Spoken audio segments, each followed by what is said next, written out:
I will call the meeting to order. Good morning and welcome to the May 11th, 2022 Executive Committee meeting. We acknowledge that we are on the traditional lands of Treaty 4 territory, a territory signed with 35 First Nations across southern Saskatchewan and parts of Alberta and Manitoba, and the original lands of the Cree, Saulteaux, Dakota, Nakota, Lakota, and on the homeland of the Métis Nation. The City of Regina owes its strength and vibrancy to these lands and the diverse Indigenous peoples whose ancestors' footsteps have marked this territory, as well as settlers from around the world who continue to be welcomed here and call Regina home. Some members of the committee and city administration are attending the meeting today through video conferencing. I would like to remind those members of the following. Please ensure that your video camera and microphone are turned off. If a member of committee wishes to speak, use the raised hand function to be placed into the speaking queue. When speaking, remember to unmute your microphone and enable your video camera, and all votes will be conducted with a recorded vote. Delegations will be attending the meeting today in person and through teleconferencing to address the committee on different items on the agenda.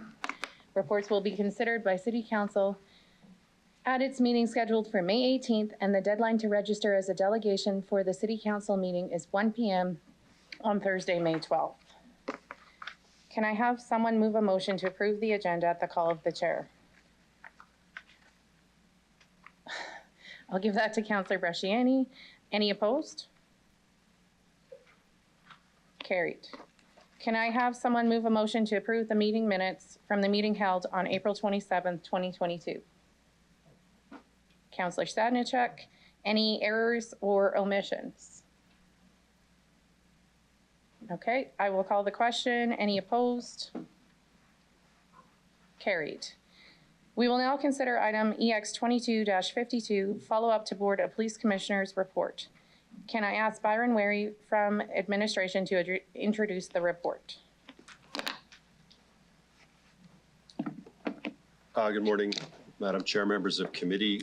This report is in response to a report that came to this committee just over a year ago from the Board of Police Commissioners. And this is work that we have been doing to prepare a response.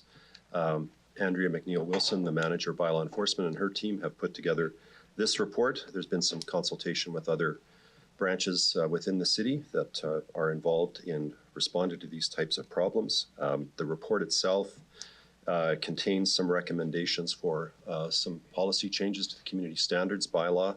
There's some information in the report that describes some operational changes that are being developed within the bylaw enforcement branch in terms of creating districts for assignment of work, and also a priority system for responding to different types of bylaw enforcement complaints. There are a couple of recommendations contained in the report for policy changes, one to do with increasing fines for certain types of violations that relate to properties, some of the more extreme property standards violations. And there's also a recommendation to allow for a more timely response to remedy some of the more extreme or serious contraventions that would require an increase in the contracted services budget. So those are the two main changes that are contained in the report. In addition, there are statistics that have been put together that set out the caseload for bylaw enforcement branch, and also some jurisdictional information about how these types of problems are dealt with in some of our comparator jurisdictions. So I expect the bulk of the questions I will be referring to Ms. McNeil-Wilson to respond to, because there's a lot of operational detail in this report. And that's the introduction. Happy to answer any questions the committee might have. Thank you. Thank you. Can I have someone move this report with a friendly amendment to approve the recommendations at the City Council meeting on May 18th, 2022? Councillor Stadnichuk, any questions from members on the report? Okay. Councillor Stevens, go ahead. I believe Councillor Stadnichuk would have a first go at it as the mover. You are correct, Councillor Stevens. Councillor Stadnichuk, would you like to start? Sure, thank you very much, Madam Chair. So I have a number of questions through the chair. regarding the recommendations. On page 3 of the report, it is mentioned that one of the benefits of option 1 is to create an up-to-date inventory of vacant and boarded homes. And I'm just wondering, does anything currently exist with police and fire in terms of those properties?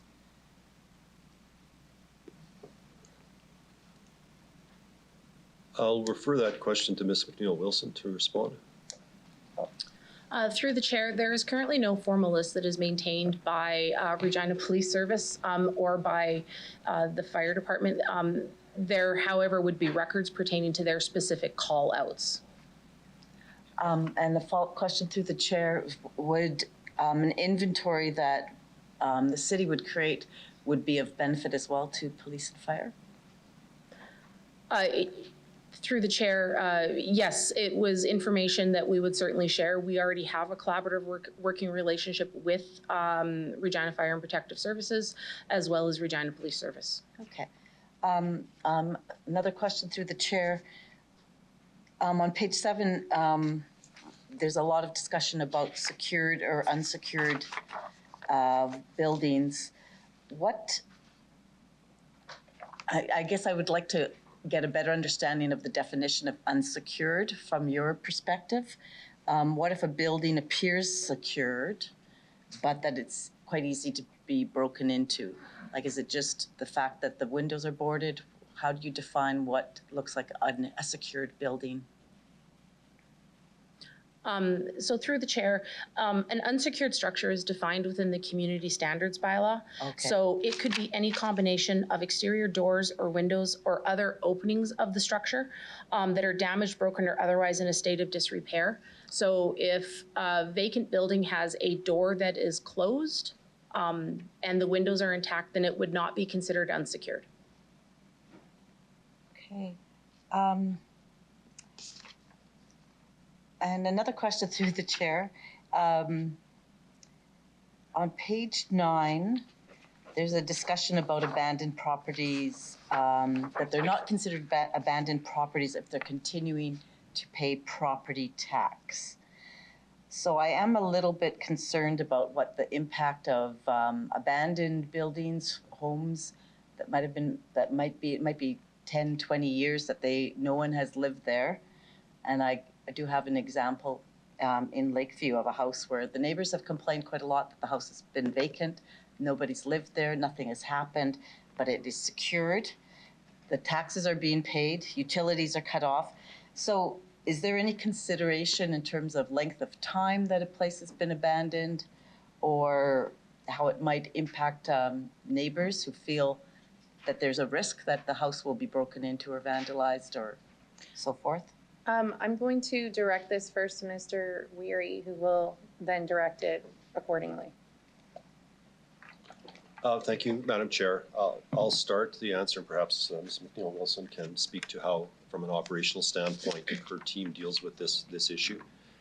There's no requirement for a residential home to be occupied, but what we try to regulate is some of the concerns that the councillor has highlighted, which can, if an unoccupied building is not properly maintained, can present safety concerns to the neighborhood and the community. But there certainly are examples that we're aware of properties that are vacant and have been vacant for a significant period of time.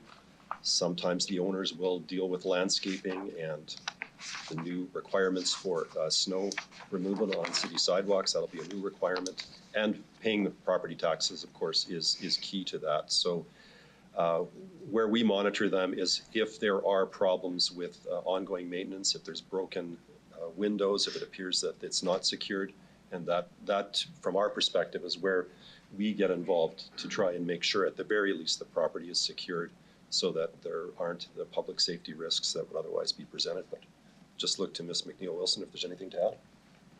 Ms. McNeil-Wilson, do you have anything to add? No, I do not. Thank you. Okay, just a couple more questions through the chair. The Appendix A with the jurisdictional scan does mention that in Winnipeg, owners are required to obtain a permit to board up a building. So I am kind of curious about that. Is that considered, I don't know if in terms of the discussion with Winnipeg, is that considered a deterrent to abandoning a building by having to have a permit in order to board up a building? Mr. Weary? I'll refer that to Ms. McNeil-Wilson. Her team looked at that as a regulatory option, and she might have some insight to share. Ms. McNeil-Wilson? Through the chair, in Winnipeg as well as Brandon, which were the two communities that we made contact with in Manitoba, they introduced these programs in order to put parameters around how long a structure could be boarded. It's a very comprehensive program that they have put in place in both of these cities that require a permit to be paid in order to allow a structure to be boarded. One of the reasons why we did not recommend it is due to the different legislation that is in place in Manitoba that is different than what we have here in Saskatchewan. But we believe that the existing rules that we have within our bylaw, as well as the Act with a different approach to managing these properties, could yield a similar result before we look to a large, comprehensive program that will have additional costing associated with it. Okay, thank you for that. And my final question through the chair, was there, in terms of options, was there also any consideration of implementing a different tax rate for abandoned buildings? I'm just wondering if that would be, if there were a different tax rate, if that would be more of an incentive to do something with the property. Mr. Weary? I don't believe that was within the scope of this report, but it would certainly be something from a tax policy standpoint that the taxation and assessment branch could offer an opinion on. We didn't consult on that specific issue. Certainly, we do work collaboratively in terms of coordinating information about tax status of some of these abandoned properties, but I don't know if there's anything to add at this stage on that. That's something that we could look at, but I don't have an answer for committee today. All right. Thank you. That's all I have for now. Thank you. Okay, Councillor Stevens, you're up next. Thank you. Through the chair, my first question relates to the purpose of this report identified one of the introductory paragraphs. Administration has identified 5 priority areas that contribute to neighborhood issues: unsecured structures, long-term boarded up structures, fire damage, abandoned, and repeat offenders. Let's talk about cooperation and so on. I was wondering if bylaw could walk me through what changes you're actually proposing. So currently, right now, how do you address this particular problem or these 5 priority areas? And what exactly is the report proposing to expedite and make more effective bylaw enforcement? Mr. Weary?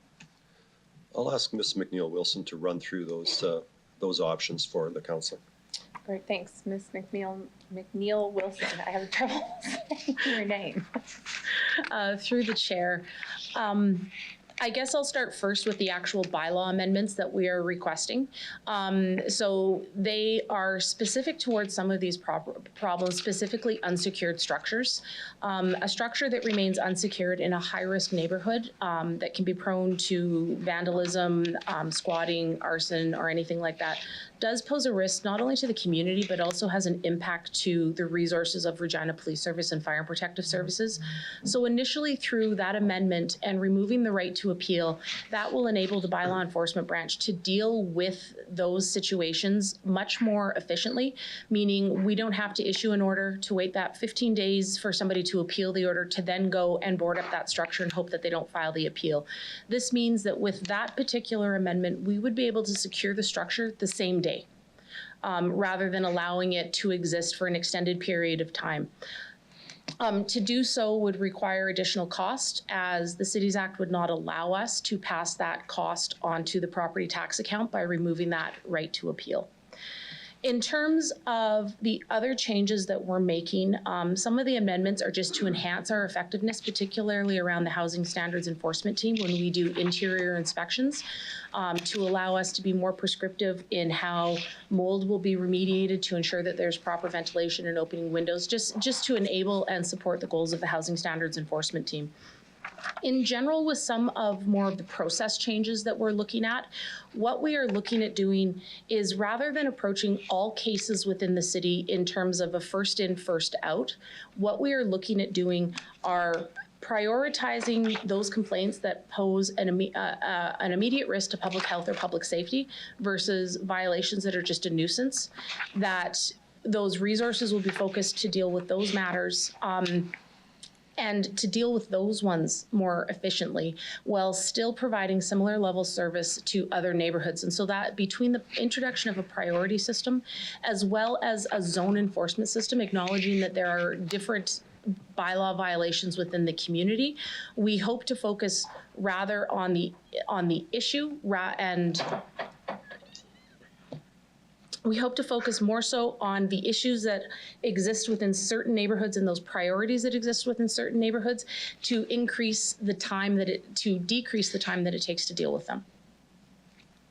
Okay, thank you. So through the chair, just to be clear, long grass isn't the same as a home that is boarded up and possibly home to squatters. So you're actually going to triage and devote resources where they're actually needed based on this report, correct?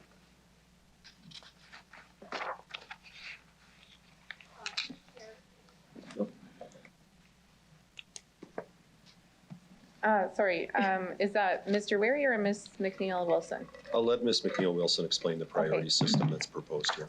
Go ahead, please. Yes, through the chair, that would be correct. So looking at the cases that we have dealt with primarily last year, we have identified distinct areas of where for example, there are more unsecured structures and boarded up structures in core neighborhoods than there are in suburban neighborhoods. So we will focus with a core zone with then suburban enforcement that can deal with those issues that are a priority while treating them both equally, but still triaging if we are faced with in a neighborhood both an unsecured structure and overgrown grass and vegetation. I hope that clarifies that. Yep, thank you very much. Through the chair. Can you comment on how many properties are scheduled currently for demolition based on the existing process and what the timeline is to resolve those issues? Mr. Weary? That's a question for Ms. McNeil Wilson to respond to. Thank you. Go ahead, Ms. McNeil Wilson.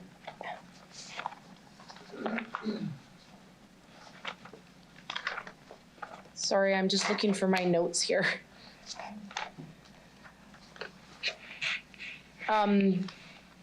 Currently, we have, I believe we have completed 11 demolitions so far this year. We have 2 that are currently in progress that will be completed by the end of the month. And there are another 9 properties that we have identified that will be scheduled for demolition later this year. This, of course, does not include any other properties that we have issued orders on to require demolition, of which compliance may not be, of which they still will have time to comply. So there will be additional demolitions that are completed. This is just for demolitions that we have done under the community standards bylaw. It does not include demolitions that may be done by building standards or by fire and protective services. Okay, thank you. Through the chair, if you take a quick stroll through North Central, there's been a rise of arson. I can identify a handful of properties. There's a few on 1400 block of Athol Street, fire damaged.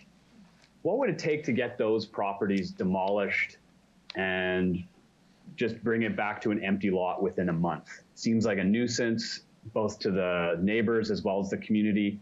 How do we get this sorted out as quickly as possible? And is this report going to be able to address that? Mr. Weary? Thank you. I'll start with this one.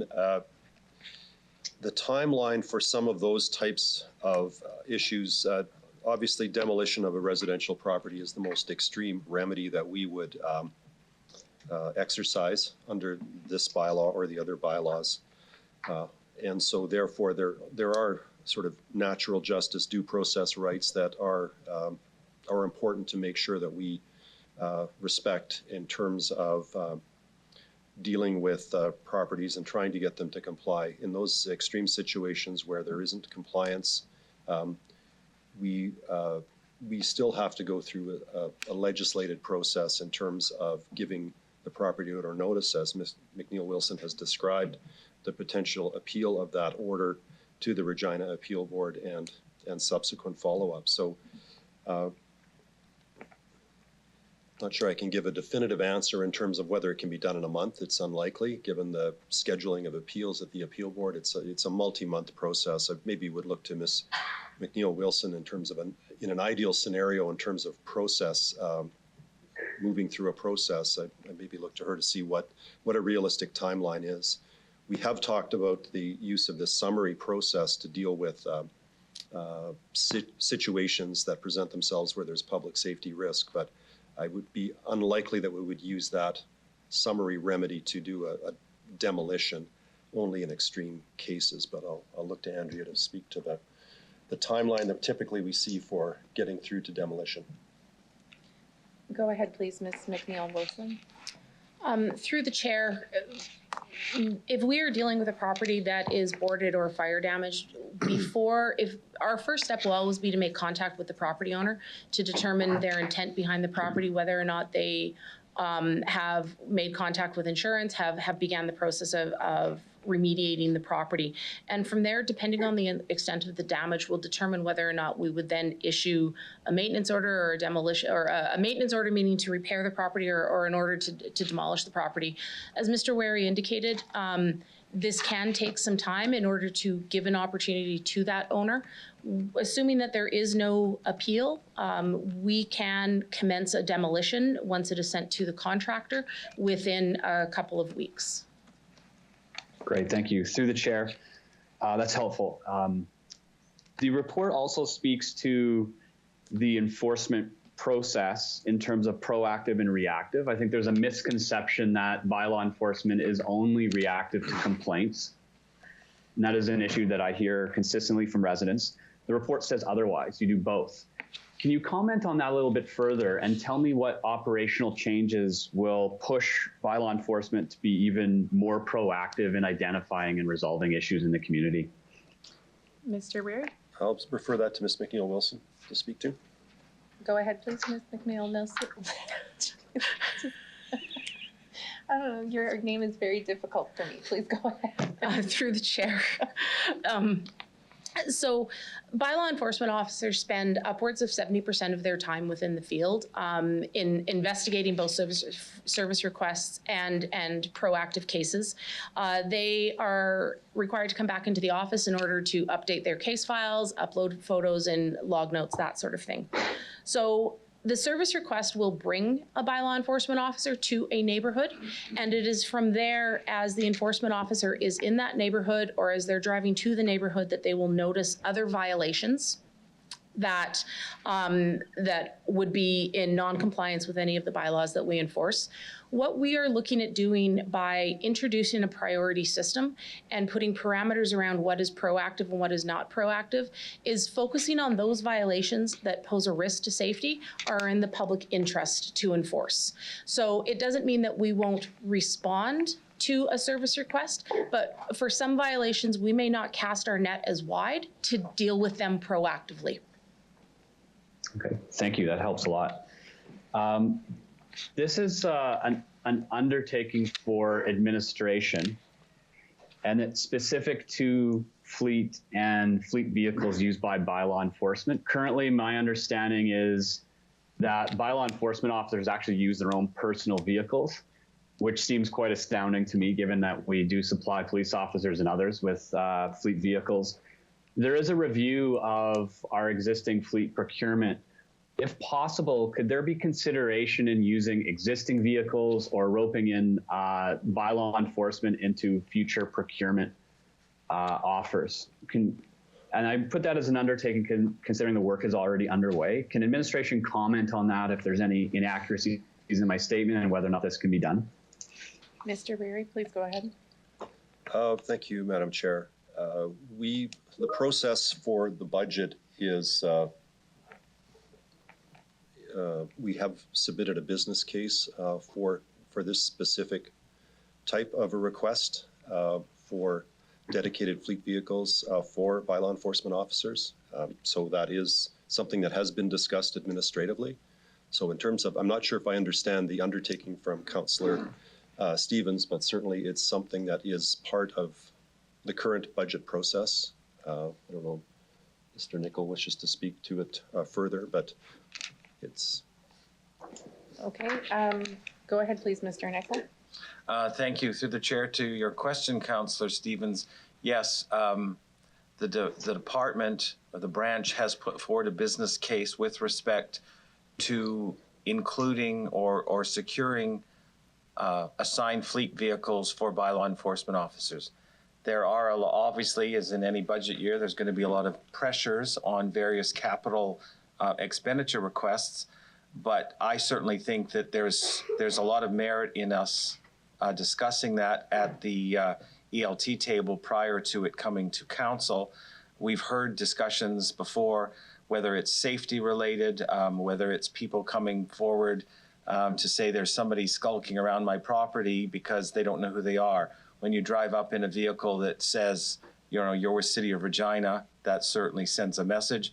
There may be opportunities for us to find some efficiencies with respect to the utilization of the fleet on parking enforcement. So we are looking at that. So if I understand what you're asking, Councillor, we are already undertaking that as we go. So we're on it. That will be considered as part of the 23 budget proposal.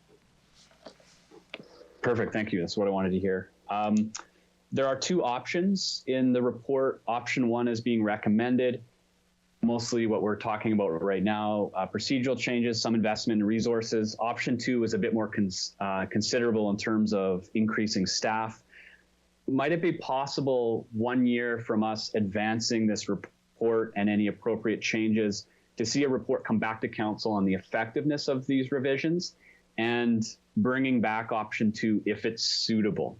Can you comment on why option one and not option two, and whether or not we could see a report in a year that has us evaluate the effectiveness? Go ahead, please, Mr. Weary. Thank you, Madam Chair. Yes, we will commit to a report back in a year's time to brief Executive Committee on the success of these proposed changes. And then from there, we think it's important to, at the current stage, to test the waters with existing resources. As we indicated earlier, the one ask is for additional contracted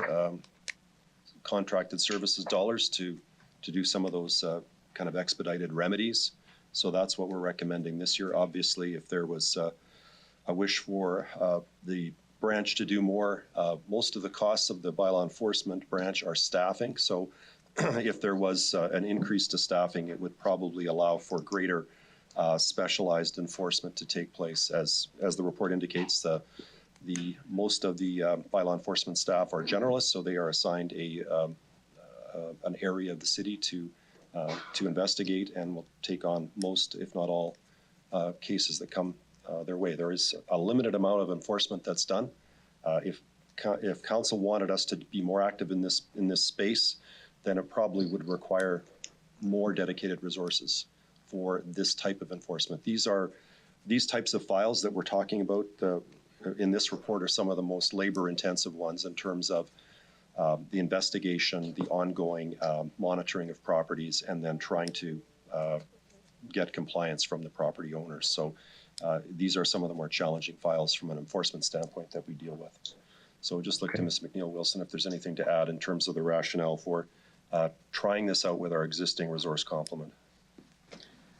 Just further to what Byron, or to what Mr. Wary said, we are taking a different approach to how we have dealt with these files using the resources that we have. And so I think the rationale as well behind not requesting these is we will gather new data to show the effectiveness of this program or where it has changed. And from there, it will also inform the exact type of resource that we need and whether or not it requires further changes within the branch. Perfect, thank you. My last question for now relates to the landlord registry section. You have not recommended advancing a landlord registry. I was wondering if you could comment on what that would entail and why you've selected the path you have with regards to this possibility. Well, I can start and just advise. The issue of landlord registry comes up in sort of a cycle with council. It's something that in my time advising council has come up, I believe, at least twice before, and council has not given direction to pursue that. It's certainly something that could be looked at. It would be a form of licensing, which of course council is allowed to use as a form of regulating under the Cities Act. So it's certainly nothing that's prohibited.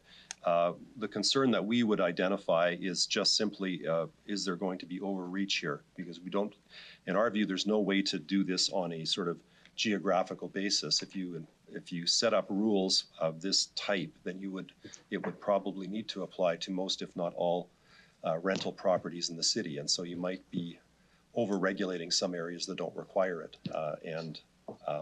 So that's one of the main hurdles, I think, for administration recommending that type of an approach. Certainly, if council wanted to go down that path, we would recommend a specific direction to do some more work, because it would require a significant amount of policy work to analyze in more detail. So given the time that we had for this particular report and kind of the focus of trying to bring forward improvements to the bylaw enforcement side of things primarily, this is what we brought forward in the time frame that we had. Certainly, if council wants to explore that further, I think it should be a specific motion that directs administration to undertake that additional work. Perfect. Thank you. That's all I have for now. Thank you, Councillor Stevens. Who I see next is Councillor LeBlanc. Go ahead, please. Thank you. I heard Councillor Stevens to indicate that option 1 was being recommended. On my review of the report, it looks as though option 1 is not being recommended. But point 2 says, if we do approve option 1, then give $50,000. So I'm just seeking clarification from administration. Is option 1 being recommended? Mr. Berry? Thank you, Madam Chair. No, option 1 is one of the apologize if there's confusion within that. Option 1 is not recommended. Those are options that were, it's recommendation number 1, not option 1. So. Thank you. And then I'm just looking at the bottom of point 6, or page 6 rather. It is estimated that BEOs could issue up to 175 unsecured structures per year, with the city being responsible for securing approximately 72 to mitigate squatting, intentionally set fires, and other neighborhood issues. So I just have 3 related questions, I suppose, about the squatting issue, and maybe pose them all at once. So 1, what do we mean by squatting? 2, what do we know about folks who are squatting? Like, how does it come to be that someone is squatting? And 3,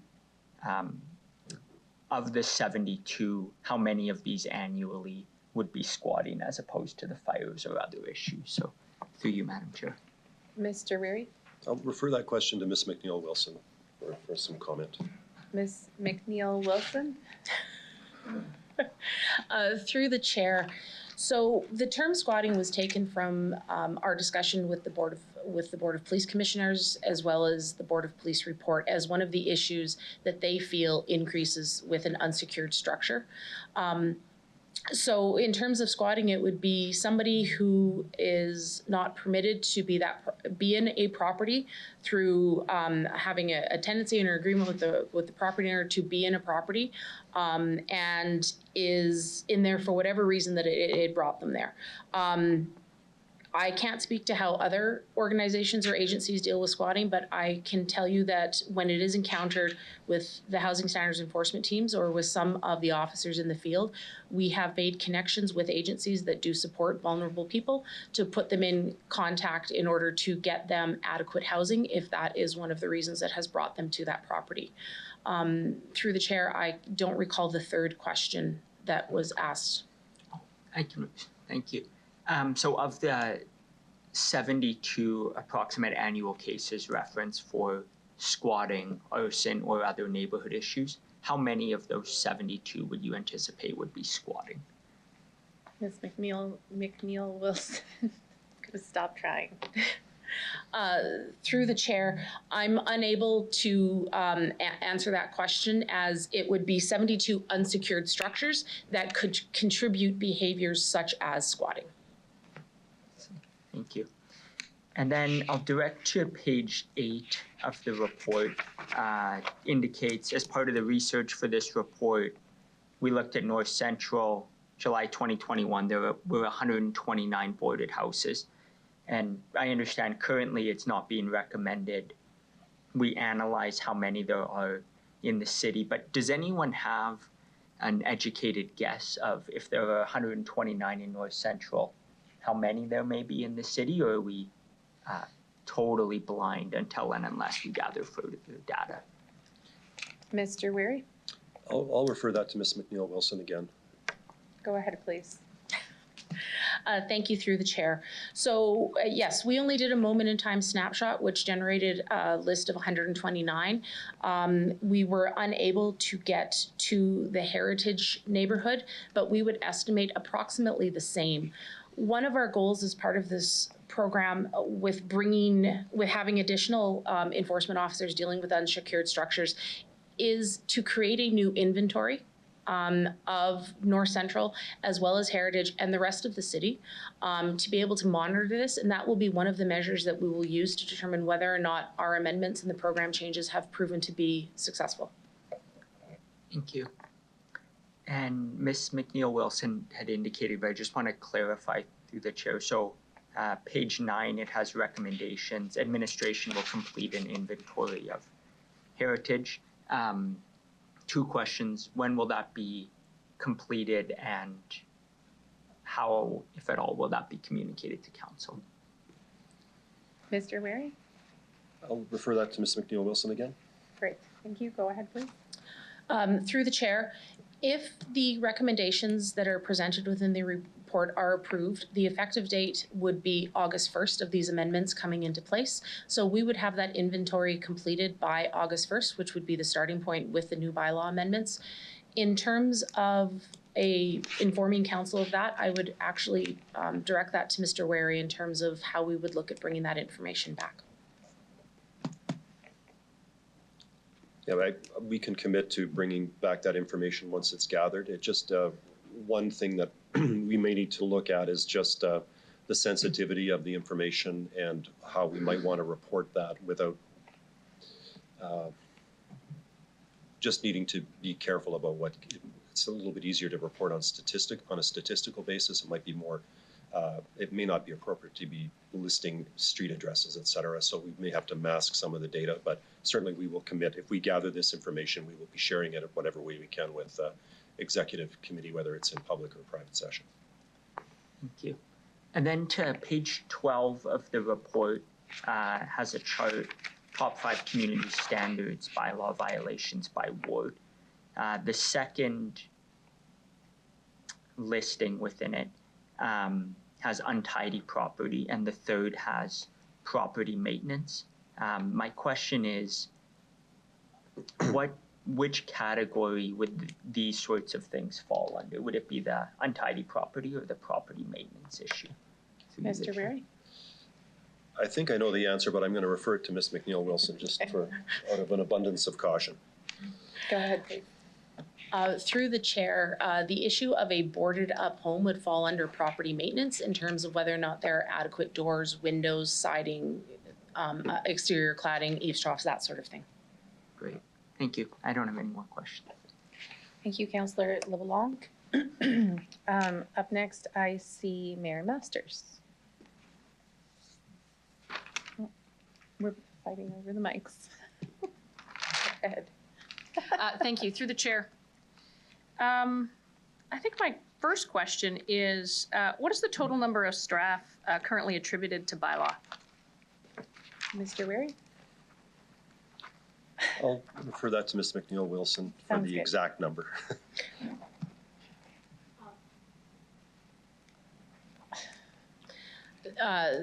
Through the chair, there are currently 23 full-time employees within the branch, of which 14 of them are in the field as bylaw enforcement officers. Could you tell me, through the chair, what the other 9 are for? The other 9 provide administrative support in terms of processing orders, mailing orders out, dealing with our IT and our administrative support resources. Thanks. What's the total budget for bylaw? Through the chair, I believe it is approximately $2 million a year, of which 91% of that is attributed to salary. What was the budget increase in the budget that was approved this past December? What was the budget increase for bylaw? Through the chair, that was a reallocation of positions that were previously under Fire and Protective Services when bylaw enforcement was a branch within Fire that just saw the positions transferred from Fire and Protective Services under the City Solicitor's Office. So it wasn't an increase for new staff, it was just reallocating budget from one department to another. Perfect. Thank you for that answer. Through the chair, what was that reallocation dollar value? Through the chair, I believe it was maybe $200,000. I don't have that exact number, but I can certainly get that for you. Thank you. Actually, that sounds familiar. I think it was a little bit north of $200,000, but now that you say that, that actually does sound familiar. Thank you. Through the chair, the reallocation of the dollars was a reallocation of persons as well? Or is it setting a budget to right? Through the chair, yes, it was a reallocation of people as well as positions. In terms of the number of positions, then it increased in December. What was that number? Through the chair, it was 3 full-time positions. Thank you.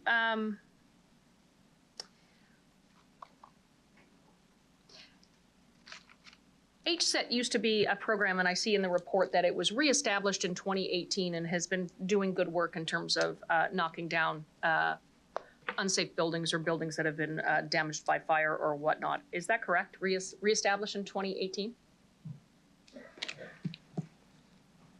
Yes. Originally, when it was going, let's say in the late 2000s, through the chair, it was ran out of Fire and Protective Services. Is that correct?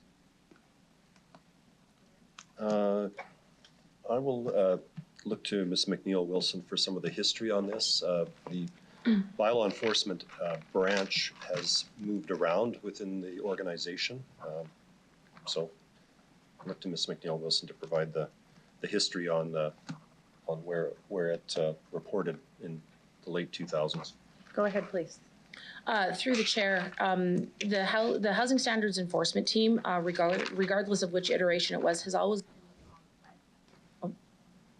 the Housing Standards Enforcement Team has always been led out of the bylaw enforcement branch. As Mr. Wary indicated, there has been several reorganizations within the administration that has seen bylaw enforcement move within different departments and divisions, but it has always been owned and led by bylaw enforcement. When did bylaw enforcement, when was its last iteration or its last move? What year was it? Through the chair, I believe that was 2019.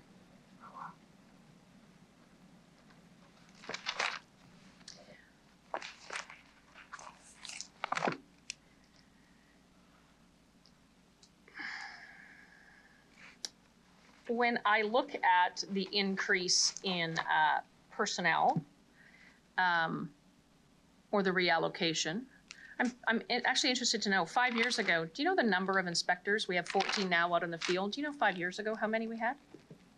Is that Mr. Wary or Ms. McNeil Wilson?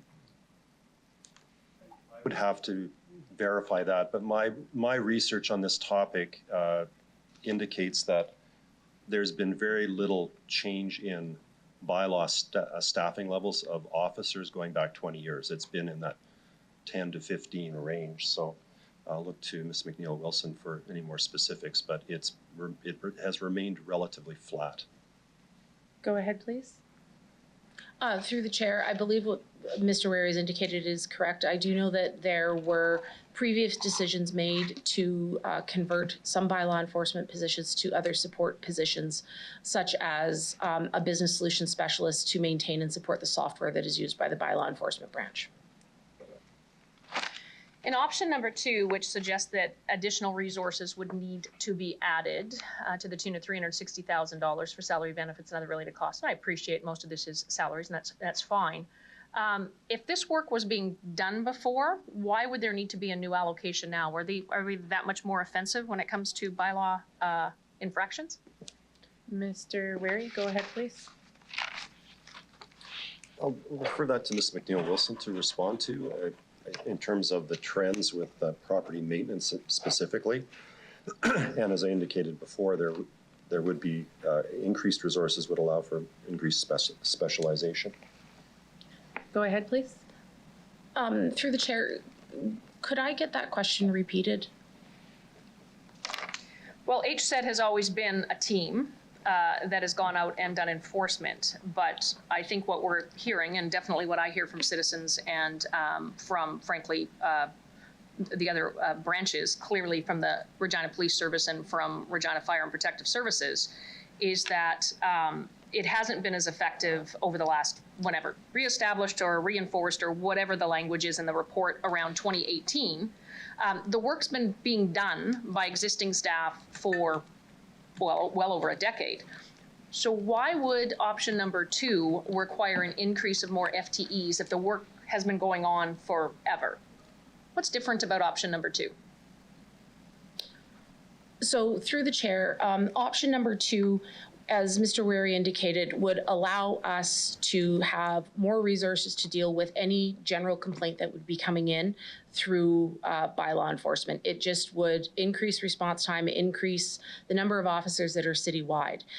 As I mentioned previously, we are not recommending that option because we would actually like to look at what this change in approach with the introduction of a priority system does to determine whether or not more resources are required and what those resources would be. Thank you. Through the chair, I'm going to have some more questions, but I'll cede the floor to any of my other fellow councillors after this last question. According to data over 2018 to 2019 to 2020, the number of noise, property standards, yard maintenance, and zoning bylaw complaints has actually gone down for our city. Our operating cost, however, has, in terms of a comparable to the other cities in the cohort of known as MBN, we are, per 100,000 population, we're $200,000 per 100,000 population more expensive than the median of all the other cities in the MBN cohort. Do I have an explanation of that, knowing that these measures are reduced down to make sure we're comparing apples to apples? Do we have any indication of why that is? Mr. Wary, I'll pass that to you.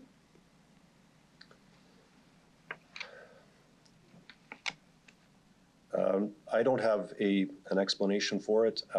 We are comparing, I think the purpose of this report is to compare ourselves to ourselves. I know that part of the overall cost of the MBN does reflect corporate overhead, which I know is high within the city of Regina, so that reflects on the overall cost of bylaw enforcement. But certainly,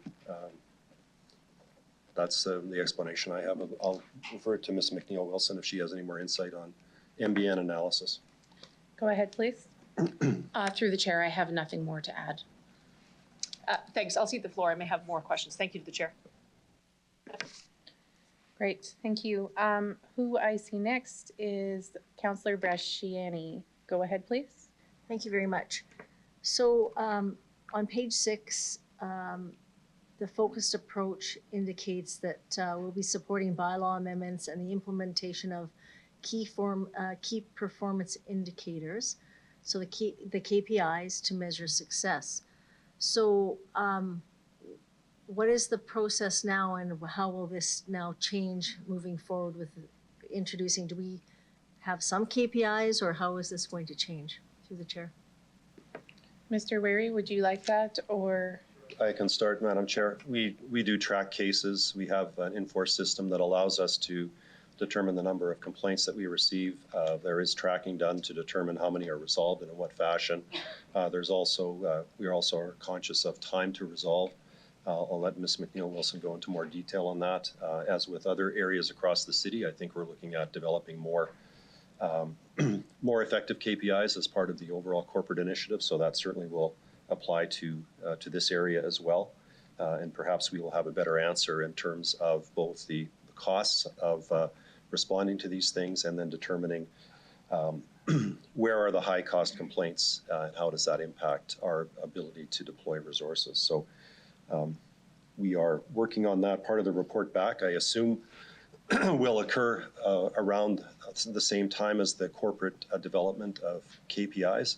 I anticipate that some of those will be unique to each operating area, and some of them will be more general and apply across operating areas. So we'll look forward to working on developing those, but I'll maybe turn it over to Ms. McNeil-Wilson to explain how we currently gather data and what we do with it. Go ahead, please. Through the chair, some of the measures that we use is we will monitor cases that have been at initial, meaning we have received a service request, but we have not conducted that initial inspection within 5 days. We will look at the number of days that a case has been open. And it's more so just to monitor to make sure that it has not been lost in the multiple cases that a bylaw enforcement officer is dealing with. As Mr. Weary indicated, the further we get into implementing these recommendations, if approved, we will start to look at developing more meaningful KPIs. And by that, I mean just by looking at case resolution times does not necessarily reflect the complexity of an investigation. So for example, a sidewalk snow removal case will be quicker to resolve than an abandoned structure or a property maintenance structure. So we'll be looking at refining those to make more meaningful measures of the various regulations that we enforce within the branch. Thank you. I would recommend that this is probably not rocket science. I'm sure many municipalities have KPIs across the country. So I would ask that we look to seek some recommendations from some of the other municipalities that have already done the work.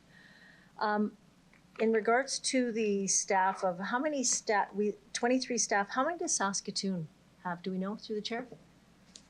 Mr. Weary? Ms. McNeil-Wilson? I can start. Okay. It's hard to compare because of the way that their organization is set up. They have them located in a number of different operating areas. They're not all centralized in one department, but I believe Ms. McNeil-Wilson is well aware of what's happening in Saskatoon and can speak to that. Great. Go ahead, please. Through the chair, for the bylaws that are enforced by the bylaw enforcement branch at the City of Regina, it is done by 2 separate business areas within the City of Saskatoon. So the first business area, which is Saskatoon's Community Standards Department, has 11 full-time inspectors, and they utilize a specialized model, meaning subject matter expertise. So there is 1.5 FTEs that deal only with violations on the right-of-way. They have 2 FTEs that deal with violations related to drainage. The remainder of the work that is done in Saskatoon comparable to ours would be the Community Standards Bylaw in Saskatoon. And that is enforced by the Saskatoon Fire Department. And within there, they have 11 full-time fire inspectors that are focused on not only the obligations under the Fire Safety Act, but also perform enforcement of their property maintenance bylaw. And they had, at the time of writing this report, 2 casual fire bylaw inspectors to support that property maintenance bylaw or community standards bylaw work.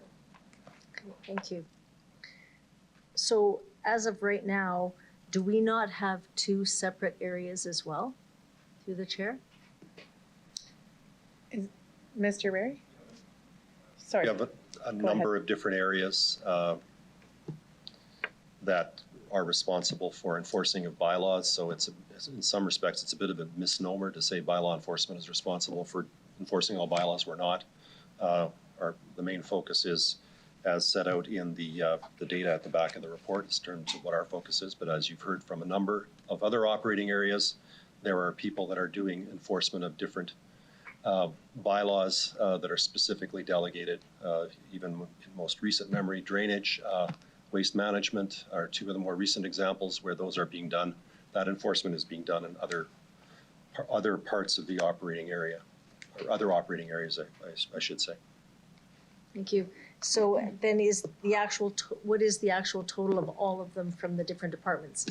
What is that number then? I don't have that number.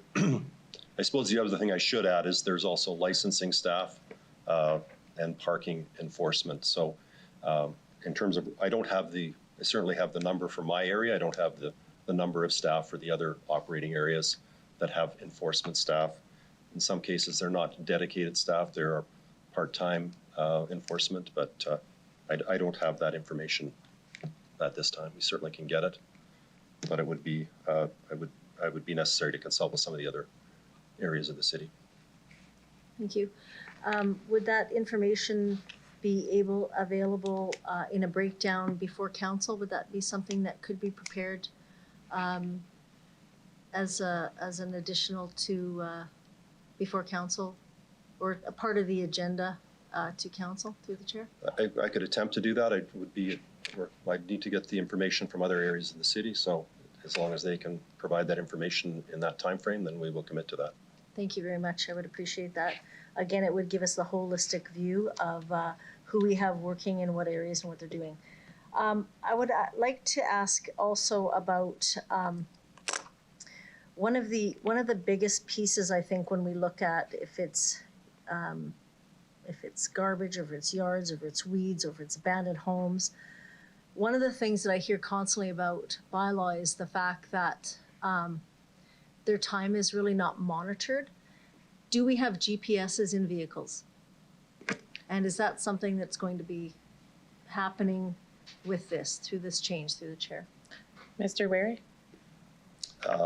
We currently don't have GPS because we have people using their private vehicles, so no. And if we are using fleet vehicles, I expect that our approach to use of GPS would be consistent with what we do with other fleet vehicles or across the city. We wouldn't be part of that program. I don't have the specifics of that because it hasn't been approved yet, but certainly that would be one of the advantages of having fleet vehicles, is having a better sense of where the vehicles are for a whole bunch of different reasons, including employee safety. So that would be an advantage, but we don't currently have it. Thank you.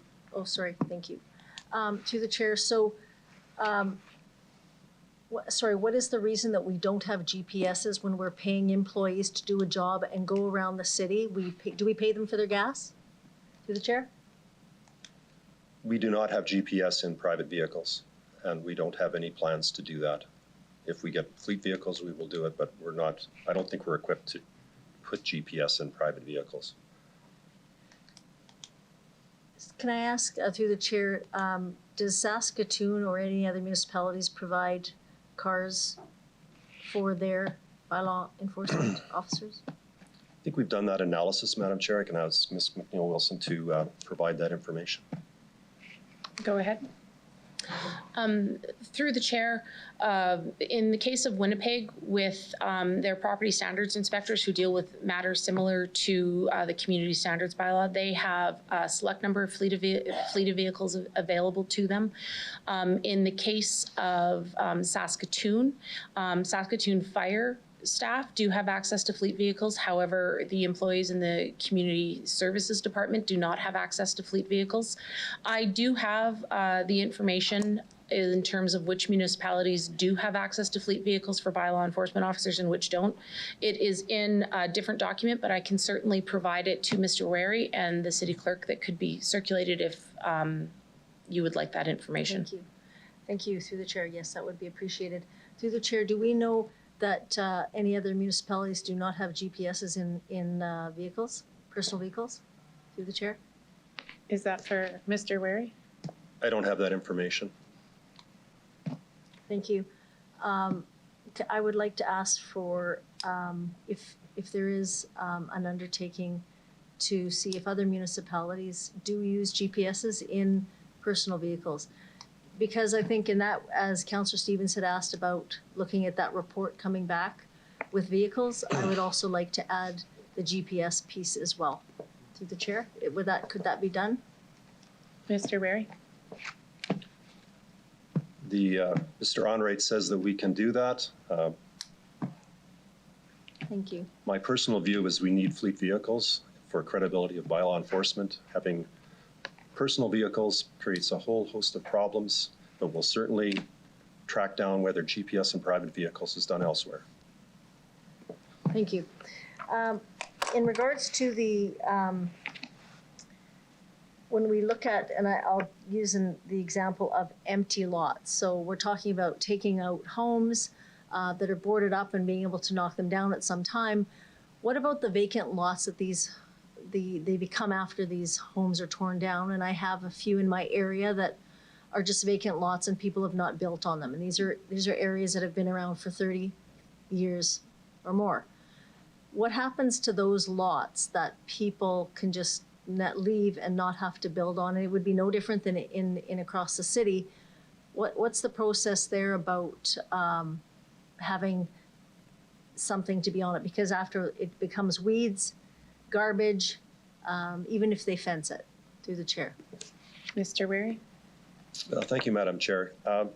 We really don't have an ability to compel people to develop their property. It's a sort of one of the rights of property ownership. If you want to have a vacant lot, there are lots of reasons why people would want to buy and hold a lot, and we don't really have any ability to compel people to develop. We certainly do our best to try to maintain the amenity of the vacant lot through monitoring, for weed growth or things like that, or illegal dumping, things of that nature. But our powers to compel development they don't exist within our existing regulatory framework. Thank you. Through the chair, do we know any municipalities that do implore a 10-year or where people have to develop after 10 years? Through the chair, or a certain amount of time where municipalities do that? Through the chair? I'm not aware of that. That might be a question for the planning department. Certainly, if a development permit is issued, there's certainly a requirement as part of the development process to proceed with development in order to continue to have the right to develop under the permit. But beyond that, I'm not aware of any jurisdictions that would allow that. I'm relying on general legal knowledge of the rights of a property owner, but certainly would defer to planning if there's something that I've missed.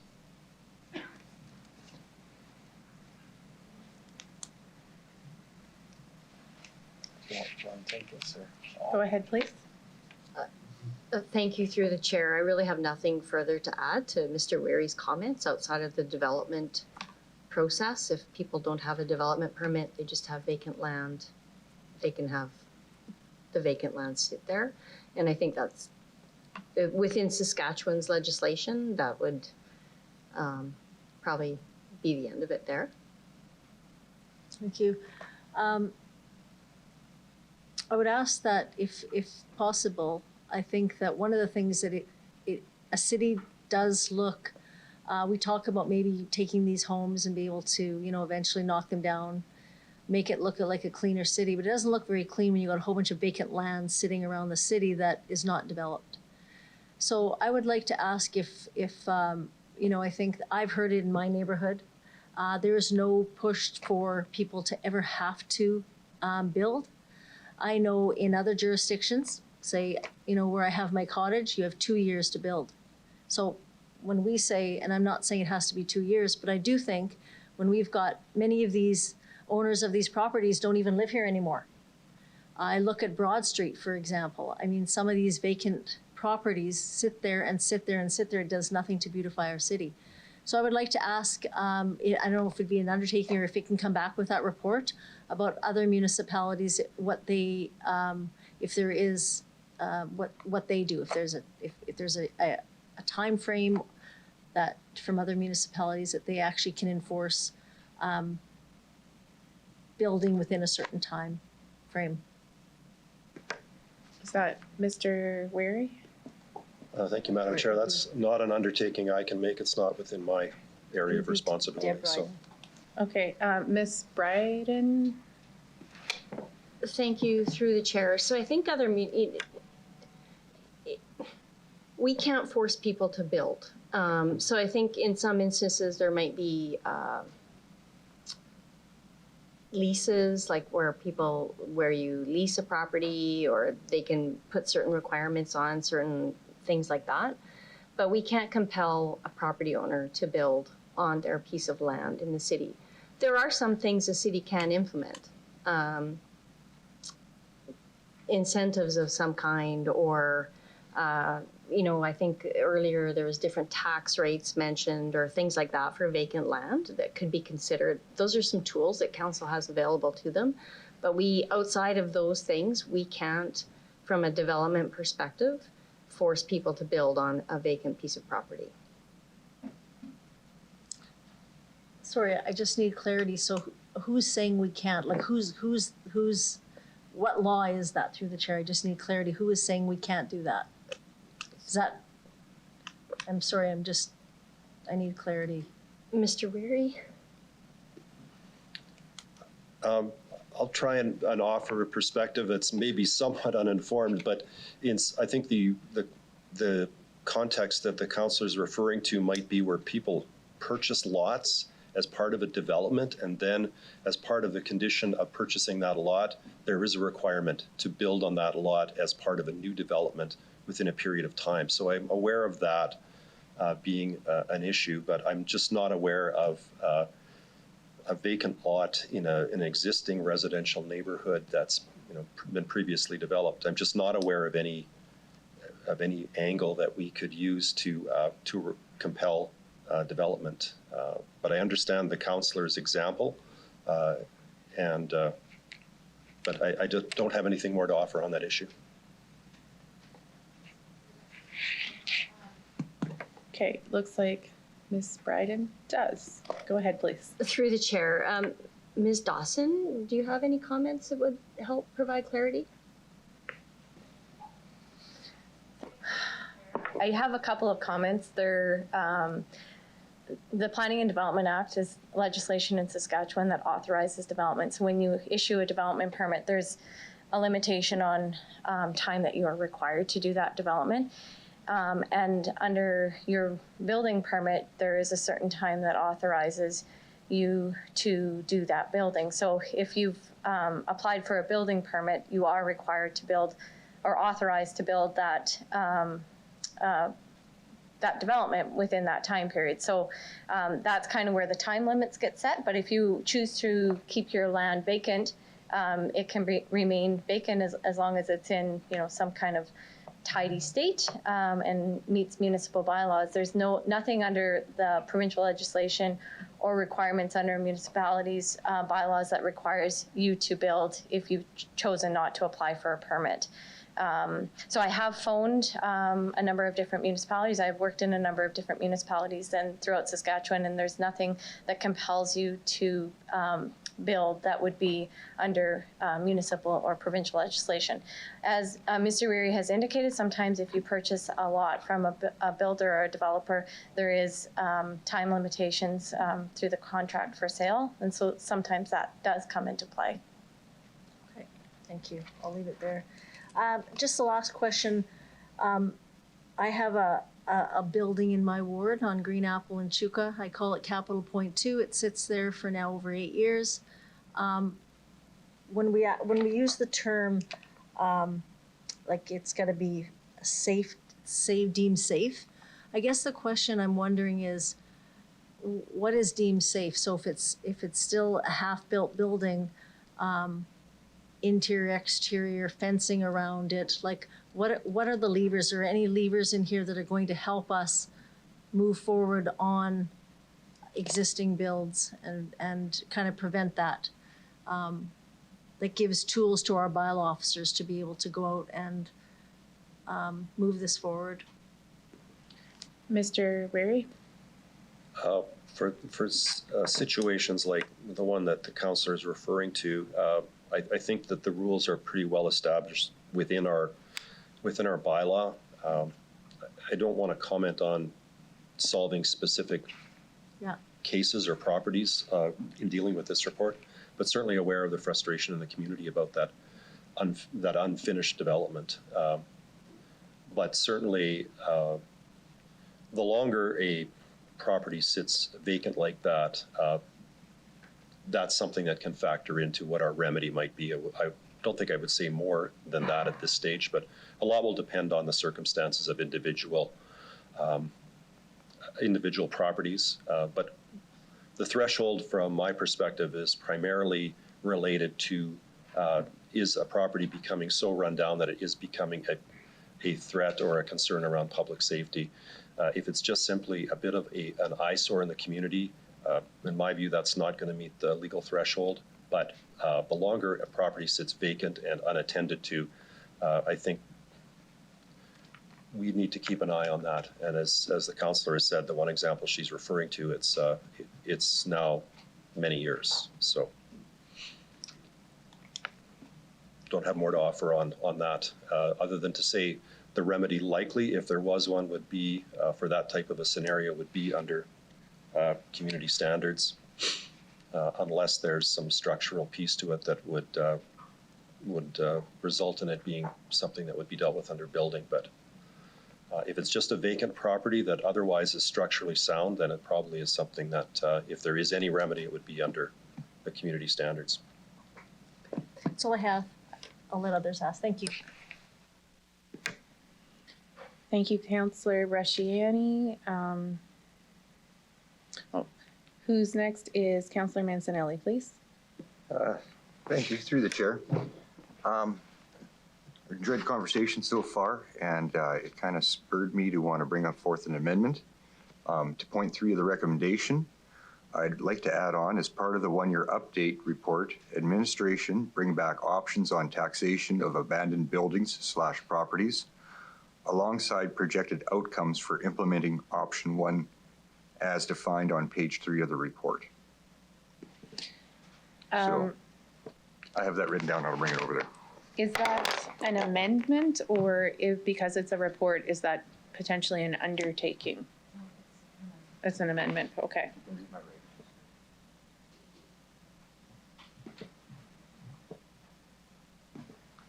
And just to speak to it for a second, I think that would be valid information to abandon something of such great value and trust it for the taxpayers to pay the police and your neighbors to look after, and whatever outcomes befall the rest of the citizens from its existence.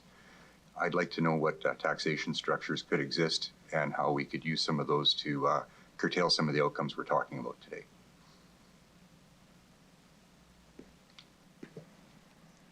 Okay, is that all you have for now? That's all I have. Do you have to vote on that right away, or?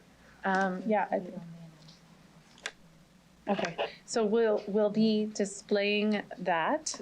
In the meantime, would anyone like to speak on the amendment?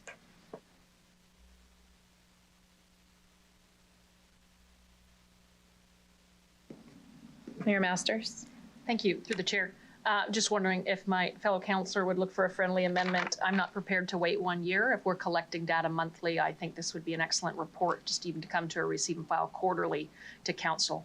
I just don't think we can continue to wait a year at a time for things that data is being collected for on an ongoing basis. And so I think we would have better adaptability long-term as a council if these things, which are clearly important to us, come back to us a little more regularly.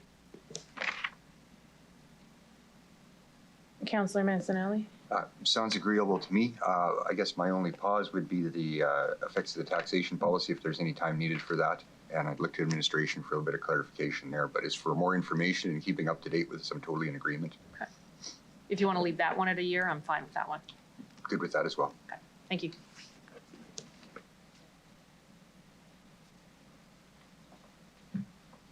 Okay, Councillor Bresciani would like to speak on the amendment? Yeah, thank you very much. So just to be clear, you said something about properties. Does that mean vacant properties? Would that include vacant properties, or, yeah, okay. Yeah, I use that language on purpose just to not make it too pointed against only abandoned buildings, because I know there's sometimes other considerations. So I thought that would allow a little bit of Perfect.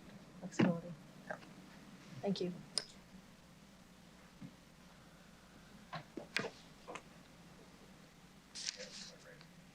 Would anyone else like to, I see some lights on, but I don't know if it's for the amendment?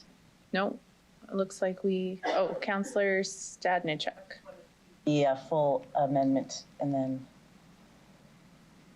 Okay. Yes. Thank you.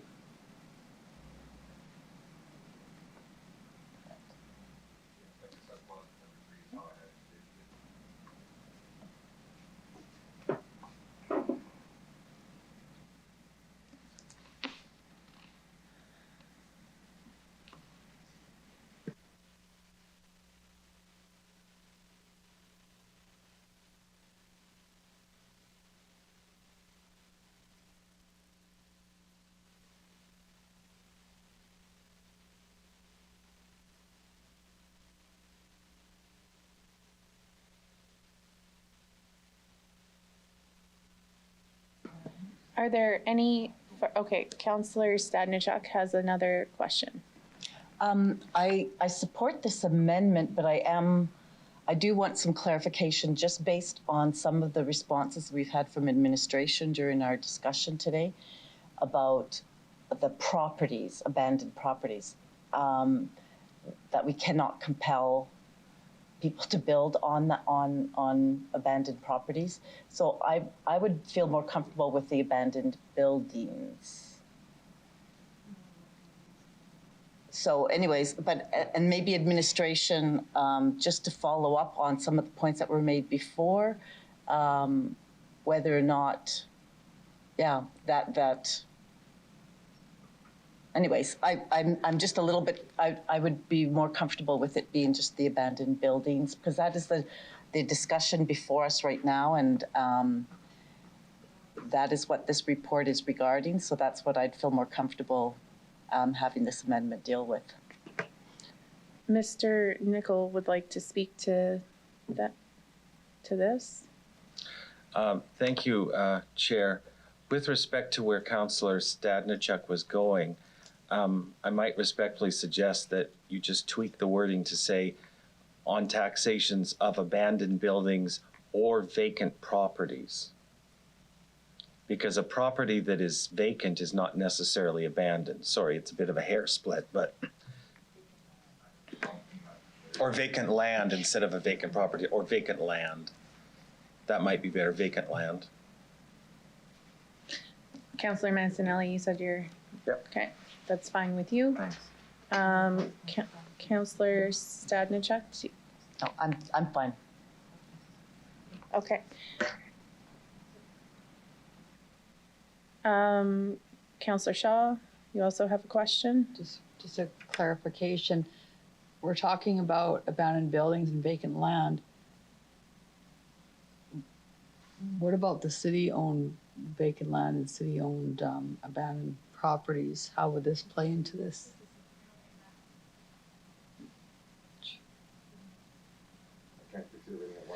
Yeah, okay, that's fine. Okay, so I potentially don't see any further questions to or further.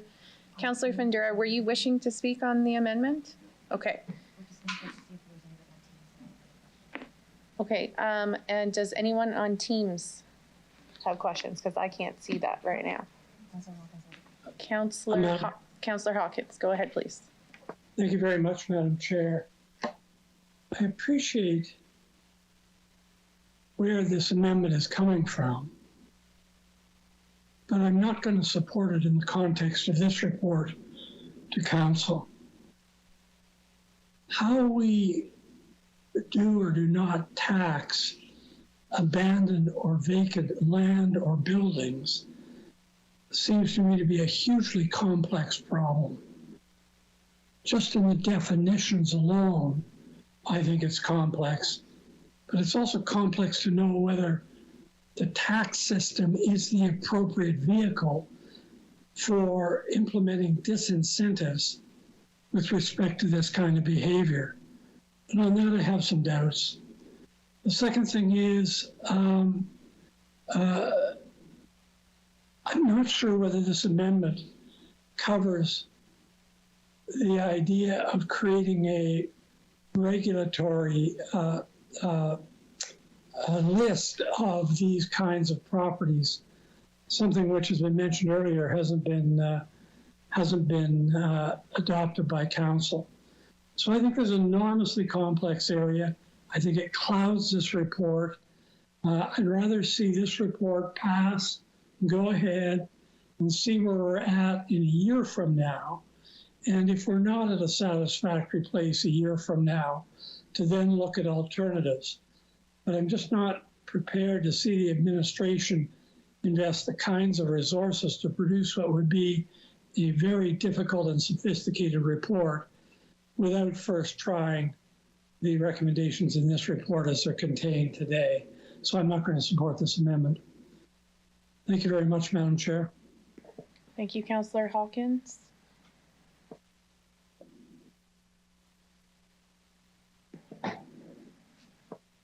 Okay, looks like there are no further questions or comments on, oh, no, he's not with the amendment. I think we're ready to vote. Oh, okay, Councillor Mancinelli, one sec, please. Oh, I get to close out discussion. Respect all the comments made. Appreciate the amendments that were put forth friendly, and appreciate Councillor Hawkins' point of view. Looking at what we've experienced in Regina, the reputation we've earned ourselves, and all the information we've taken in about the authority we have as a municipality to enforce and make change, it seems like taxation really is the only tool. I know that the changes put forth in the report will bring about changes a year from now, but I definitely don't believe they will bring all the fixes people rightly expect. And this is to take it one step further to make sure that we're quick with our next stages of trying to get a problem that's growing in our community rectified. So I hope you'll support the amendment. Thank you, Councillor Mancinelli. We can please call the vote.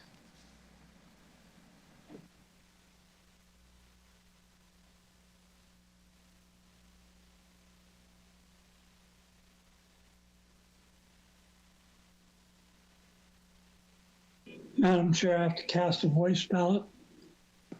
Go ahead, please, Councillor Hawkins. I'm opposed to the amendment. Thank you.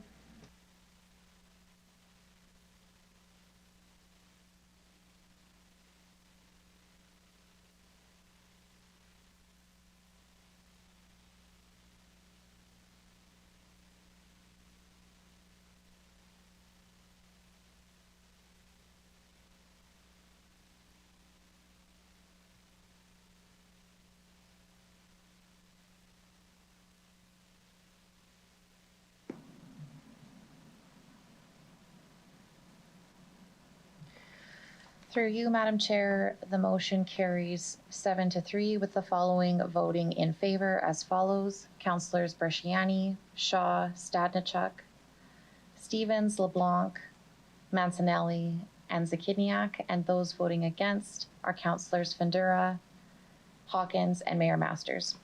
So, Councillor Mancinelli, you still have time. All right, I might need to get out the gavel here. I actually would enjoy that. Please stay standing. Okay, Councillor Mancinelli, you still have some time left. Sure. Go ahead, please. Just one question. With the clean properties recently discussed, there was some talk about dumping. I noticed throughout the report there's lots of feedback on littering. How does dumping fit in with the information provided about bylaw enforcement? Is it just covered off by littering? And is there any way of differentiating the two? Or should they be? Okay, Mr. Weary? Thank you, Madam Chair. I think the report refers at, in terms of the data at the end, that's dumping would be covered under that. It would be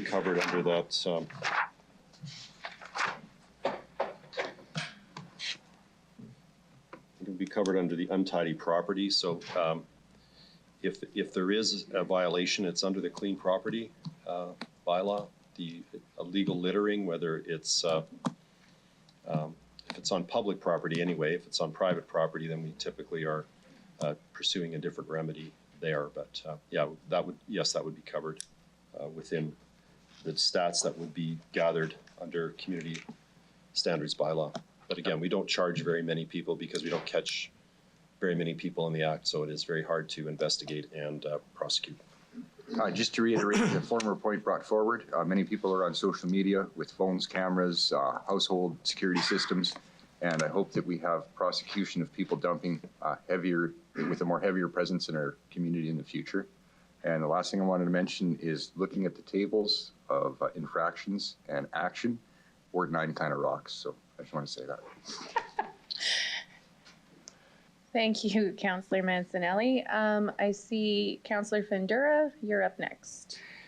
Okay, thank you, Madam Chair. We're in the report we're talking about going directly into action instead of giving people ability to appeal. How does the insurance works? Does the insurance give you a static, for instance, that you cannot, if a house is insured or let's say garage, anything like that, how can you go navigate through that insurance to go on and demolish something or do some enforcement if the individuals are paying insurance and they have a case on it? Through you, Madam Chair. Mr. Weary? I can start, and then I'll just refer to Ms. McNeil-Wilson to explain how this might play out in practice. But whether someone has insurance or not on a property is not really relevant to whether they have regulatory liability for a violation of the community standards bylaw, but it might factor into how we would proceed with any potential remedy, if I'm understanding the question correctly. But I'll maybe look to Ms. McNeil-Wilson to see if this has come up in any context that she's aware of with certain types of cases that her branch deals with. Go ahead, please, Ms. McNeil-Wilson. Through the chair, in the case of structures that do not have insurance, we do encounter those as part of our day-to-day work. And it's through the conversation that the BEO will have with the property owner to determine whether or not it's insured, if they have started filing a claim that will determine the course of action and how long it will take to then remedy the violation either by the city or by the property owner. Okay, thank you very much. Madam Chair, talking about repeat offenders and increasing fines, the way we looking at it with the appeals, it's costly on the appeals to the courts and all. Increasing fines, is that a remedy? I've seen the fines that we put to the the repeat offenders or whatever doesn't seem to be working. Increasing fines, is that going to be a remedy? Mr. Weary? Speak to that. Yes, thank you. That's one of the recommendations here. Most of the remedy that we do is connected with compliance orders, so we aren't charging people a lot. I think coming out of this report, we will be using both remedy, like compliance orders, and charges that would go to bylaw court for repeat offenders. So I think we will test the waters as far as using some of these fines for these types of offenses and increased fines, and seeing how the court receives this and whether it has an impact on getting greater compliance. So it is a recommendation in the report to have specific penalties for these types of violations, and they're higher than what would be the standard for most of our other bylaw offenses. So we're looking at this as a way to deter people from being repeat offenders. Okay, thank you for that. Another empty open property, a lot, but it's not fenced. And the question was proposed, or comments about dumping going on. It is a responsibility of the owner of that property. What happens in that instance if property is fenced and there is still folks back up to it and throw things over the fence? Is that because I believe that one of the in the bylaw, correct me, is that if you fence the property, you're still liable for something, but how does that work? For instance, if it's an empty property without a fence around it, and someone dumps it, it's the owner. But what happens if he has a fence around it and folks still dumping in there? Who's liable for that? Who's on the hook for that? Mr. Weary.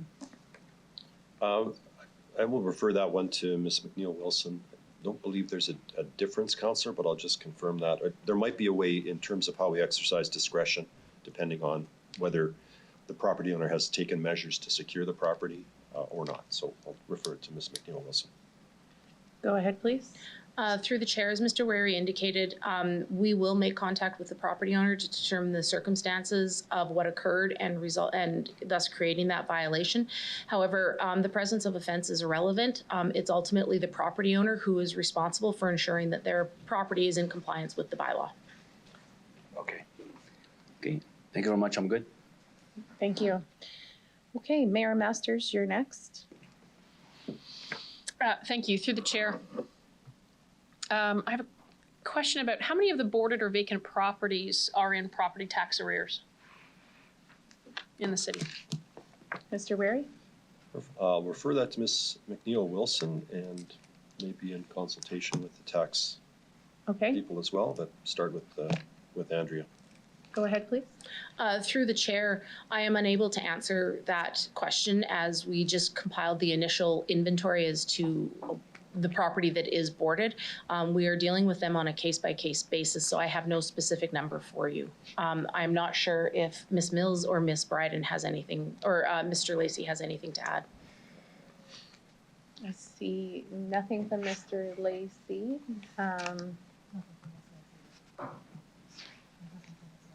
Okay, or from Ms. Mills.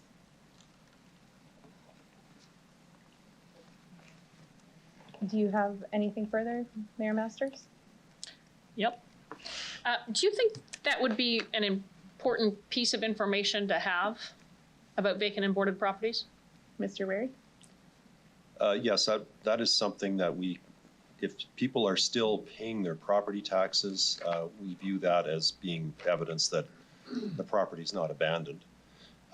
So certainly it is something that we're able to track, and I think as part of improving the data gathering and the inventory, I think that is relevant information for the purposes of determining what steps to take. Thank you, Mr. Wary.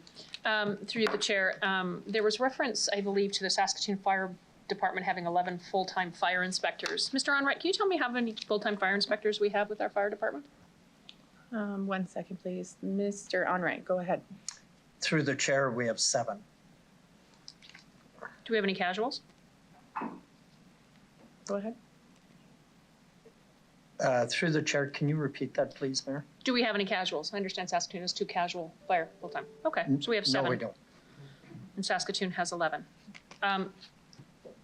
Mr. Onrait, having listened to the conversation this morning, is it possible we have a bit of a duplication here if we have fire inspectors and the answer with regard to the comparison that Councillor Bresciani had asked was that, well, Saskatoon has 11 full-time fire inspectors.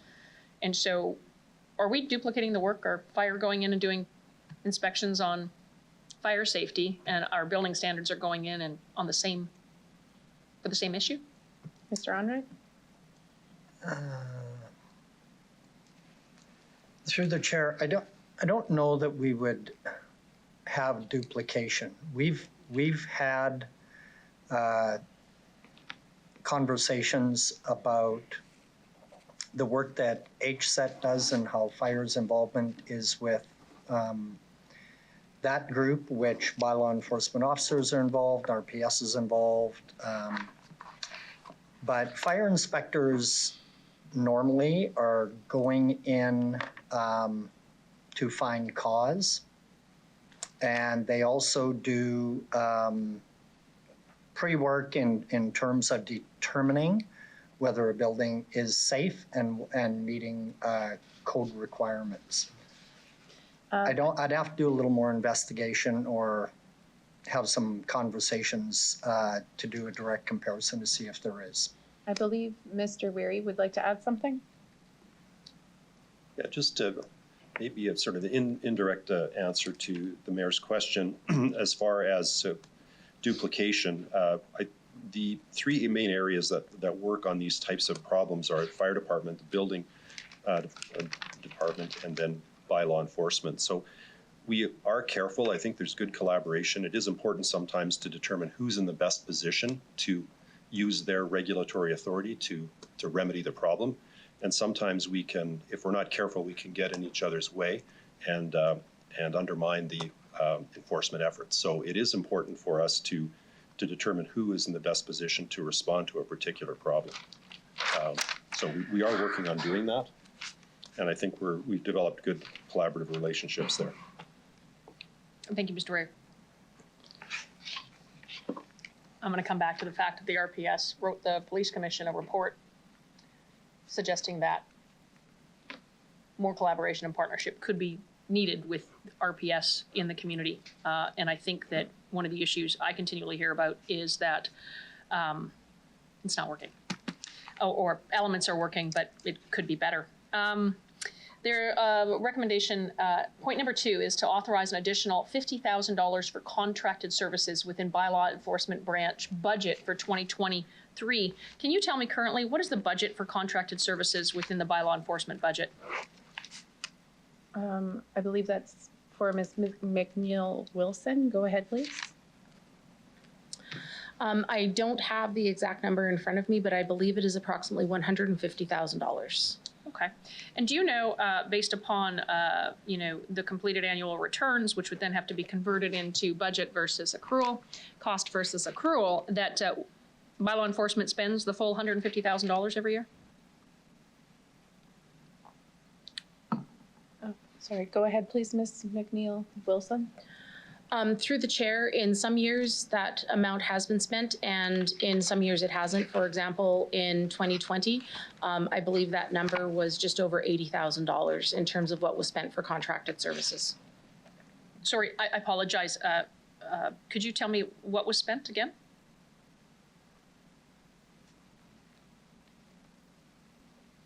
I just missed the number that you said. I apologize. Through the chair, I believe it was just over $80,000 in 2020. But the number does vary based upon the number of remedies that we perform each year.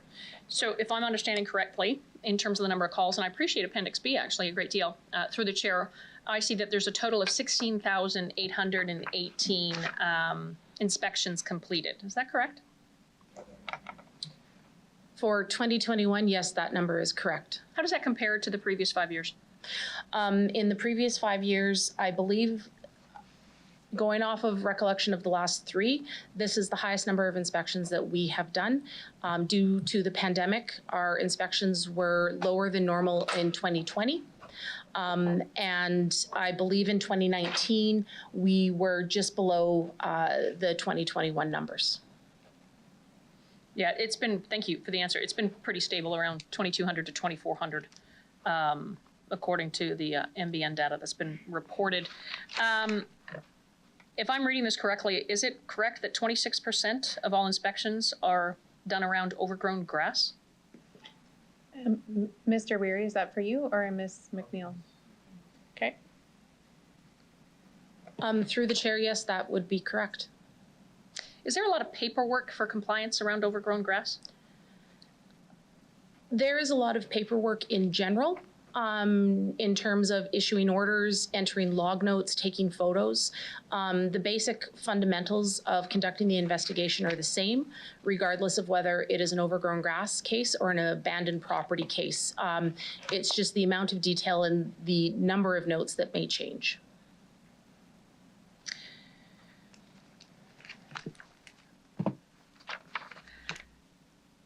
I already got my quarterly reporting. I'm super good at that. I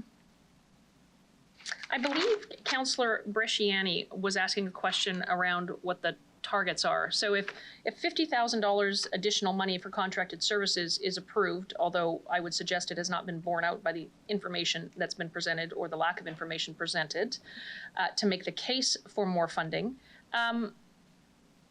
what is that extra $50,000? What's the target for that?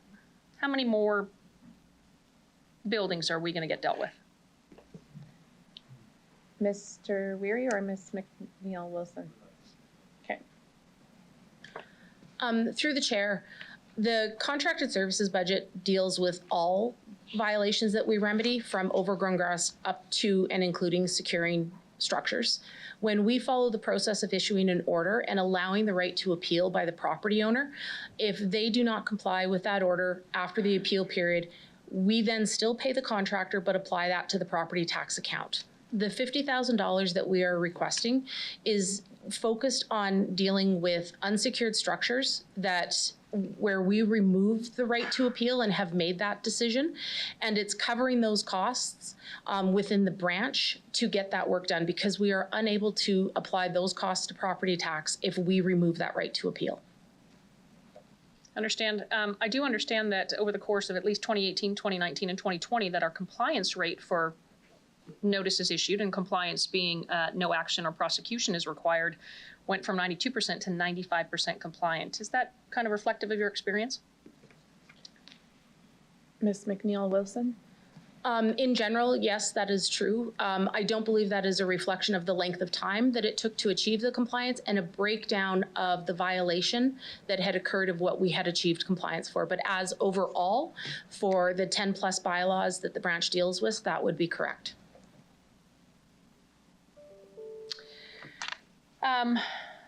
I'm going to suggest this on a go-forward basis. There's a request for money in this recommendation with no reference to existing budget and no reference to what has actually been spent within that existing budget over the last number of years. By what you just told me, $70,000 was left over from one year to the next. Do we return that to the General Reserve Fund? For you? Mr. Weary? Yeah, it doesn't carry over, it's operating dollars. But we have no other information over the last 5 years in terms of the budget request and what was spent. Is that correct? No, and I apologize for that, Madam Chair, if that information would have been helpful. This was a first crack at presenting the idea of using this different policy method. So if the decision and the wish of council is to approve the policy change, that would be, in our view, important. And then from there, we can work within our existing budget, if that's the will of committee and council, and then come back as part of this evaluation to determine and maybe build a better case on the financial side of things to see how much more we might need for this remedy to be effective as a method of correcting some of the more urgent violations that require immediate attention. So certainly we can work either way, but do recommend that the policy change at the very least be made. Thank you. Zero issue the policy change. It's clearly a problem. But again, on a go-forward basis, and I think this would apply kind of across the board, there's an ask for FTEs or there's an ask for dollars. There should be some breakdown for council, so we're not being asked to make a resourcing decision in a vacuum without comparing it to what's been accomplished in the previous 5 years, what the ask is, and even in this case, 1 year's worth of the list, which Appendix B, which I appreciate, but no understanding of how that compares to previous years. And then we see other reports which show that we're just more expensive to do some of these things. So just from an accountability perspective, I think providing that data to council should be at a minimum, so we know what we're getting ourselves into. It is not a bottomless pit. Mr. Nicol, I have one final question through the chair. Can you tell me unequivocally that the model we currently have for bylaw enforcement is the absolute right one? Mr. Nicol? Through you, Deputy Mayor, I would say without hesitation, I can't say it is the best one. I think any org structure is only as good as the processes work, the people that are working together. What I would say is, from what I hear today at committee and what council members have conveyed from their respective constituencies and stakeholders, that something's not working. Or at the very least, you're not happy with what has been working. So I would be more than prepared, I am prepared to request that Chief Bray from the police come and join me Mr. Wary, Chief Jackson from Fire, and any other senior members of the executive team, and sit down and compare notes. I think anybody who's listened to the discussion today would fully appreciate that there's some unease and unhappiness here. And I think that our job is to respond to what your concerns are. So does that mean that there would be a new organizational structure? Not necessarily. Maybe it's just some processes that need to be in place. By the same token, if this structure, which was put in place 3 or so years ago, isn't working, well, then let's fix it. Thank you, Mr. Nicol. I appreciate your answer. That's all. Thank you, through the chair. Okay, so I just want to note that I do still see Councillor Sadnichuk and Councillor Bresciani, and I do have a few questions myself, and it is 11:07 perhaps, and we're on report 1. So I just want folks to keep that in mind. Go ahead, please, Councillor Sadnichuk. Thank you, Deputy Mayor. Just one question that I wanted to follow up on, and that is in terms of compliance with orders. I'm just wondering if through the chair, wondering if administration can give us a little bit of an understanding of what's involved in getting to compliance. I'm aware of one case where I think it took 2 years to get to compliance on a particular issue. So I'm just wondering if there could be a little bit more information provided in terms of the resources, the time that's sometimes involved in getting to compliance. Who is that for? Mr. Wary? Ask Ms. McNeil-Wilson to walk through the steps and sort of the average timelines for some of these things. Like there are some that are easier to resolve and some that do take more time. So there is not one sort of standard response time. Some of these are different. It all depends on the resident you're dealing with and the problem as well. So, but I'll turn it over to Andrea to respond. Ms. McNeil-Wilson, go ahead, please. I echo what Mr. Wary said.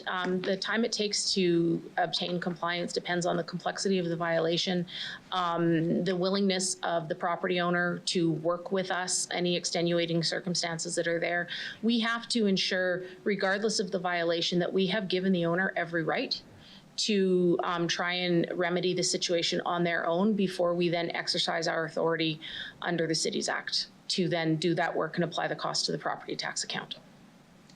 And just to follow up, the resources involved is not just one bylaw officer, if I'm correct. It could be multiple people that would go to assist in a situation. Is that correct? Through the chair? Through the chair, if I can just clarify, do you mean multiple bylaw enforcement officers to deal with that enforcement process? Or are you talking if the city is in a place to remedy that violation? I'm just, because I'm thinking of a particular situation that I know was very complicated, that involved a lot of resources. So I guess I'm just trying to, to make sure that it is clear that it's not just sometimes one bylaw officer who's going to convince or to take the action necessary for compliance, that sometimes there would be several other resources involved in order to get that compliance. Such as police or whoever. So through the chair, the assessment is done based upon the nature of the complaint that is received or what the bylaw enforcement officer will observe while in their enforcement area. And at that time, unless there is not a known history in terms of that individual is on our caution list, we have had previous dealings, it is typically a single bylaw enforcement officer that would then deal with that property owner. If the property is on our caution list for whatever reason in terms of an aggressive tenant or an aggressive property owner, then we may look to have a second bylaw enforcement officer attend for the safety of the officer, or depending upon the severity of the risk, and we have in some instances called on Regina Police Services. There's been threats of personal safety and the use of weapons. When it comes to remedying a violation, it depends on the nature of the violation, whether or not we will have police presence and whether or not there will be more than one bylaw enforcement officer there.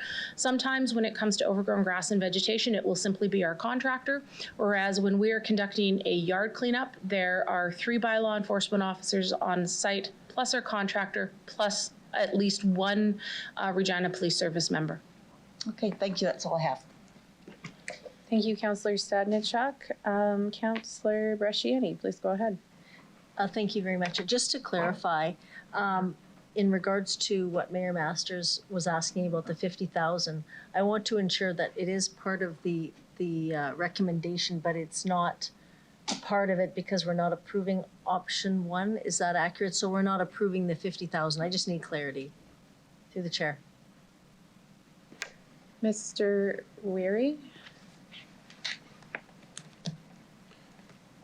This $50,000 ask, according to the recommendation, would be essentially a pre-approval for the 2023 budget, but certainly this request could simply be the approval of any money for 2023 could be deferred to the 2023 budget and could be just simply removed from the recommendations if committee wishes to vote on the other one separately. Sorry, I apologize. I can hardly hear Mr. Weary. Sorry, my voice didn't come through. The recommendation number 2 is asking for an additional $50,000 in contracted services as part of essentially a pre-approval for the 2023 budget. If there's concern about the case that's been made or not made for requiring that money, that could be deferred to the simply voted down, and then it could be considered as part of the 2023 budget or beyond. If we, as administration, decide there's a need for additional dollars to get after this this new remedy if approved by council. If that answers the question. Thank you. Okay, so so then I would prefer to come back, I guess after the report and more information comes forward. So would that then mean I'd have to move a motion then to remove? Like I'm just, I guess I just need some help because I'm looking, I'd like to have more information that comes back to us before we approve the 50,000. So Mr. Nicol would like to speak. Okay, I'll pass it on to Mr. Nicol. Thank you, Deputy Mayor. Through to Councillor Bresciani. I'll leave that to the clerk to decide how best to do it. But what I'm hearing is that you want to hold back on the potential provision of additional money until a further report comes. And I'm suggesting that we can also incorporate that in a relatively timely fashion with what I had proposed in response to the mayor about bringing together the chief of police, fire chief, the legal department, bylaw enforcement, et cetera, and maybe come back with a more comprehensive report. And then I would leave it to the clerk to advise you how you best want to do that. Okay. But we can certainly undertake that from my end. Okay. So if that's an undertaking, then we would leave it as status quo, or I guess I'll ask the clerk. Thank you. The clerk would like to weigh in. Just one moment, please. Through you, Madam Deputy Mayor. So there's 2 potential options that's available to council with respect to this. So based on the comments that the city manager just spoke of, if it's a matter of whether or not you would like the city manager to do some further work on this and consult with the other groups, it would probably be best that this matter be referred back to administration to report back with a new report. If it's a matter that you just want to table this until you receive some additional information with a supplemental report, that could be done as well too. But if what council is wanting to do is with respect to what the city manager is suggesting, it does seem that there would be some extensive work that would need to take place for that to go ahead. So my recommendation would be that the matter be referred back and that a new report be brought forward. Okay. Then I will do as the clerk has indicated, then to refer back.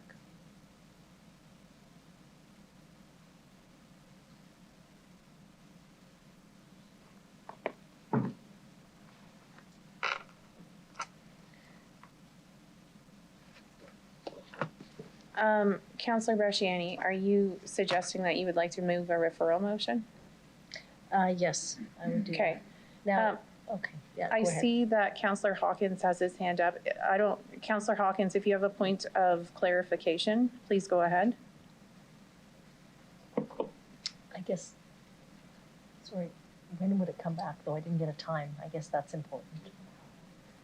Okay, I don't know if, Counselor Hawkins, it seems, did you have a point of clarification? You can unmute yourself to let us know.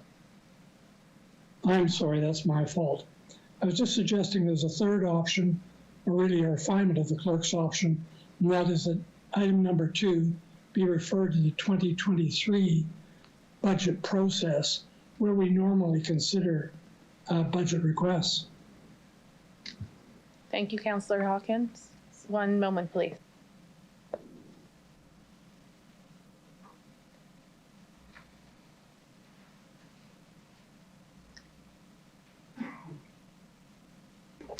This question is for Mr. Nicol. In terms of that option, do you feel that you would have sufficient time to pursue the option that Counselor Hawkins was suggesting could be a third option? Through you, Deputy Mayor, I can't say explicitly when it would be done. I'll give you the commitment that we will get on this right away. And I would think that if that report comes back, we will do so. We'll strive to do so in time. The council will be able to consider it in conjunction with establishing the 23 budget. So I don't think it really matters from my perspective how you want to frame this.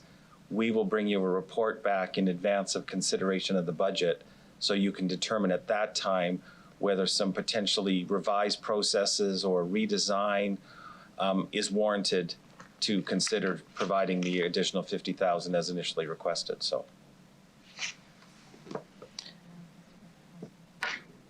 Counselor Bresciani, how do you wish to proceed? Okay, so just to be clear, so if we remove number 2,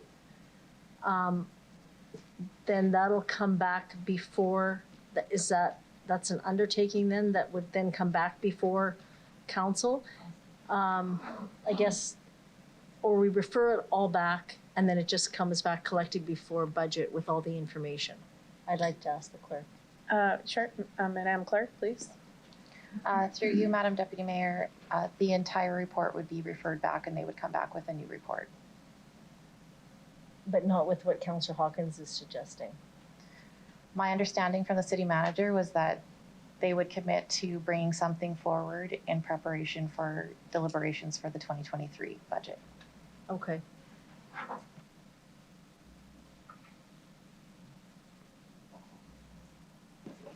Okay, and Mr. Nicol, go ahead.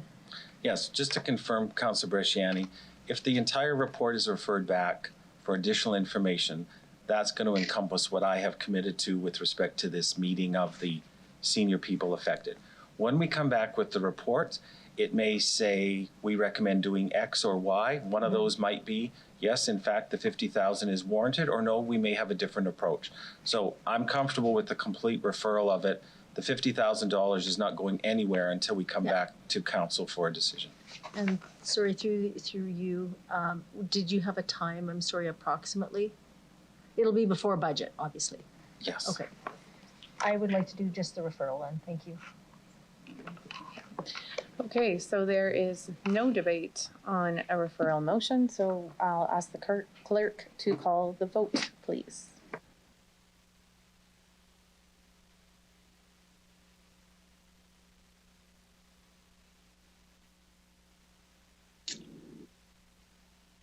Madam Chair, I vote in favor. Thank you, Councillor Hawkins.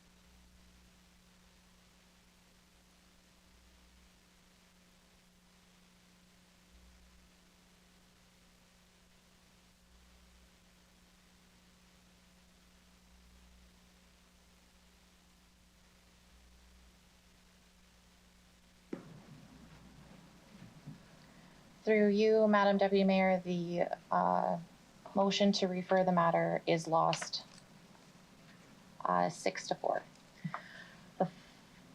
The following voting in favor of the referral were as follows: Councillors Bresciani, Hawkins, Shaw, and Mayor Masters, and the following voting against are Councillors Findura, Stadnichuk, Stevens, LeBlanc, Mancinelli, and Zakidniak. Okay, so we're back to the main motion. Councillor Bresciani, did you have, you're fine, okay. Councillor Shaw, were you wanting to speak? Better. So we've all discussed here that there's problems that exist, and we haven't found any possible solutions, but now we're going to vote on the fact that we all know that there's problems, but we're not going to find solutions. Am I correct in understanding what just happened? Through the chair? Who would like to take that? Nobody? Oh, Mr. Nickel? Come on. I don't know if that means you're, go for it. Well, Deputy Mayor, Executive Committee still has before it the original recommendations that are there. You can still proceed to do this. It's within your prerogative to approve this, instruct the solicitor to do the necessary amendments, provide the $50,000. I am still committed to coming back with some kind of a report that outlines how perhaps we can do things differently, better, or whatever, keeping in mind that maybe there will be no change. Maybe it's just some process tweaking. I don't know. But I'm still committed to do that unless council directs me or the committee directs me to stand down and not do it. I don't need to bring these people together if you're pleased with what the current system is doing. But what I heard in the last 2 hours was that people have some significant concerns. So you can still proceed with the recommendations. I will still do that concurrent work with the respective chiefs and legal. Councillor Shaw? Thank you for that somewhat clarification. I'm just struggling. So if we go ahead with this, on the sideline, you're going to see if we can fix some problems or concerns that we've addressed or we have with bylaw. But this will go through. Like, isn't that kind of isn't that adding another problem onto another problem if this isn't the solution to the problem? Through the chair. Through you, Deputy Mayor, I say respectfully to members of committee, this is your decision. This is the recommendation that has been put before you. There have been some concerns raised. Again, it's not for me to enter debate. I thought the referral was a way to just put this in abeyance for a moment while we perhaps came back, and that might give members of the committee a better sense of whether an additional $50,000 is warranted or some other amount or some other process. But clearly, this can stand alone, but I still would respectfully say that I would investigate, because I can't ignore what I heard this morning, that you have some serious concerns and we have a responsibility to do better. So in follow-up of that, I'm sitting here looking for efficiencies within our city, looking for ways to save the taxpayers and myself money, but we've just said no to that. So if we vote against this moving forward, then what? Will something be brought back to us to see how we can fix this if we vote against this? Through the chair. Through you, Deputy Mayor, yes. I can't ignore concerns that have been raised, and to some extent, those may be outside of this specific report and its recommendations. I think there are broader issues that have been raised today. I'm committed to looking at them. Again, it is up for members to debate amongst yourselves and decide whether you want to go up front and allocate $50,000 or wait for some time.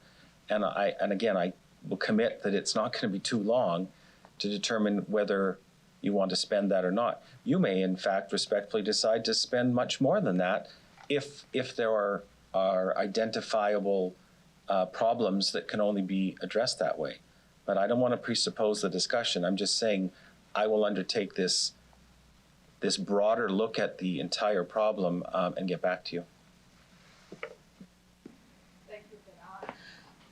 Speaking as a taxpayer and as a counselor too, for people, I just don't understand how we could throw money on top of money when we all today seen that there's problems within the way that it's being done now.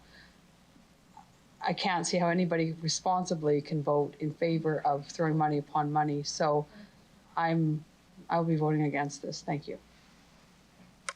Councillor Stadnichuk? It's okay now. Necessary in terms of a point when a decision is made that we shouldn't be rehashing the decision. We should be asking questions about the report. So that's my point. Okay, thank you. Okay.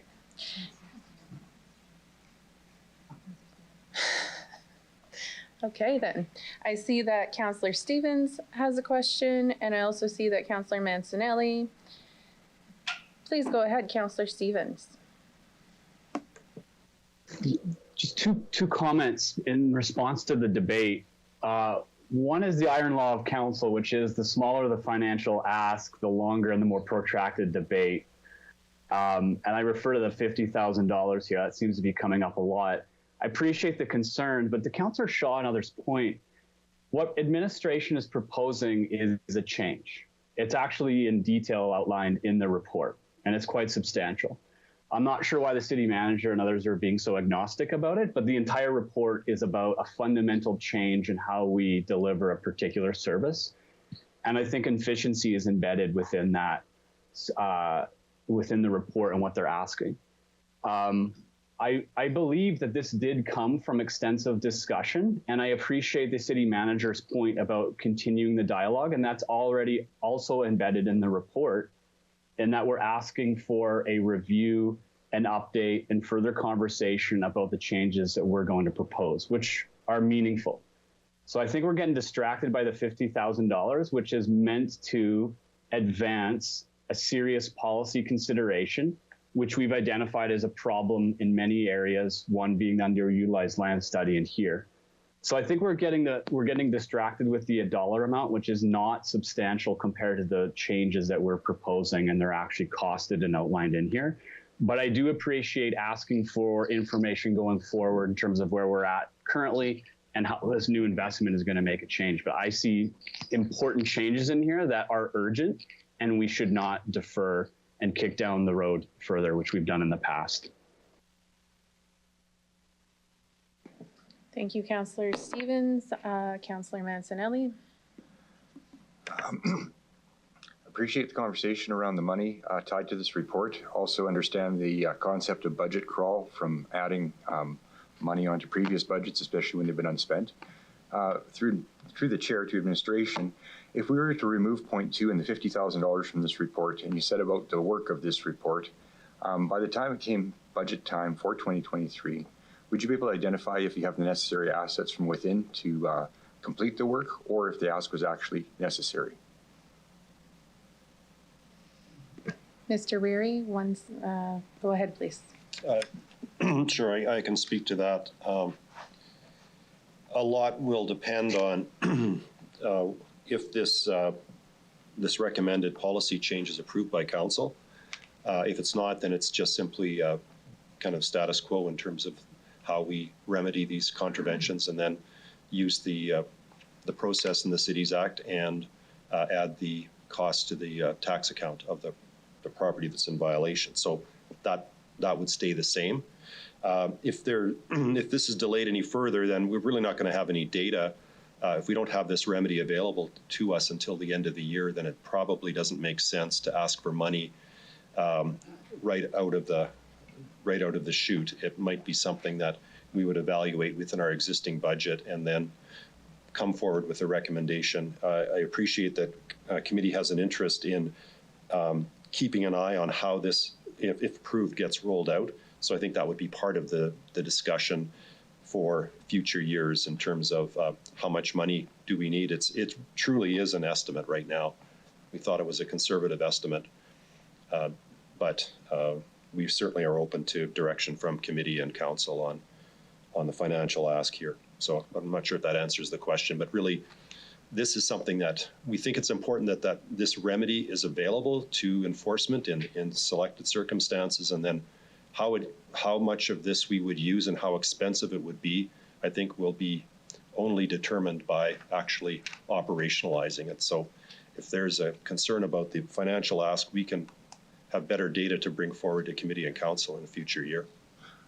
I just want to make sure I understood the question. It had a lot of points to it. So in theory, we could approve all the work from this recommendation.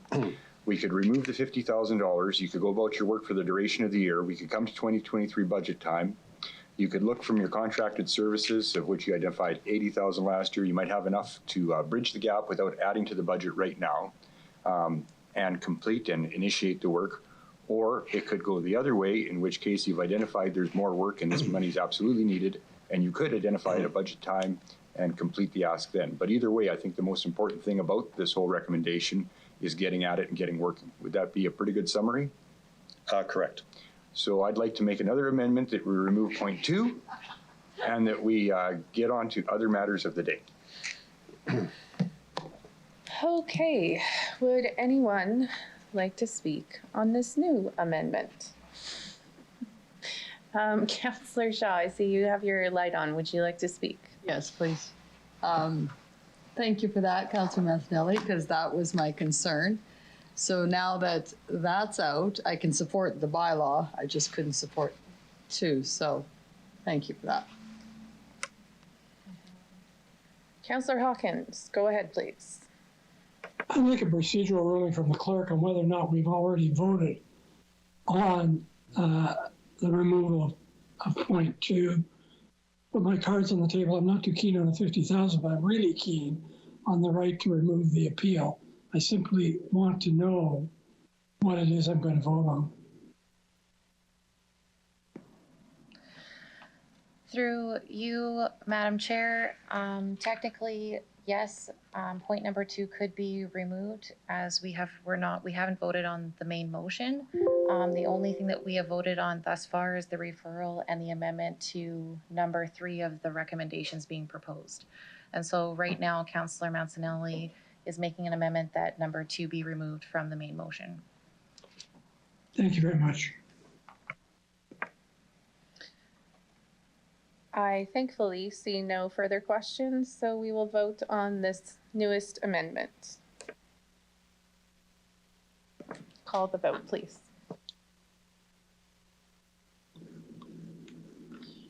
In favor, Hawkins.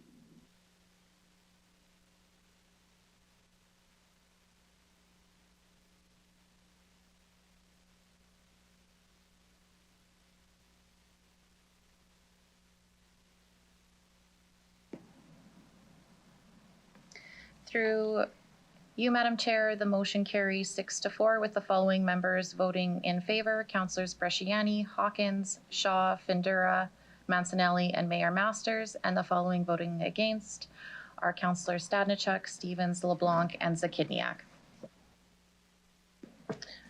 Okay, so now we're back to the main motion. I do have some questions, and so I'm going to go ahead with mine. And so my first question is on the bottom of page 13 of the report. It talks about some jurisdictions, including Saskatoon, do not allow for anonymous complaints, yet we do. And I believe it says, I haven't found that page yet, but this might allow us to be more efficient here if we did not allow anonymous complaints. I'd just like some further commentary on that from administration, further explanation of that section of the report. I believe it's the bottom of page 13. Mr. Weary? Thank you, Madam Chair. Well, the problem with anonymous complaints is that if that's the evidence that you need to rely on to prove a violation, it's not much use to you. So if people aren't going to go on the record, we can't rely on them to come forward with the evidence that might be required to prove a violation. Sometimes with things like Crime Stoppers, they are anonymous and they're used as a lead to allow for other investigation to happen to confirm there's a violation potentially. So that's typically what we do if there's a complaint of that nature. But it is a policy. It's a policy choice in terms of some of the things that we could do or not do as far as how we vet these service requests as they come in.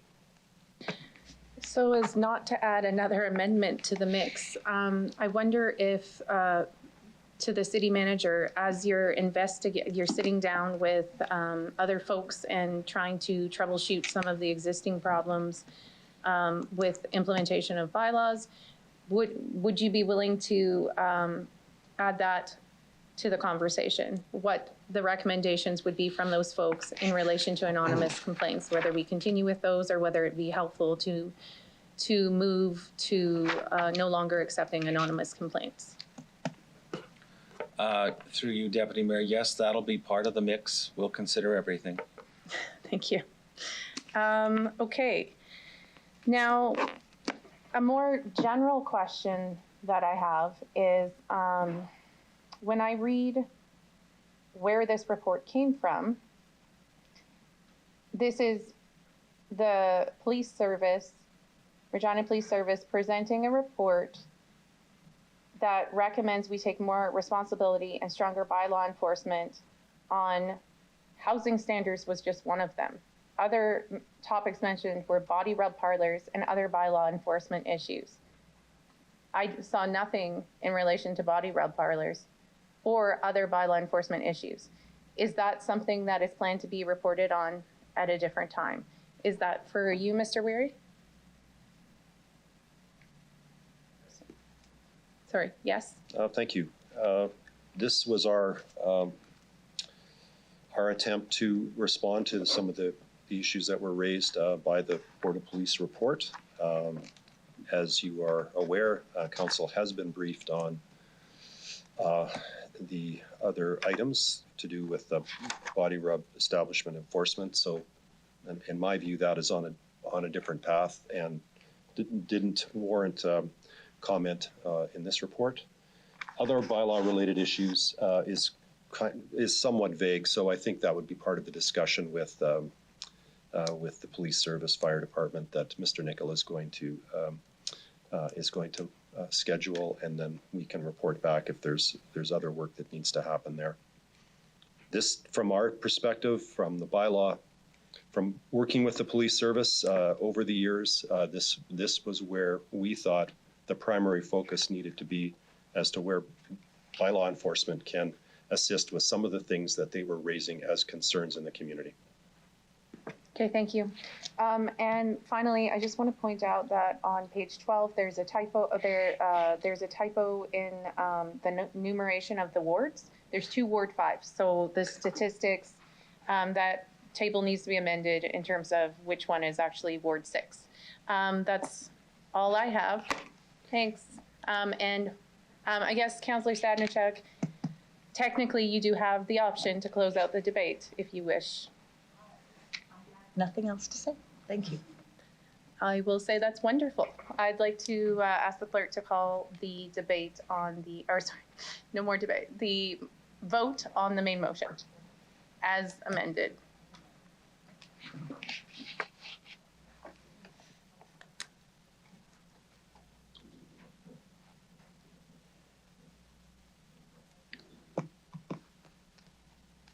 Madam Chair, I vote in favor. Thank you, Councillor Hawkins.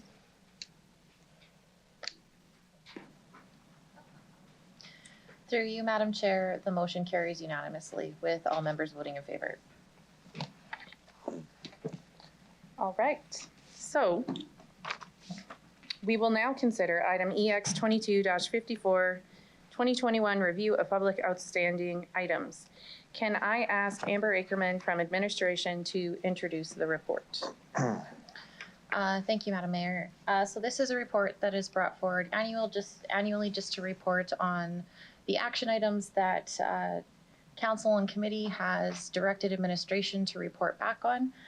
This report reports on the items that were taken care of in 2021 and those items that are still outstanding. As this report has been tabled from a couple of meetings, there are some items that have been dealt with that may not be reflected on that list. So if there's any questions. Can I have someone move this report with a friendly amendment to approve the recommendations at the City Council meeting on May 18th, 2022? Councillor Shaw. So you have the first opportunity to ask questions if you have any. No, I'm good. Okay, Good. thank you. Does anybody have any questions about this report? Well, I do. So let me find my page from previous meeting. Okay, so I would say my most pressing question is, I think it's on page 16, it talks about, there's an upcoming report in relation to the consideration of full-time council positions. What I didn't see indicated in that outstanding list is that I also believe that there was a direction to include consideration of additional supports for council as well, not just full-time positions, but also what potential additional support council may be able to access.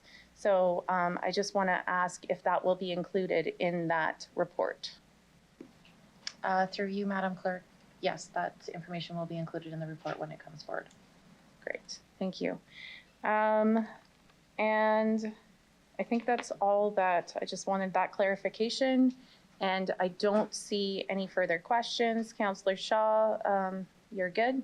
Okay, oh, Councillor Bresciani does have one. Go ahead, please. Sorry, just one sec. It's not working.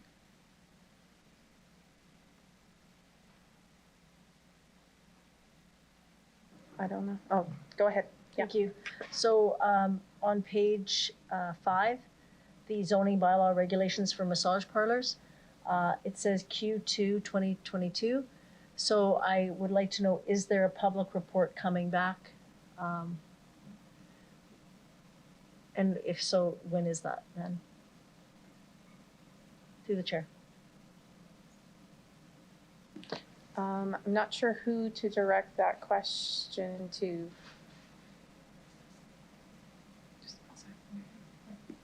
Sorry, Ms. Brennan, what were you suggesting? Thank you. Through the chair, Ms. Dawson would speak to that, please. Okay, thank you. Ms. Dawson? Sorry, I was pointing, but I meant that this is actually a report that's coming out of the city solicitor's office. It would be Byron. I'm sorry, can you repeat that? Yeah, I can. Through you, Madam Chair. This report would be coming out of the city solicitor's office, and so my finger pointing got misinterpreted. Way to go. Okay, the city solicitor has stepped out for a moment, so we're going to see if we can track him down. I don't know if you have, do you have any other questions while we wait, Councillor Bresciani? No, that was. No, never mind, sorry, he's here now. Oh, okay. So we'll turn his mic on. Thank you. My apologies, Madam Chair. Thank you, Mr. Wary. I just asked the question on page 5, the report CR 19-1121. It indicates that there is the zoning bylaw regulations for massage parlors. I'm just wondering, is that, there was an update, when is that coming back? It says Q2 of 2022. Sorry, apologies. Could you cite the reference? Page 5, very top. It's Schedule B, page 5. Yeah, Schedule B, yeah. Okay, well, I'm just advised that I should be referring that to Ms. Dawson to respond to. Ms. Dawson. So we're going back to Ms. Dawson. Okay, 1 second, please. Go ahead. Sorry, my apologies. This one, this one is me. Would be some zoning bylaw amendments that would, I guess, clarify some of the pieces that we've been working on with the city solicitor's office in terms of body rub establishment. We had intended originally to bring them through in some of the housekeeping amendments, but we weren't quite ready yet. So they will be coming at a later point in time. So that's where we're at with those, and we should be seeing something shortly. So in 2022 though, I guess? Yeah, through you, Madam Chair. So a zoning bylaw amendment is always in public, and so a report will have to come through Planning Commission and Council for that zoning amendment, and we do hope to have it in 2022, yes. Thank you. Yeah, I do remember the discussion. It was supposed to be a year kind of after, so sure, I just want to make sure it happens within this year. Thank you very much. That's all I have. Okay, I see no further questions or comments, so I think we can call the vote. No. Councillor Shaw, you're good, thank you.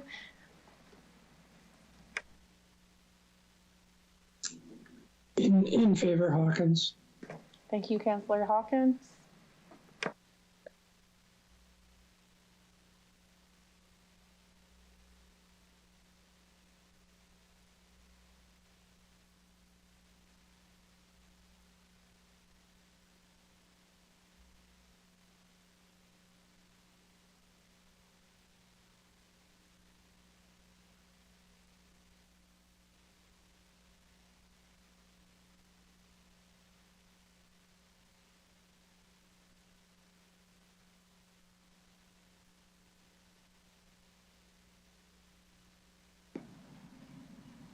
Through you, Madam Mayor, the motion carries unanimously with all members voting in favor. Okay, thank you. So we are moving on now to EX 22-58. I believe we have a delegation for this report. In person, Ryan Johnson will be presenting. If you can please come forward. And you'll want to introduce yourself for the record, the organization you are representing, and where you live. You have 5 minutes to address Executive Committee, after which you will have the opportunity to respond to any questions that members may have for you. Go ahead, please. Thank you. Good morning, and thank you, Madam Chair, Mayor Masters, members of City Council, administration, and members of the general public. To start, I acknowledge our facility and operations are located in Treaty 4 lands, and I am Ryan Johnson, President and CEO of the Buffalo Pound Water Treatment Corporation, and I reside in Moose Jaw, Saskatchewan. I'm very pleased to report on the highlights of the corporation's operations for 2021. Despite the challenges and impacts from COVID-19, the corporation met all of its regulatory requirements and criteria for production of safe drinking water and met all of its obligations under the unanimous membership agreement with the cities. Financially, the corporation had a small operating surplus of $150,000, most of which is from water sales over budget due to the hot, dry weather we had in 2021. Our capital projects continued with some disruptions due to COVID, but all projects were either completed or remain in progress. The plant renewal project, which represents most of the capital spending for the corporation, which I'll speak to in more detail shortly. The lake pump station electrical and pump upgrades are nearly completed and was commissioned in April 2022, and we're just working on deficiencies. The backup power generation is available now at both the main plant and lake pump station to ensure the plant can operate with sustained power outages. The UV corrective action work was awarded at the end of December and should be completed at the end of this year. The corporation developed its first environmental strategic plan, which aligns with the corporation's strategic plan and is very complementary to the City of Regina's Energy and Sustainability Framework 7 Big Moves for Net Zero by 2050. It outlines the major goals, which include 100% utilization of renewable power. Number 2, increase energy interdependence in decarbonizing our backup systems. 3, develop resource-conscious maintenance and operating programs and procedures. 4, minimize water content of sludge disposed at the landfill. 5, be recognized as a leader in a low carbon emission and wastewater discharges back to the environment. Number 6, encourage a public engagement and education on sustainable water management and resource conservation.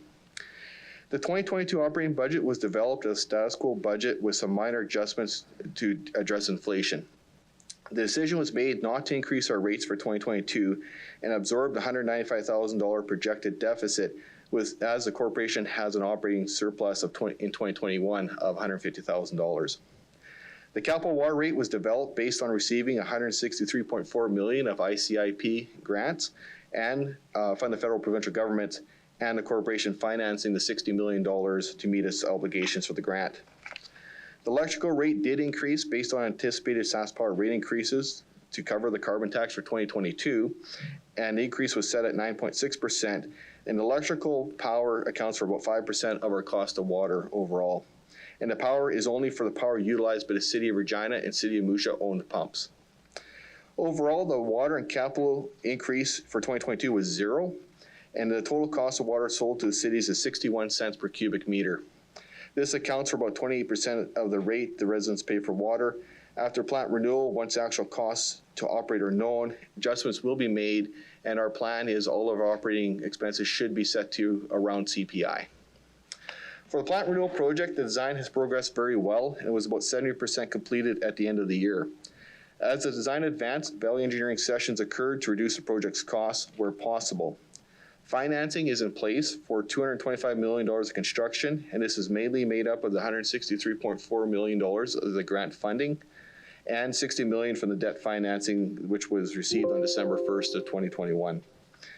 The joint venture submitted its pre-guaranteed maximum price Class 1 estimate on November 15th, and this was reviewed by the owner's advocate and the corporation. The corporation and advisors worked with the joint venture to better understand the submission, and the final GMP and alternate lump sum proposals were received on March 25th. These submissions have since been reviewed and are being addressed under a separate report due to the commercial confidentiality of the submissions. A decision will be made this month whether to proceed or to take the off-ramp and do another procurement. The project, once completed, will be addressing current risks, ensure the sustainability of water treatment plant, provide resiliency to climate change, meet the growth demands in the region, and up to the year 2050. Plant tours are now available for members of City Council administration. If anyone would like to tours, we would be quite happy to have people that come out. And we'd like to thank you for your opportunity to speak to you today. Are there any questions? Thank you very much. I will now look to Council or Executive Committee to see if there are any questions. I don't. Sorry, 1 second. Oh, I do see Councillor Findura. Go ahead, please. Thank you, Mr. Johnson, for coming. But the water levels controlled by Watershed Authority, know that, right? And Diefenbaker, how I want to call it, transferring water from Diefenbaker into Buffalo Pound. Are controls in place with the Watershed? Like a few years ago, we had 2 more days left of water because the Buffalo Pound is shallow and a lot of issues in it. Where we stand with that, the channel that goes between Diefenbaker and Buffalo, is it going to be tiled to be finished? And then the level of, because it talks about how many cubic meters per we get from the Diefenbaker to the Buffalo Pound. Thank you, Madam Chair, through you to the Councillor. So the Water Security Agency is responsible for the management of the water within the provincial boundaries. And what they do is they set water levels. So the Buffalo Pound Lake is set at a very set level, and they like to manage that within a few centimeters of that number. The lake itself, we have not had any problems with itself when it comes to availability of water for us for production. We have had issues within the plant back in 2015, which were a completely different issue where we couldn't keep up to demand of the cities. But the water channel itself receives enough water. We do have some technical issues. If the water flow is too high, what happens is scours the channel of the river, per se, and the lake, and what happens is it puts a lot of extra nutrients in the water, which means we have to treat that out. That does cause us headaches. In the past, we've had the Moose Jaw River and the Coppell Lakes below us, the Nicole Flats area specifically, back up into our lake where water was reverse flow, and that has significant impacts on us because our water treatment plant was originally designed to treat water from the South Saskatchewan River, which became Diefenbaker, the Cold Flats area and Moose Jaw River have completely different chemical compositions, and it reacts heavily with our chlorine and things like that. So we have these kind of management issues. But if the question was more related to how much water we have, the security of water, based on our discussions with Water Security Agency, is we're comfortable that next 25-year horizon, we will not have issues with water. The province is investing in updating their channel, making sure that they can get the water flow through it. We do like to see water flow through the channel at all times. We just don't want to see too high, and too low can cause problems as well. Then, of course, there's the South Saskatchewan Irrigation Project, which is being championed by the Water Security Agency with likely federal and provincial partnerships, which is looking at a new channel for irrigation purposes, which we may benefit from as that project becomes closer to fruition. And we are a stakeholder within that group, so we will be involved in some of those decision-making, or at least have input into that. Okay, great. Thank you very much, Madam Chair. Upgrading power, quite a bit of money was spent to upgrade the power. A more question towards solar or wind. You have a lot of acreage around you. Has the board talked about? I mean, we're going to the future, renewable and all that. Has there been a discussion on that level? Would you be comfortable? Where? How long? What's the discussion on that, Madam Chair? Thank you, Madam Chair. Through you to the councillor. We have had many discussions on that. We actually have a three-phase program we're working with SAS Power on, which is a part of it. Was one of our goals in our environmental strategy is to be using green power 100% by the year 2028. To do that, next year we'll start purchasing through SAS Power, through the subscription service. We'll be buying green power from them, so the allocation.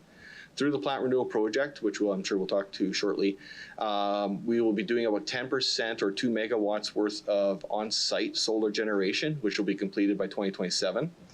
And then we'll be doing a partnership with SAS Power to look at having off-site generation that is owned by the corporation, but we do receive through the partnership the credits for that. So we will be 100% off the grid when it comes to our electrical power. Sorry, not off the grid, but we'll be 100% green power. So that is our goal. So by 2028, we should be 100% green power. With plant renewal, we have a bunch of other efficiencies and things we'll be doing to reduce some of our power demand, but that's kind of separate to this. We've also looked at wind power, SAS Power, because of the changes. We've actually been in recent discussions with SAS Power about maybe accelerating our phase 2, phase 3, which is on-site potential wind and additional solar power. So we're in preliminary discussions with SAS Power to find out what's the best way to do that, because they also need to get to net zero sooner than later as well. And we do have land available. Windmills is actually easier for us to do. Solar takes land. We do have land, but we will be utilizing that with solar panels. So we will have to look at either purchasing more land or looking at more of a wind power solution. So we are in early discussions with SAS Power to do that, accelerate what we were thinking would be about 2030 up to maybe 2028 as well. Okay, great. Thank you for that. One more. Procurement, meaning about purchasing, buying, let's say, pumps or questions to ask. Is that a local? You source out local. We talked about how we moving forward. Moose Jaw, Regina, do you source local? Let's say if you need a pump. What's the process for the plant? Okay. Thank you, Madam Chair, through the councillor. So our procurement is done. We have a procurement policy we follow. We will tender or do public advertisement for purchase over a certain dollar value. We can sole source for very low dollar items, and we'll do invitational depending what it is. Unfortunately, when it comes to things like pumps, there's no pump manufacturer that does the pumps we need. We're using 2,000, 2,500 horsepower motors and pump systems, so they'd be supplied out of Calgary, Winnipeg, Toronto, what have you. When it comes to more of the smaller stuff, absolutely, it makes sense for a lot of our consumables, smaller materials we purchase locally. But we do a tendered value, so whatever the cheapest. And again, we look at triple bottom line when we're doing our evaluation. So we're looking at where does it come from? Is it cheaper? What's the maintenance? How long does this item last? Something that costs $1 but only lasts a year is is actually more expensive. Some cost $5, but last 10 years. So we have to account for that in our analysis. So we do that when we're doing our evaluations, and then we will then take what the best value is and award that. Right on. Mr. Justin, thank you very much for that. Thank you, Madam Chair. Thank you, Councillor Findura. I don't see further questions, but I do have some myself. My first question is the environmental strategy map contained in the annual report. I think it looks really good, but I didn't see dates attached to it, to any of the targets or tactics. So I was just wondering if there are timelines attached to those initiatives and they're not included, or just some more information about that, please. Thank you, Madam Chair. So yourself as chair. We have some targets, but they're not on the roadmap. They're more embedded in the actual documents themselves. But the intent is, we were working with City of Regina on Reginas as well, like just understanding where Regina went. And we wanted to see where Regina landed before we can make revisions. So our strategy will be revised in short order, but we do have targets for some, but not for others, because plant renewal is such a large project for us. The energy decarbonization were the two priorities, which is number one. Number two, things like public education, which is number 6, would be something that would happen later on once plant renewal is completed. So it's within the next 5-year time frame. But now that Regina has actually put forward its plan, we can look at that and make sure we're completely aligned on the areas like natural gas is one that we have to specifically look at, because it wasn't included because at the time we weren't sure how we're going to address that through geothermal, or we have a lake that we can use as a heat sink and as a cooling source. So we're looking at, how can we utilize that? Okay, thank you. And I wonder if, I don't know how easily you'll be able to do this, but I'm wondering if you can give a very brief overview of some of the major infrastructure projects that you folks are currently completing for the benefit of the public who are wondering why so much investment is required from the public in terms of our safe water supply. So the plant renewal, yep, and some of that, just a very brief overview. Sure. For that. Thank you, Madam Chair, to yourself. So the last time the plant had major upgrades was done in 1989, and at that point it was expanding the capacity of the plant, and so a lot of our processes are dated to 1989. Since then, we have added UV system to deal with Cryptosporidium and Giardia, which are things that are found in the lake that are harmful, but aren't treated with conventional treatment processes. So we need UV to deal with that. So that was a special project done as an aside. So that was completed in 2017. It was completed. Then we had our biggest Achilles heel in the past has been backup power. We're 17 kilometers from Highway 1. We're about 20 kilometers from Moose Jaw as the crow flies, and about 60 kilometers from Regina. We don't have a secondary feed, so when we lose power, we've lost power, and all our processes are completely dependent on power. So that was a major issue that was addressed, started in 2015. We actually had a major incident in 2011, but 2015 we actually started getting funding to do the project. We completed the main plant in 2019. We completed the lake pump station basically a month ago. So now we have the ability to run without electrical power on diesel for a period of time. So those are the two major projects been done. We did some pipeline work as well, and preventive maintenance within the building itself. But really, we're using a plant that was built in 1955. It was commissioned. The technology was updated in 1985, expanded in 1989, and we haven't done anything major to our core processes. Our processes are very vulnerable to climate change when it comes to how the lake's been reacting. 2015, for those councillors that were here or people or residents remember, we had a period of 2 weeks around this time of year in 2015 where we were basically running at 25% of capacity. The city needed near capacity at the time. And we had that uncomfortable conversation where we had talked to 2 city mayors and city administrations about we may not have water, and how do we run out of water? Do we let one run out first, then the second, or what have you? So we don't want to be in that position, and we need to deal with climate change, but also our processes. We're fundamentally changing our treatment processes in this case. The way the old plant was designed is everything was supposed to sink in the treatment processes. It's not as efficient. It's actually floating material. So some of the new technology we're using is ozonation and DAF, which is dissolved air flotation. What happens is we basically put a lot of dissolved oxygen into the water. Things float to the surface, we can get rid of it. And this is what was causing our problems back in 2015. And the problems we have in 2015 happen all the time for us. Is whenever we have hot days, cold nights, and there's very little wind, we have what we call thermal gradients, where impacts our treatment processes. So those are some of the bigger things that we're dealing with. We're not meeting regulatory regulations on several items. If we were built within a city boundaries, our waste material would go to the wastewater treatment plant, which would be treated and then go to the environment. We are a water treatment plant, but because of where we're located, we actually have to treat our waste process water to a degree, and we're not meeting that standard. So we are out of compliance on that area. There's other minor non-compliances we have as well. We use chlorine gas in our treatment processes. Our storage facilities are not meeting current guidelines on that. So those are some of the things in that area. What we've been finding is the lake's very variable in how it handles. And again, because we're using older technology, it's not as adaptable to managing these new problems we're having. So the operators do a good job of trying to keep it well operated so that we're not having a problem or phoning the city saying, look, we're going to have issues. You may want to look at turning your wells on. For Regina's case, or Moose Jaw doesn't have that option. But we're doing what we can. The new processes will make it much easier to operate, and will be a lot more efficient. And I guess lastly is things like corrosion control.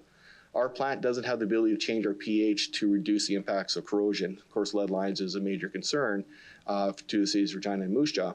And in our plant renewal project, we'll have the ability to adjust pH and as well put a corrosion inhibitor in to prevent or basically coat the lines to minimize any impacts to residents on lead issues. So that's another part of the process.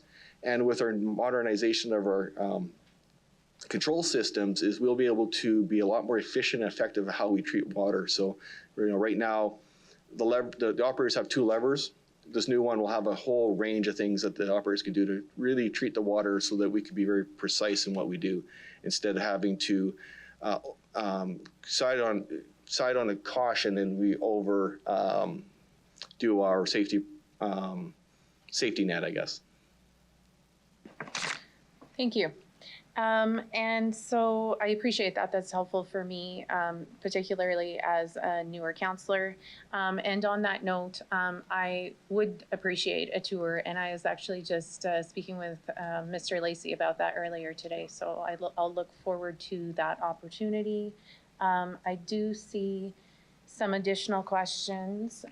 And we do have a lunch break coming up at 12:15, but we'll see if we can wrap up first. I think Councillor Stadnichuk, you're first. Okay, thank you, Madam Chair. Yes to the tour. And my question is, I was starting to think about the fact that Buffalo Pound is also a provincial park. It is used for recreation purposes. There are cabins or cottages there. I don't know to what extent that there are people that live there all year round or just seasonally. What is the regulatory environment for controlling those kinds of activities when it's also our water source for 2 cities, in terms of the number of people who are using that same source of water for recreation purposes? And is there at some point when we would have to limit how many people could actually be building cottages or cabins there? Thank you, Madam Chair, through you to the councillor. So a lot of that is done through the province. There's requirements you can't build too close to a riparian zone on a lake, and that we have no control of that. That's really all managed by the province. There are some places, though, in Canada that have protected lakes. So the source of water is protected. There's no recreationals, no cabins, no nothing. In our case, that's not the case. Our plant is robust enough that we can handle the fact there is recreational activities on the lake and there are cabins on the lake. there's a good part of the lake is protected as well through other conservation easements and what have you. But for the most part, our lake is able to deal with these types of things. But it would really be up to the province to, when they're issuing permits and that, allowing these cabins to be built or what have you, or the RMs, depending on, there's a lot of different people get involved in these. But for us, we're not even consulted on it. We're just, we have our plant, we have our lake pump station, which is right on the lake. That's the only area that we actually have any comments on. But the province deals with the building permits and stuff and what the setbacks and requirements are for people to go in. But as from an operations perspective, there isn't enough impact on the lake to be of concern to us. Because again, the lake is, it's got like about 90 billion liters in it. It changes over just on normal flow about every twice a year. I think the lake changes over. Sorry, every 2 years the lake changes over between us taking water out, the mining's taking water out, and just the water that flows through and just naturally goes through the channel. Okay, thank you for that. Thank you, Councillor Stadnichuk. Councillor Bresciani. Thank you very much for being here today and waiting through the long discussions. We, as a council, have approved fluoride in the water. So when has it started, or when is that will be part of the new plant, or can you just give us an update? Thank you. Chair. Thank you, Madam Chair, through you to the councillor. So what was discussed is during the plant renewal process in the project, we actually have an area set aside for fluoride for the City of Regina. My understanding is City of Regina was going to put that in a 2023 budget deliberations to actually fund it. And then at that point, it can just be a scope change to the joint venture to just put that equipment in. So that would be something that we expect to just be a simple change order to the joint venture once Regina has the budget in place. The reality is it won't be operational until 2025 just because of how much work has to be done before they could put it in place, but there will be a spot for it. Through the chair. Thank you. I do remember when we went for the tour. Yeah. And we saw Moose Jaw's area, and they get fluoride. Yes. And I remember seeing Regina's was there, ready to go if we ever decided to get fluoride. Yeah. So I just need clarity as to why it's not going to be till 2025 if it's ready to go. So, thank you, Madam Chair. So during the plant renewal process, we were actually putting all of our chemicals in one area. So right now we have chemicals in multiple areas of the plant. We'll actually have we're repurposing. So the project's a major renewal. Like we're keeping a lot of the assets and we're just renewing it. So one of the buildings is being repurposed to be a chemical feed room, and how all the chemicals will be delivered to there, away from staff, and it will be all controlled that way. So in that case, the area where Regina's would go is there. Moose Jaw's we've actually relocated to a different part of the building that made sense, but Moose Jaw's system's very small compared to what Regina would need. So Moose Jaw's we've actually relocated since you were the last doer.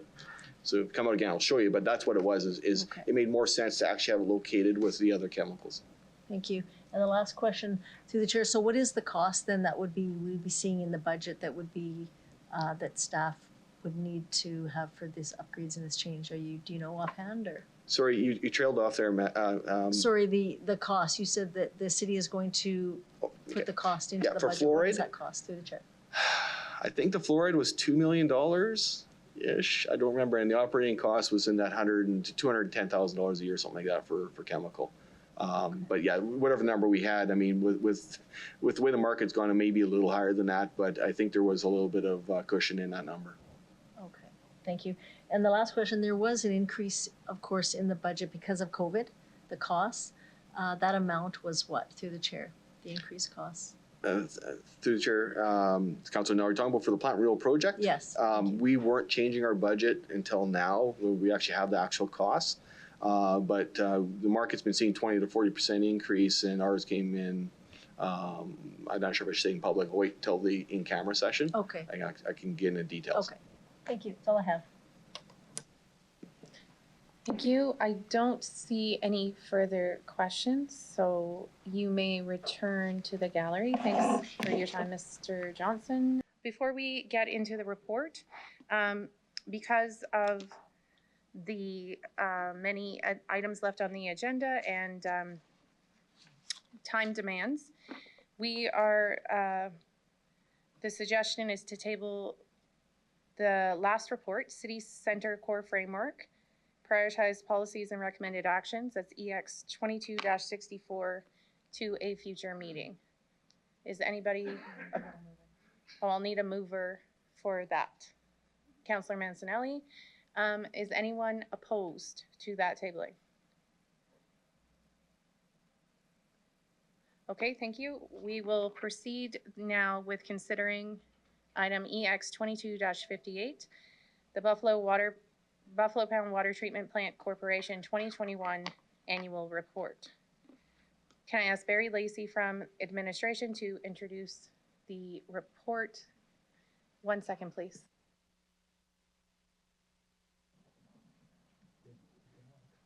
Go ahead, please, Mr. Lacey. Through you, Madam Chair. So the report before you provides the 2021 annual report, including the audited financial statements and the 2022 budget for the Buffalo Pound Water Treatment Corporation, which the corporation is required to provide as information to the city councils of the two cities, the city of Regina, the city of Moose Jaw, who are joint owners of the plant. This report before you is a file and receive report. Thank you. Thank you, Mr. Lacey. Are there any questions from members for administration on this report? Oh, I will also need, yes, I do need a mover. Can someone move the report, please? Councillor Shaw. Councillor Shaw, do you have any questions? No? Okay. Does anyone else have questions? Okay, I see none, but I do have one. So this report, this is the annual report, and then it also talks about the budget for Buffalo Pound for 2022. So can you just provide some clarification for folks who may be wondering if that has an impact for residents on their taxes for this year? Can you please clarify that?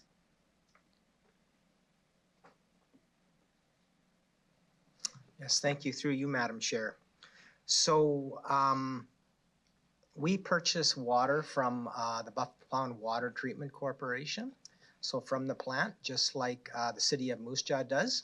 And so the budget that you see before you here is the budget of the plant, and that budget is what they require to basically generate potable, safe drinking water that the residents of Regina consume. They basically recover those costs by charging basically for the water that they sell to the water users that buy water for them, which includes Regina. So how it impacts the utility operating budget for the city of Regina is water purchases that we buy. When we buy that water from Buffalo Pound, form part of the overall operating cost of Regina's water utility. So there's probably three primary components to the operating expenses of Regina's water utility. One is the purchase of water from Buffalo Pound, which ties directly to their operating budget. Secondly, operating and ongoing annual operating maintenance costs of the water utility. So that includes things like repairing broken water lines, waste, etc., as well as utility billing collections. And then the fourth piece is city capital work. So for the city's own water pipes, as an example, when we have to replace or reline them. So the city's operating budget then results in the utility rate that comes forward to City Council for approval annually. So that city utility water rate the council approves has three components to it. One of them is the water purchases that we make from Buffalo Pound, which makes up about 30% of the overall operating cost of the utility. And just as a follow-up, as we set our budget and mill rate already for this year. So just if for anyone wondering, this doesn't have an implication on this current the mill rate for 2022. It's just part of the process of the plant itself in terms of their budget and their annual report and their reporting mechanisms to us. Is that? Yes, thank you for the opportunity to clarify. So this is just an informational report. The water rates in here were known at the time we developed the 2022 utility rate that the council's already approved. So it has no impact on the 2022 utility rate. Okay, thank you for that. I see no further questions, so I'll have the clerk start the vote, please.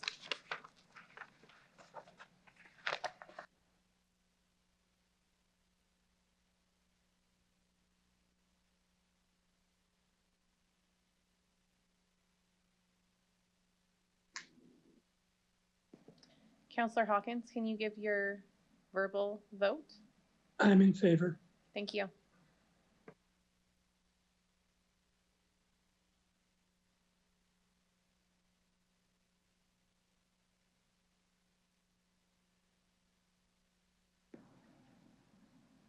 Through you, Madam Chair, the motion carries unanimously with all members voting in favor. Thank you very much. We'll move on now to EX 22-59. We do have a delegation for this report, and I'd like to call upon Sean LeChambre, sorry, I'm sure I did not say that correctly, who is joining us through teleconference. Is he on right now? Okay. Sean, if you could please introduce yourself for the record, the organization you are representing, if any, and where you are calling from. You have 5 minutes to address Executive Committee, after which you will have the opportunity to respond to any questions that members may have for you. Please go ahead. Thank you, Madam Chair. Good afternoon to everybody of the Executive Committee. My name is Sean Lasham. I am the owner of Impressions in Thread. We have been in Regina and in business for 41 years here. We employ anywhere from 5 to 9 people over those years. We have been a tenant of 950 Arcola Avenue for approximately 30 years. We became a tenant of the City of Regina when the city took over the property in 2013. At that time, we had an existing lease with the previous owners of the building, which expired in 2016 with a right to renew for another 5 years. We exercised that right in 2016. That lease is now expired, and we are asking to release or renegotiate the lease now to add on to those terms. Thank you very much. Do any members have questions of the delegation?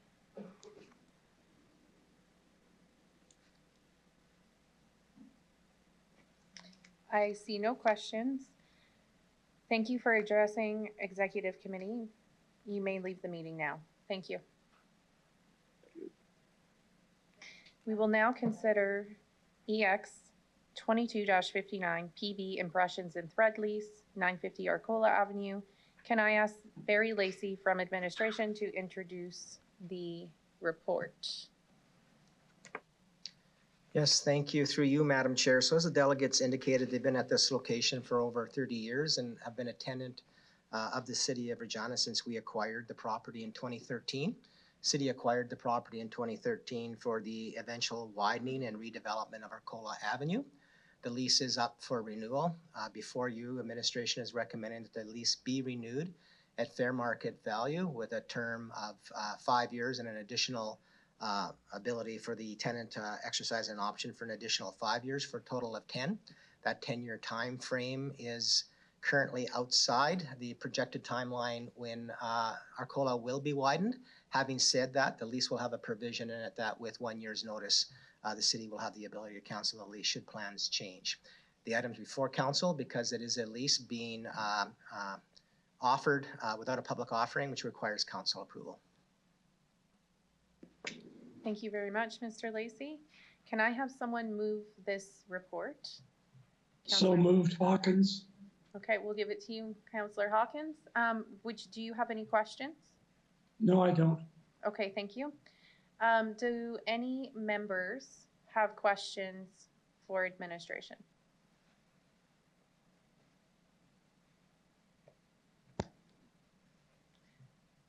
I see none. I do have one myself. I may have missed this in your opening, but can you remind me when the city is currently planning to move forward with the redevelopment and widening of Arcola? What are our current plans for that? Through you, Madam Chair, I know it's not within the term of this lease. However, I'll ask Mr. Onrait if he has any additional information on what the projected timeline is. Mr. Onrait? Through the chair, so it is in upwards of 10 years. Okay. That's why the recommended lease will work in terms of future planning for that roadway. Okay, thank you. And I perhaps should have asked this of the delegation. I don't know if we'll have this answer, but it talked about the furnace potentially or needing to be replaced and the doors expected to be replaced. Do we have any sense of the timeline or costs associated with that? Just out of curiosity? I don't know who to direct that to. Okay, Mr. Lacey? Through you, Madam Chair. So those would be typical things that a landlord would pay given we own the building. However, with respect to cost and timeline, I'll ask Mr. Krawchuk if he could provide further commentary. Through the chair, we don't have an estimate on cost of the furnace. It hasn't been, we haven't reviewed it yet. It's still working, so until it fails, we'll replace it with a like unit. As far as the front doors, we're expecting the cost of those to be somewhere in the $2,500 range, and we're paying half of the cost of those. Okay, thank you. Okay, I have no further questions, and I see no further questions. Councillor Hawkins, would you like to close debate? I have nothing further, Madam Chair, and I vote for the motion. Sorry, can you repeat that, Councillor Hawkins? Sorry, I have nothing further, and I'll be supporting the motion. Great, thank you. I'll ask the clerk to start the electronic vote.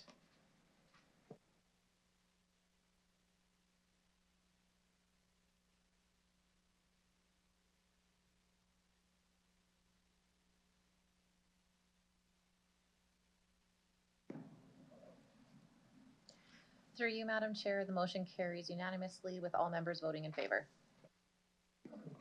Thank you.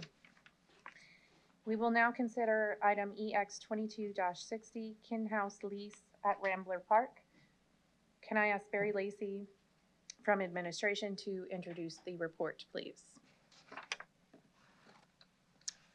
Thank you. Through you, Madam Chair. So the Regina Queen City Kingsman Club, which is a nonprofit organization, has been operating the Kin House at its current location since 2006.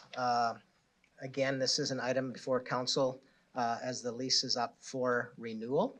The recommendation is that the lease be provided, the lease be made of, the lease rate is at no charge, given the fact that the Kin House is complementary to the operation of Rambler Park, with the intention of the Kin House providing bathroom facilities and vending machines during the week and limited food and drink service on the weekends during baseball season. So this lease renewal is before City Council. Given it is at less than fair market value and without public offering, which requires council approval, and administration is recommending a lease of 5 years with one option to renew for an additional 5.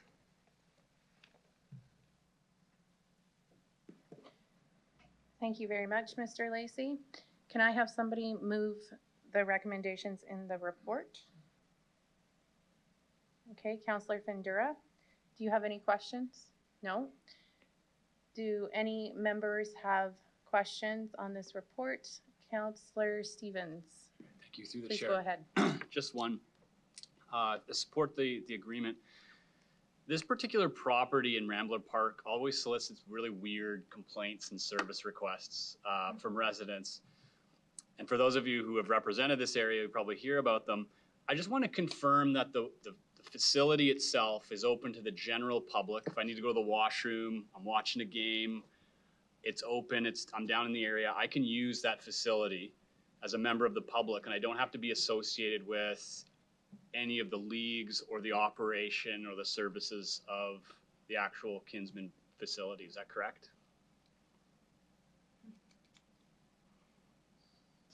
So through you, Madam Chair, I'll refer the question initially to Mr. Sale.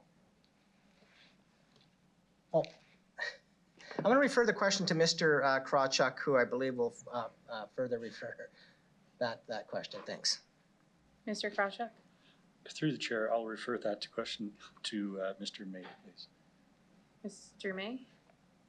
Through the chair, that is correct, Councillor. The Kinsman Club is entering into this with the intention to provide the users of Rambler Park and of course anyone who came to watch the games access to the building for bathroom facilities.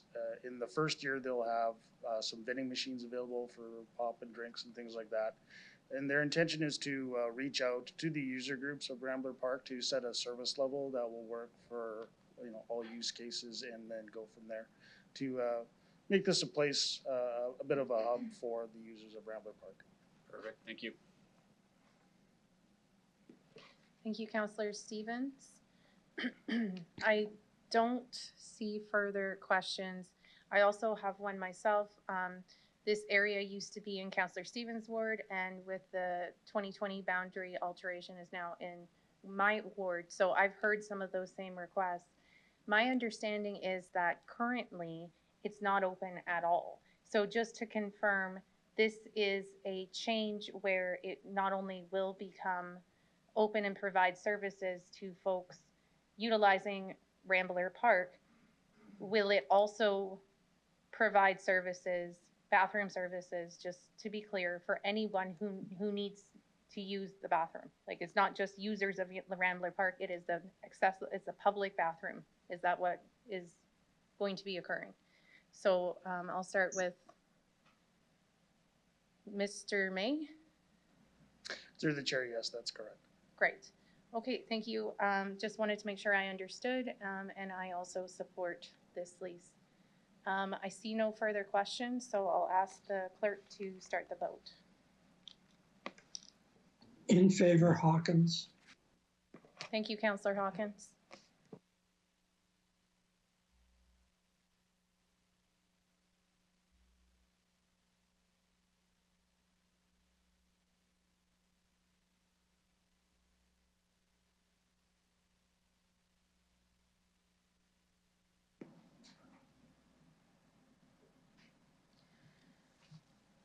Through you, Madam Chair, the motion carries unanimously with all members voting in favor. Thank you. We will now consider EX 22-61, Adapted Recreation Plan Final Report. Can I ask Deborah Bryden from the administration to introduce the report? Yes, thank you, through the chair. In April of 2021, City Council brought forward a motion to increase recreation and leisure activities for people with disability, directing administration to conduct consultations toward the development of an adapted recreation plan. The motion requested that administration return to Council in Q3 of 2021 with a preliminary report, and then follow up in Q1 of 2022 with a final report. That's the report you have before you today. We've worked to ensure that this report is informed by those most impacted by this work, persons with disabilities and their support networks. As such, we are grateful to have worked with consultants John Lepke and Tracy Foster from Listen to Dis, as well as independent consultant Carla Harris. As disabled people themselves, these consultants brought first-hand knowledge of accessibility needs within recreation and culture, strong relationships with community members, as well as strong knowledge of disability culture and best practices. Their contributions have been a huge asset to this work.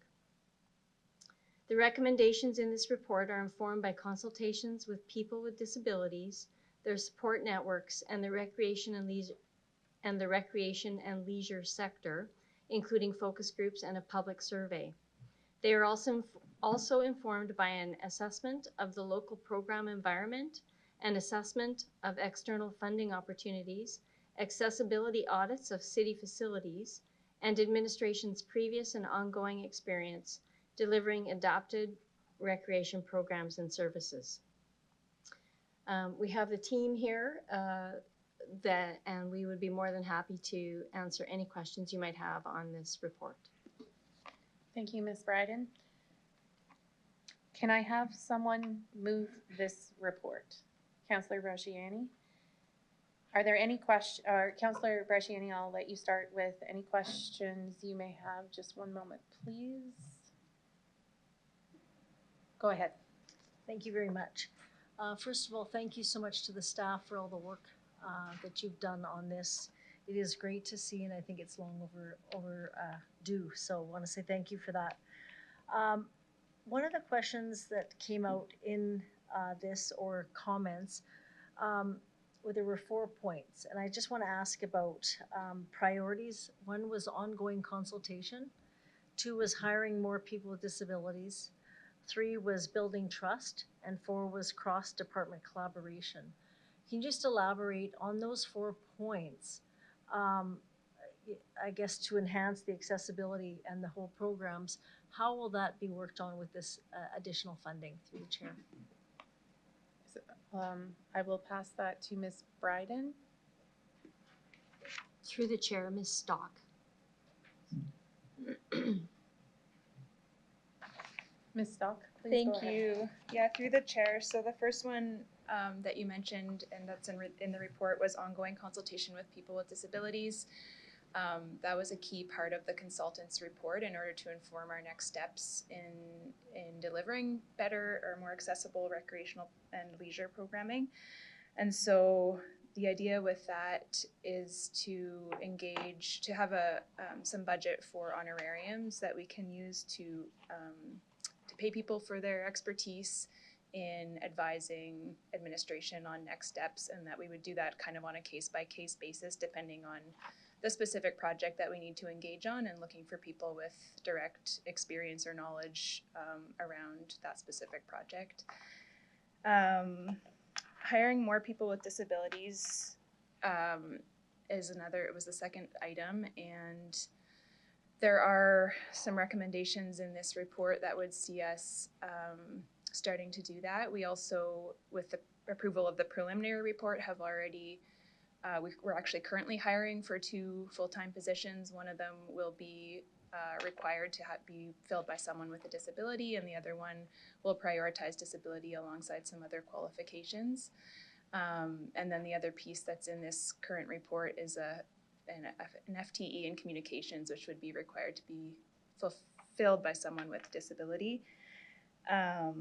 Building trust, I think that's maybe a little harder to specifically speak to, but I hope that our next steps can show people with disabilities that we are listening, and that the information that was brought back to us from the consultants through that engagement is being acted on. And so I think that's our next steps, if this report is approved, can help to build that trust, or strengthen that trust within that community.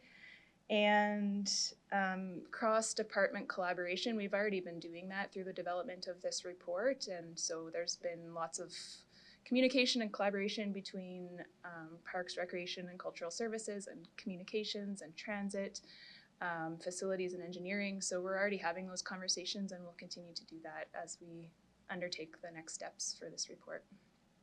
Thank you. In regards to the hiring of people with disabilities, we know there's organizations out there similar to 4 to 40, where they actually come and they do some work. Some of these positions could start out as a part-time and then lead to more hours, depending on, does the city see themselves, after this kind of hearing what we heard, as a leader in, getting our numbers up to hire more people with disability? Is that our goal, through the chair? Ms. Bryden, is that for Ms. Stock again? Okay, 1 sec, please. Go ahead. Through the chair, yes, we do have those relationships with some community-based organizations that offer employment opportunities to people with disabilities. So that's also something that we're keeping in mind as we look to hire people with disabilities throughout the administration, and not just the positions I mentioned, but some of those entry-level positions as well. So. Thank you. So through this, are we going to be setting any targets that we need to hit, or having any kind of, through these programs, analyzing any of the data that we're going to be, that we want to collect to make sure that we're meeting our targets and that we're seeing success, how will that measurement be done through the chair and data collected? Ms. Stock? Ms. Shaley, 1 sec, please. Go ahead. Through the chair, so as Ms. Stock has relayed, within the Parks, Recreation and Cultural Services Department, we do have lots of casual and permanent positions that we will aim to actively recruit from this segment of the population for. And we will be tracking that within our department. However, I believe there's additional work being led by our People and Organizational Culture Department at the corporate level. I do see, I don't want to put him on the spot, but I do see Mr. Chaudhary online, and he may have some additional information to share from a corporate perspective. Mr. Chowdhury, do you have anything else you'd like to add? Mr. Chowdhury, are you with us? So either he doesn't have anything to add or he's stepped away for a moment. Councillor Bresciani, do you? That's fine. Sorry, I just want to make sure that we are collecting data and that we're going to have some data at the end. So some measurement of these programs and the successes, I guess, and things learned and things we can do better. So just some data in there to be able to targets to meet. Did I hear that we do have that? Okay, thank you for that. My apologies. I thought you were referring specifically to employment and hiring practices, but regarding programming, we will be collecting the data and reporting back as well. Okay, thank you. In regards to the, we talked about having, will there be someone, so we've done it with age-friendly, now looking at maybe people with disabilities. You know, is it going to be one person? We've talked about one person FTE for communication engagement, but is there going to be some person here at the city that's going to kind of take that on to be the connector and to collect feedback instead of it going to different areas? Like, is that kind of part of that FTE there and how that would work? Or how do we see this working from this process to ensure when we move this forward, we've got, would be that part of that one full-time person through the chair? Who would like to take that one? Ms. Shaley? Okay. Through the chair, so there's a couple of pieces. The position you're referring to is actually a position within our communications department, which will be focused on improving how we communicate with different segments of the population. Through the research that we undertook as a part of this project, we heard quite strongly from the community that one of the most significant barriers is that they don't know about the programs that we already offer. And of course, if they don't know about the programs, they're not participating. And so the report does recommend that there's a dedicated position within communications to ensure the way we communicate is more accessible, both with recreation, but of course other city services as well. And Ms. Svensson may have more to say on that.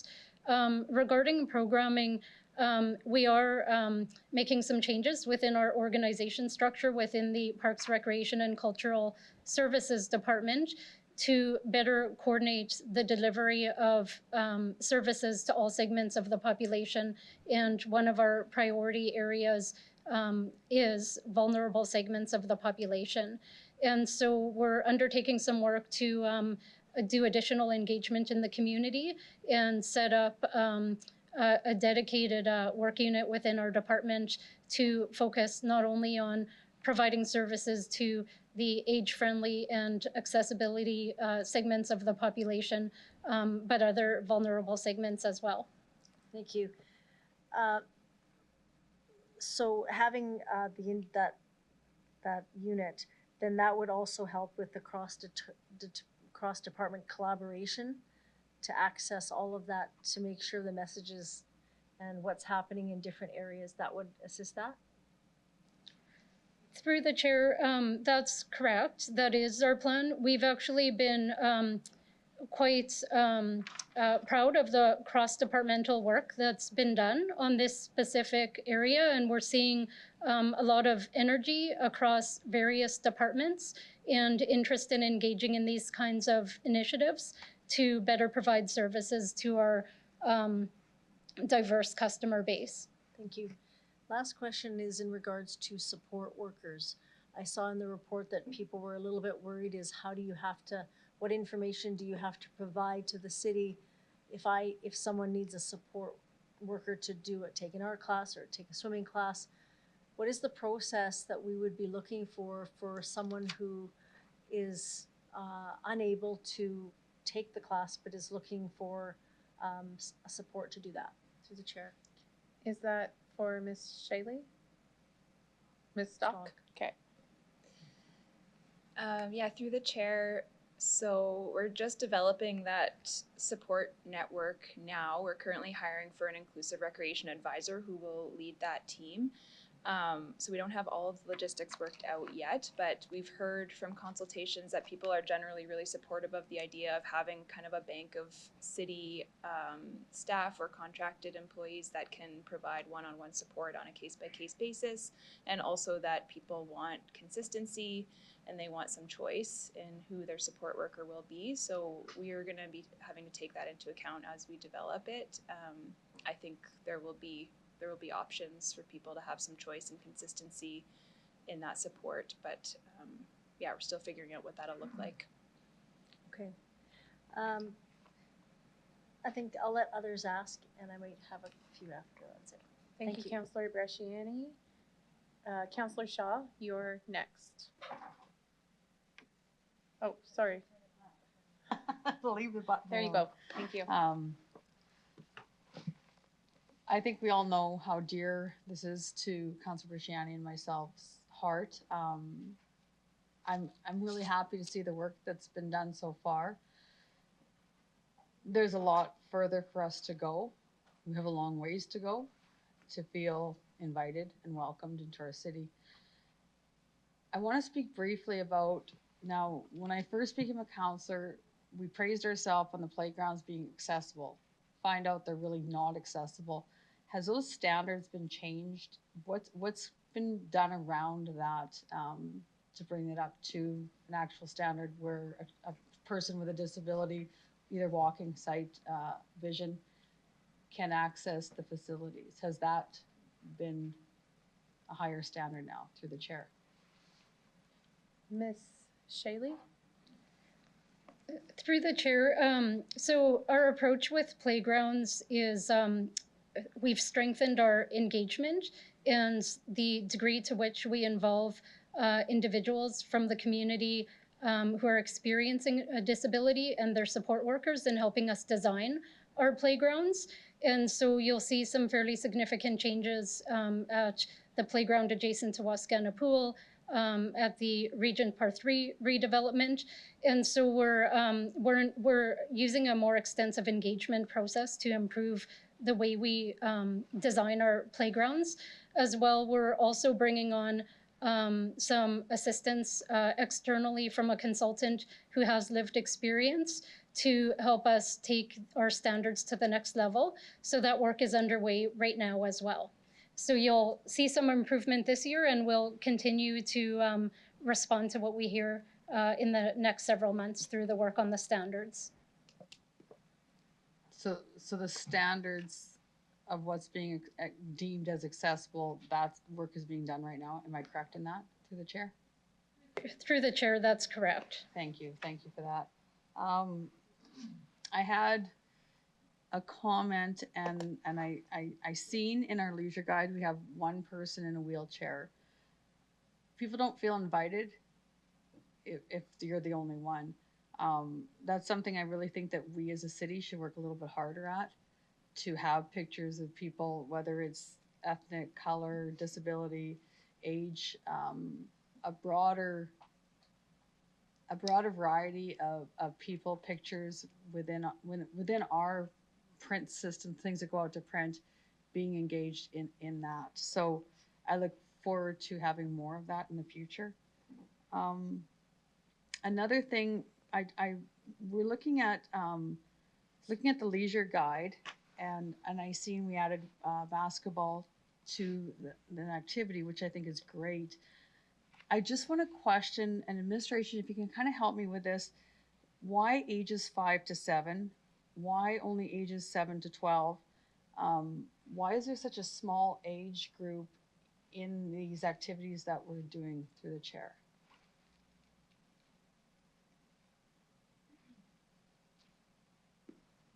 Sorry, who are you wanting? Ms. Shaley. Ms. Shaley, okay.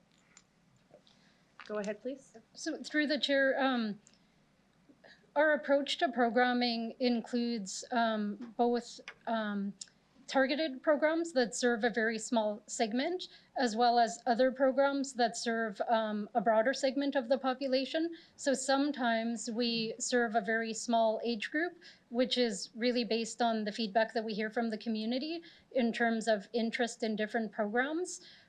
So I'm speaking very broadly without being fully aware of the specific programs that you're talking about, but we do try to deliver both types of programs, those targeted at a small segment and then those targeted at a broader segment. So it really depends on the nature of the specific program. So I'm speaking about the basketball one, the new one that was put into the leisure guide, teaching people with disabilities basketball, the skills and the drills and stuff like that.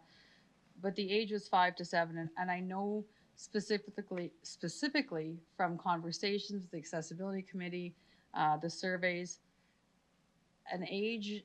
putting an age value on these type of activities really limits the people to going. And what I'm concerned about, where this is all going, as Regina stands, we have a small group of people with disabilities, whether it's physical, visual. So what I'm concerned about is when you're taking this data in to say, oh, 3 people signed up for wheelchair basketball between the ages of 5 and 7.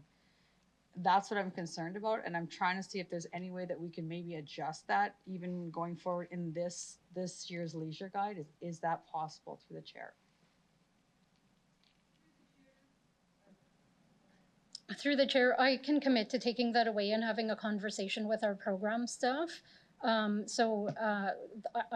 happy to do that for you, and I can share that information with you. Thank you. I really do appreciate that, because I'll be coming too, and I'm a little older than 7. City facilities, the standards, I see we have a lot of work to do in the next coming years. I'm happy to see that it's getting done and there's money for it.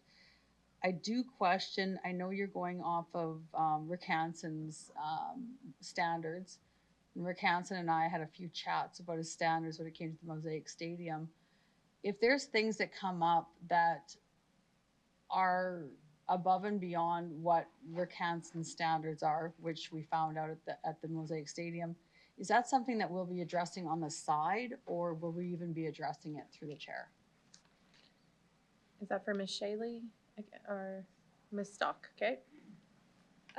Yeah, thanks for the question. Through the chair, so we are basing some of our decisions around next steps regarding facility upgrades from the accessibility audits, which were through the Rick Hansen Foundation's accessibility audit program.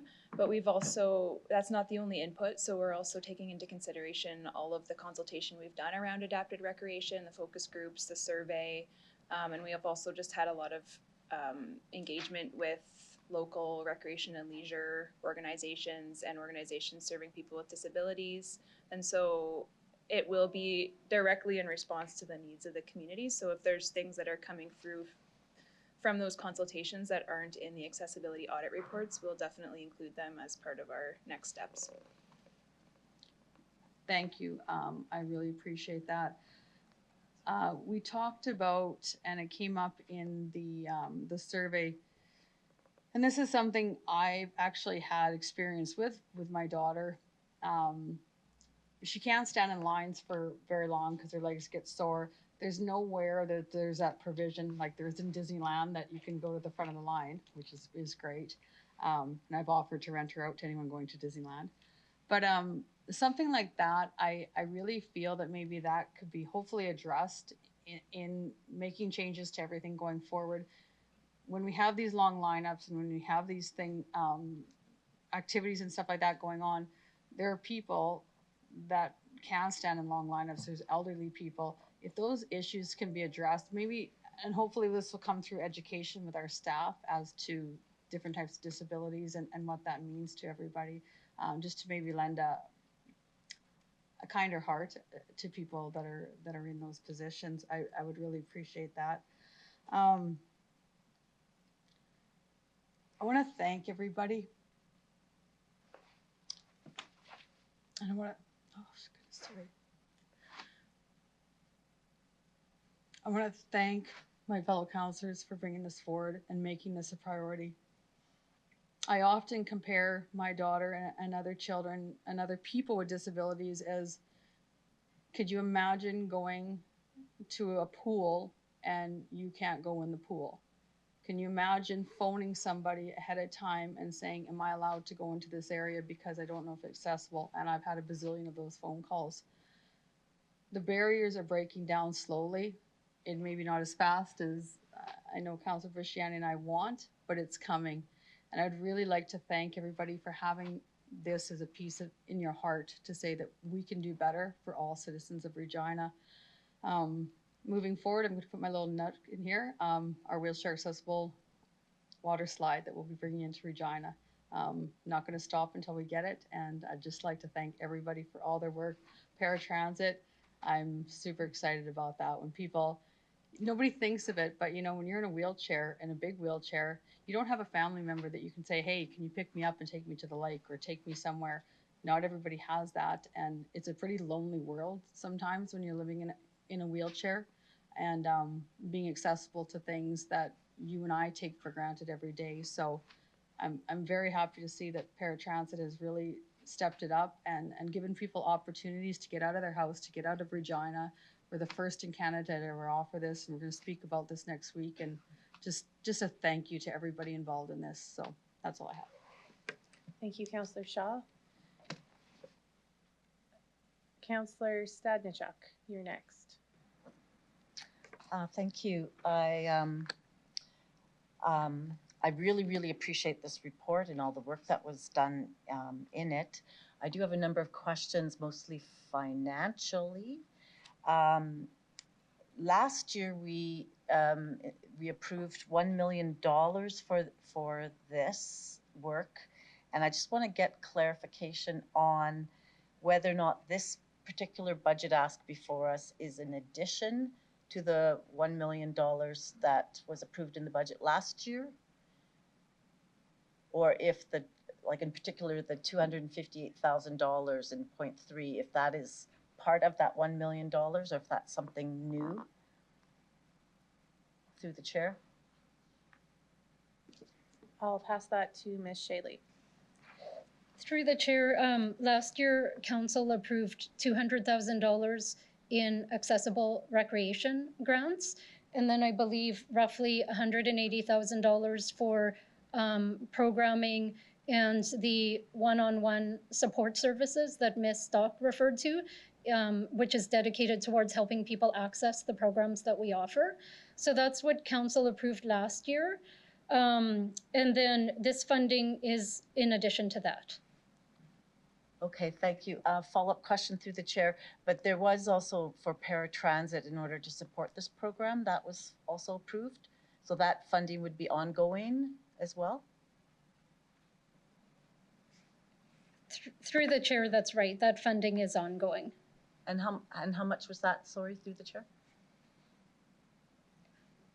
Through the chair, I might ask Ms. Griffin to share that information. Through the chair, there was a base UPI increase that was cumulative over a couple of years because of COVID-19. There hadn't been sort of those annual increases. So about, I would say, you know, a little over half of that was for just a UPI kind of increase. And then the additional funding, there was an additional $360,000 approved for additional paratransit service to be specifically delivered for recreational programming. And then there was $280,000 approved for capital funding, and that was for 2 additional paratransit buses at $140,000 each to deliver the extra recreational programming or service. Okay, thank you. So through the chair, just to clarify, the funding that was approved last year, obviously the capital spending on the paratransit buses would have been a one-time cost, I assume. The $360,000 for paratransit services is ongoing cost? Correct. Is that already built into our budget? Through the chair, that is correct, yes. And then in terms of the other, in terms of the $200,000, the accessible grants, that, just to be clear, that is for nonprofit organizations. It's not for our city programming.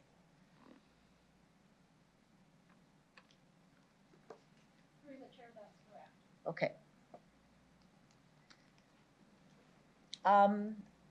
So in terms of the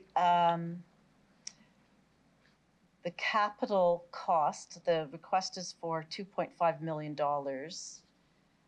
over 5 years. Where it's not identified where that is going to be coming from. So where's that capital? Where would that come from? What capital fund would that come from? Through the chair. Is that Ms. Shaley again?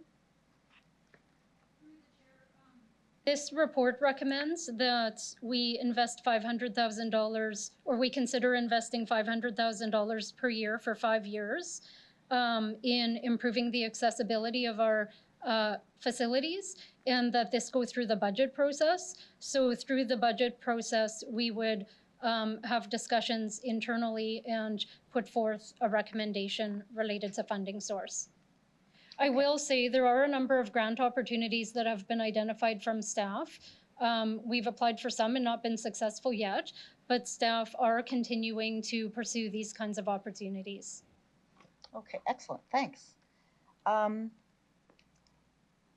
The report as well does list a number of organizations and the kind of recreational programming that they do for people living with disability. Would all of those, are we duplicating any of those services that are being provided by other organizations? Through the chair. Ms. Stock?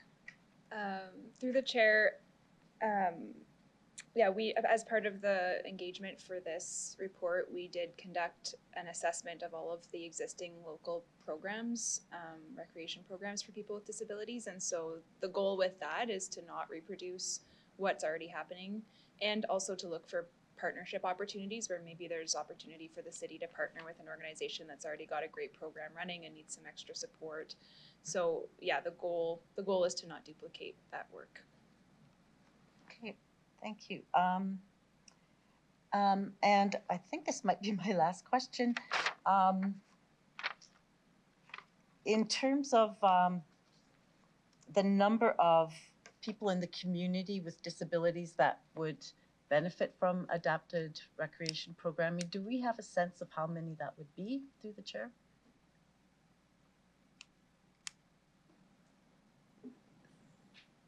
Ms. Stock? Yeah, through the chair. So we do know that 20 to 25% of all Canadians identify as having a disability. So I don't have the local numbers, and that would be a range of types of disability. But we know that roughly a quarter of the population does have a disability, and so it's, I think, designing programs to be more accessible benefits a lot more people than just the people that we immediately would identify from the outside as having a disability.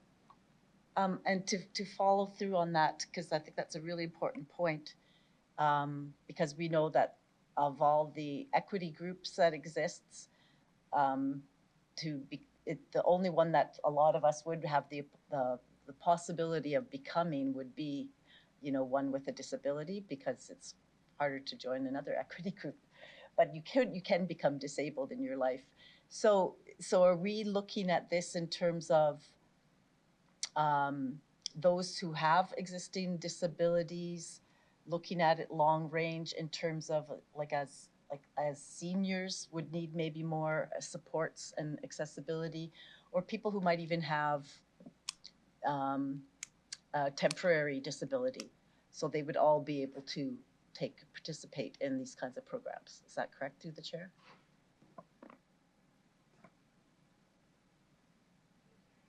Correct. Okay, thank you. Thank you, Councillor Stadnichuk. Up next is Mayor Masters. Thank you, through the chair.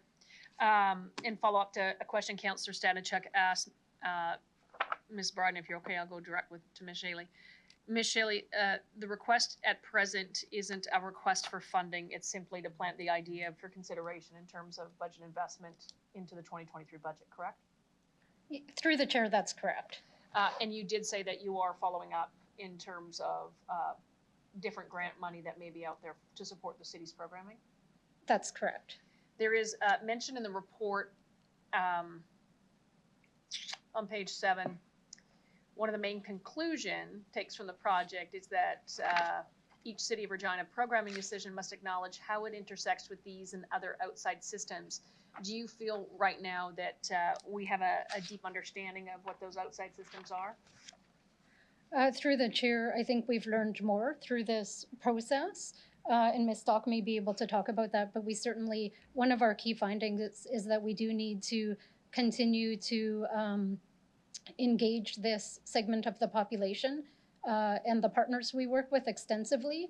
The recreation sector has changed quite significantly in the last few years as a result of COVID, and so we're trying to all around engage our partners and various segments of the population in understanding how we need to respond to some of these changes. And so I think we have to answer your question, I think we know more today than we did in the past prior to undertaking this work, but we certainly have a ways to go in working with our stakeholders and partners. Thank you for that answer, Ms. Shaley. One final question through the chair. In terms of the federal and provincial government and the programs that it helps to support, have you given any thought, or have you established any relationships within either levels of those governments? Through the chair, so there's a couple of different approaches. We have staff in our department who are in conversation regularly at various levels with the federal and provincial governments about different funding programs. As well, we are involved in a national roundtable of recreation with other municipalities and the recreation departments regarding priorities in those areas. And this is a group that does keep us informed of funding from the provincial and federal level, or from the federal level. And then we're involved in our Provincial Parks and Recreation Association and SAS Culture. Again, those kinds of dialogues enable us to be informed. Just as an example, there's a group of staff from the federal and provincial governments that meet regularly on topics related to culture and funding. And the same thing is happening in the Parks and Recreation sector. Thank you. Thank you very much. Thank you, Chair. Thank you, Mayor Masters. Next is Councillor Stevens. Did you speak on this already? No? Okay, you are next. Thank you. Some of the respondents to the engagement session questions identified financial barriers as standalone accessibility issues. And they don't necessarily have to be quote unquote vulnerable community members, but nonetheless, that was an accessibility issue. Would it be fair to say that that could then translate into us having a decision or a discussion about freezing fees to our facilities, increasing grants through the Community Initiative Grant Program? Can you discuss that a little bit, how financial means and accessibility go hand in hand here? I'll pass that to Ms. Shaley or Ms. Stock. Thank you, Chair. Yes, the consultations did find that cost was a major barrier for a lot of people with disabilities, and I think part of that is just the hidden costs of disability in terms of equipment and living arrangements, transit, et cetera. And so I think you'll see in the action plan, part of our next steps is to dig a little bit deeper into that and to better understand how as a city we can reduce or eliminate costs for people with disabilities. So yeah, we're thinking about that, and I'm not sure if any of my colleagues have anything to add, but. Perfect, thank you. Thank you, Councillor Stevens. Councillor Findura, please go ahead. Thank you, Madam Chair. And again, going back into the survey, the report, it speaks to barrier in change rooms. Was identified that not very many or facilities don't have accessible facilities with the change room being accessible. Am I missing anything within the report, what we're gonna do about that, Madam Chair? I'm not sure who wants to take that one. Ms. Stock. Yeah, thanks for the question. So accessible change rooms and washrooms, you're right, were identified as a barrier.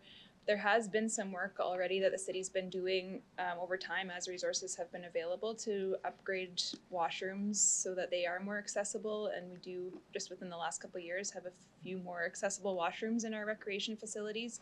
But that would be part of the recommendation around that $2.5 million capital investment. Washrooms would be a priority with that spending.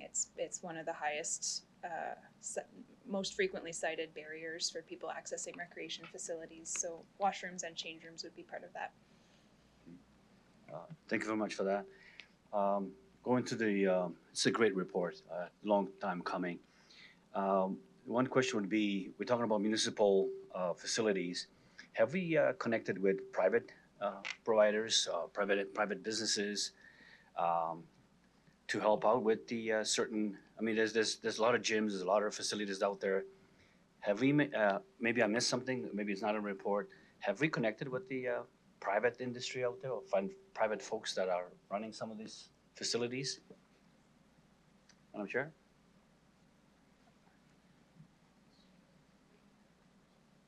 Ms. Shaley? Through the chair, regarding accessibility of buildings, our focus has been on city buildings. We have a long ways to go with our own facilities, and so that's been our focus. We do, however, meet with various organizations. The YMCA would be an example, regularly to discuss programming opportunities. But in terms of physical accessibility of our buildings, our focus has been on our own. Having said that, we are actively engaged in conversations with the province. The province has undertaken a very extensive engagement process with the disability community and will be proposing amendments to their legislation. I believe the work is coming forward in 2023. And so we are staying on top of those conversations that will have an impact on the private and public sector in terms of building accessibility. Great. Good to hear that. Thank you very much. Thank you.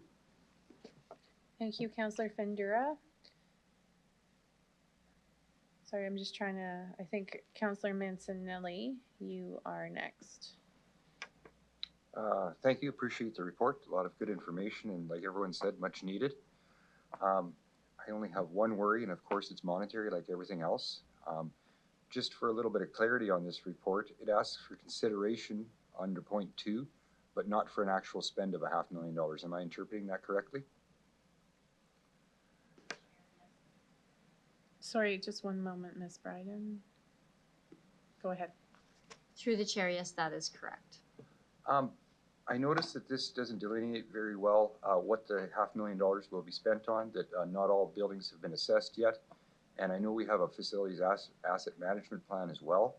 I'm a little bit leery of investing money into buildings that might have larger retrofits or larger rehabilitation going on in the ongoing years here. Can you just kind of give me a description on how this $500,000 will be considered and recommended in the budget years it's talking about, without everything being audited yet? Ms. Bredin? Thank you. Through the chair, I'll start, and then Ms. Shitley would probably want to add. So the work that's going to be done, or with the audits that'll come back, and the recommendations of where the work is done will be in complete collaboration with our facilities department, and in alignment with their future plans for the city facilities. Ms. Shitley, do you have more? Through the chair, yeah, that's correct. The prioritized list will come from the feedback that we've received from the community as well as the accessibility audits. We do have a colleague from the facilities department on the line, Mr. Hansen, and Mr. Hansen may have some additional information to share. Mr. Hansen, would you like to add anything? No, I think what's been described. Sorry, through the chair. What's been described is accurate. That we're in regular communications with Parks, Rec, and Culture, and we'll be comparing plans and ensuring the plans going forward are coordinated with respect to any accessibility upgrades and other renovation work planned within our asset management plans. Great, thank you. Thank you. Follow-up question. The other thing that I'm a little bit wary of is putting a lot of effort forth to come up to $500,000 worth of capital investment and coming down to budget day, and being that we spent 3 hours talking about $50,000, us whittling our way back off of that mark and putting out all of that effort to be wasted. I noticed in option 2, you have another ask for a different capital amount. Could I have some insight into administration's recommendation, the ins and outs of the recommendation compared to the option 1 that's laid out in the report as well? Just a little bit of insight on the conversation and what your thoughts are. Thank you. Through the chair, Ms. Shitley? Or, sorry, Ms. Stock. Through the chair, the option number 2, or the, I can't remember which one it was, but the $250,000 per year for 5 years would still allow us to address some of the highest priority upgrades that are identified through the Rick-Hansen accessibility audits as well as our other consultations. Those would likely be things like washrooms, entrances, and wayfinding. Those were the highest priorities that we've found so far. I think it's worth mentioning too, we do have, so the audit process that we're undergoing has already begun in 2021. So we have already done one round of audits on 11 city facilities, and we have a report back on the priorities, short-term, medium-term, and long-term priorities for those 11 facilities. So we do have a lot of information to go on already.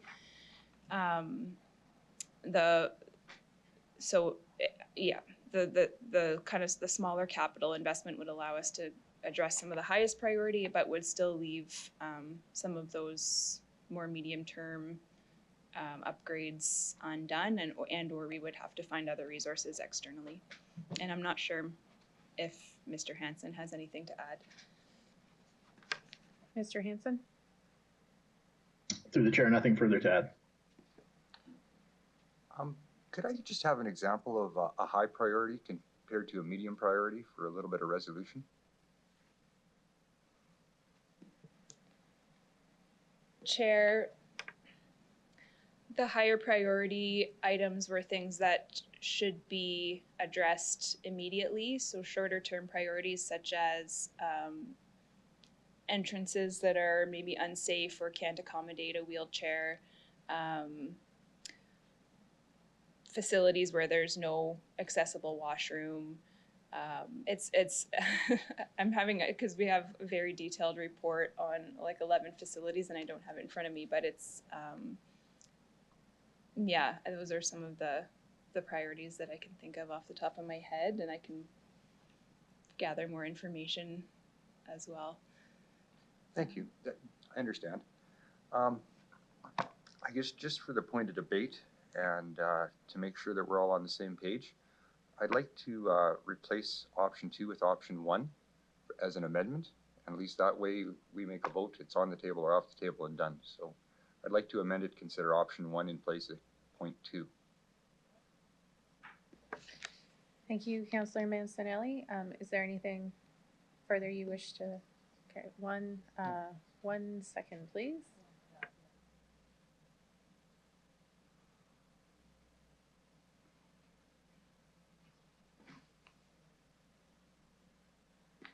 Okay, looks like Mr. Nickel would like to speak on that. Thank you, Deputy Mayor. We're a bit confused, Councillor Mancinelli. You're talking about moving option 1, which is status quo. Oh, sorry, option 2. I said that wrong. I got my Yes. options mixed up. I didn't have it in front of me. Option 2. Thank you for the. Okay. Yeah, thank you for that. Fair enough. Yeah, misplaced the 2 options in my head. I didn't have it up on the screen.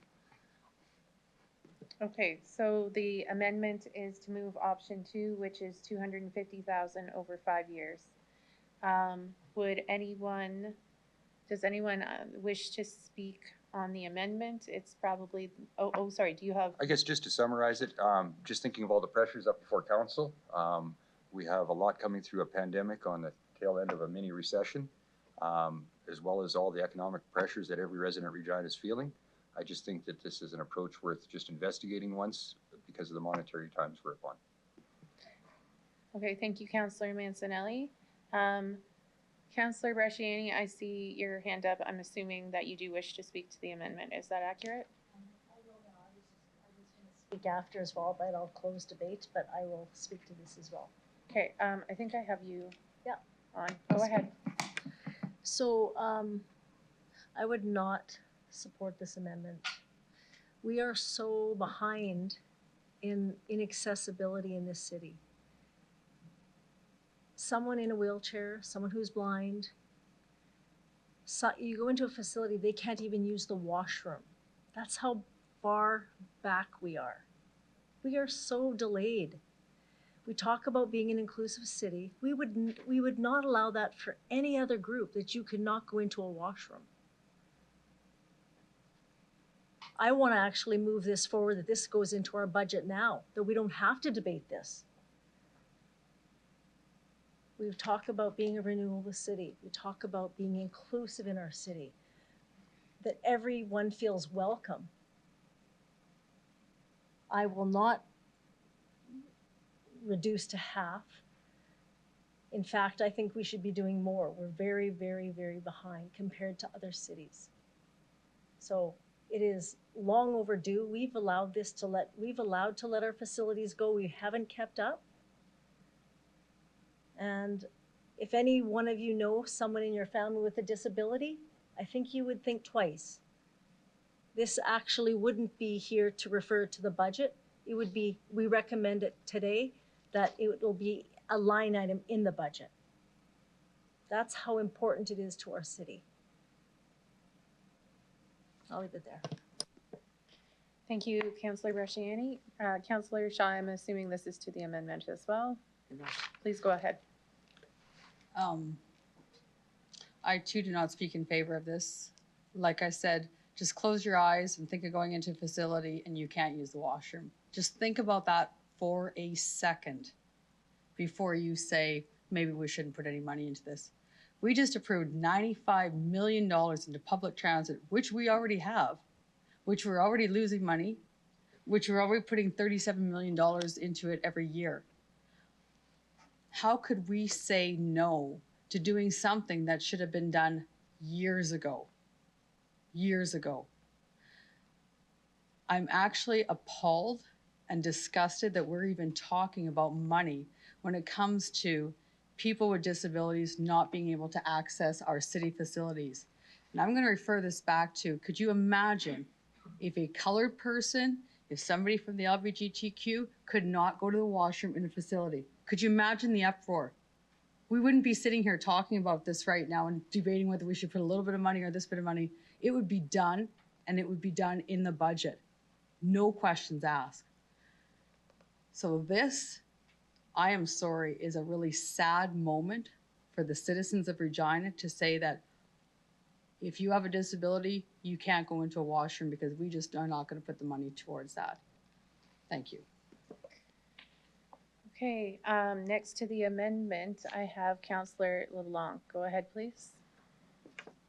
Thank you. I just want to clarify, as this is drafted now, what we're talking about is whether we'd have 500,000 a year or 250 a year in the draft budget. We would still debate it at a later time. Is that accurate through the chair? I'm gonna pass it to Mr. Nickel.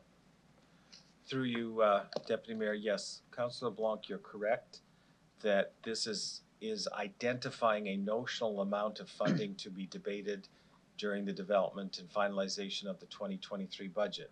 I just wanted to point out that, again, I'm not entering debate, but Councillor Bresciani was talking about her interest or potentially thoughts about pushing it into, like, having it a line item. That would require a separate motion. Okay, thank you. Sorry, do you have more, Counselor Yeah, I LeBlanc? just have two comments, I suppose. One is maybe just with respect to Councillors Bresciani and Shaw's comments. My understanding of Councillor Mancinelli forward in this is to make sure we have the debate, make sure we're prioritizing. So I don't know that he's suggesting we should nickel and dime. At this point, he's saying, let's have this discussion. That's one. The second is, I think it's very important that disabled people be able to access washrooms.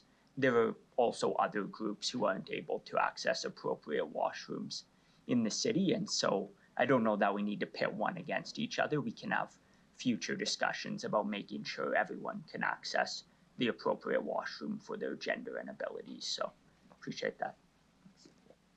Thank you, Counselor LeBlanc. Also on the amendment, Counselor Stadnichuk. Please go ahead. Yep.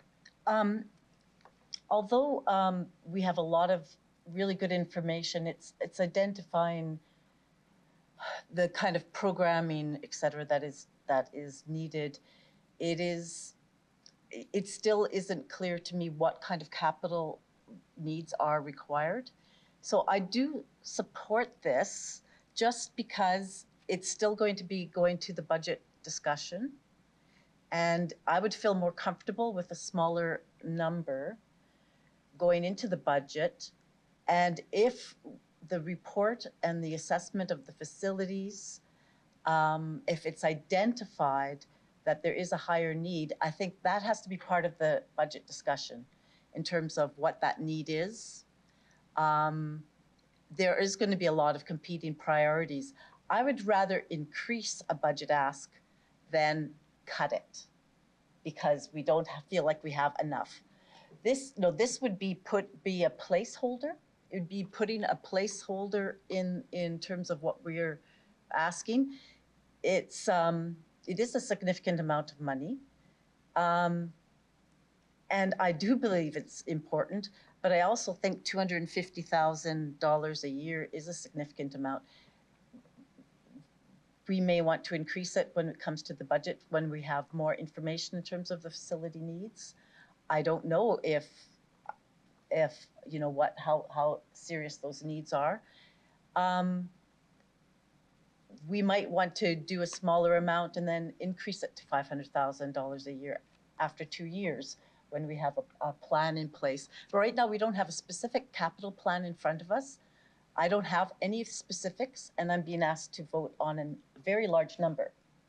So I would be more comfortable with 250,000 and very open to increasing it when it comes to the budget discussion when we have more information. Thank you, Counselor Stadnichuk. I don't see anyone else wishing to, Counselor LeBlanc.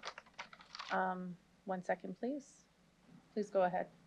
I just have maybe one point of clarification around if we pass point 2 with any dollar value, will it be presented to us as part of the budget deliberations what we'd get for 250 a year and what we'd get for 500 so we can make a decision at that point, or will we only see what we get for the quantum that we suggest we put into the draft budget today? Through the chair. That's for Mr. Nickel. 1 second, please. Please go ahead.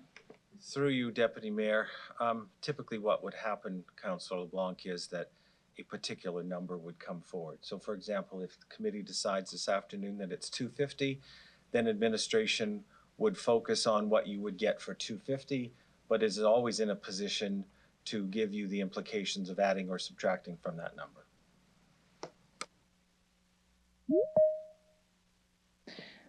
Okay, Councillor Bresciani? Sorry, just one sec. Please go ahead. Thank you. I just want to be clear. The placeholder is already there for the budget. So I heard earlier there's no placeholder. There is a placeholder. The placeholder was the recommendation from administration to be the 2 million and the 2.5. So it's already there. It's just what they come back with at budget would be in that 500,000 rather than the 250. So the placeholder is already there in the budget. They will give us options, and it would be at that time that we would be deemed to say, okay, this is what we would see. We may decide, but if we only go for 250, then we only will see what they will offer for 250. So that's why I will not support this, because the administration has already done their work for that. And they've come up with this number because they see the need. I think we all know what construction costs. It's not, you don't get a lot for $250,000. I'll leave it there. Okay, thank you. I see no further questions or comments from committee. So I think we'll call the vote, but if the clerk, I don't know if we have an amendment to show, but maybe you want to clarify what the amendment is? Yeah, one moment, please. Oh, actually, oh yes, Councillor Mancinelli, you do have the opportunity to close off debate. Thank you. To tell you the truth, I haven't even decided how I'm voting on this yet. I think that the conversation was the important part to have. As I said at the start of this, looking at all the different needs the community has right now and how many it affects, I think it's a very important conversation, and it's very important times. To set up a budget with a 5% mill rate increase in these times would be something that we'd all have to pull back at. And trying to think how to pull back at something as worthy as this is very hard to imagine, especially when the conversation brings out this much emotion in the room, let alone in our community. So I think that's why I know that's why I put the amendment right now for the conversation. And right down to my soul, I really don't know how I'm going to vote on this yet. So thank you for the debate. Thank you, Councillor Mancinelli. I will pass it to the clerk to clarify exactly what the amendment is that we're voting on. Through you, Madam Clerk, my understanding of Councillor Mancinelli's amendment is it will change the dollar amount noted in recommendation number 2 from 500,000 to 250,000. Thank you. Thanks to the clerk. Can we please start the vote?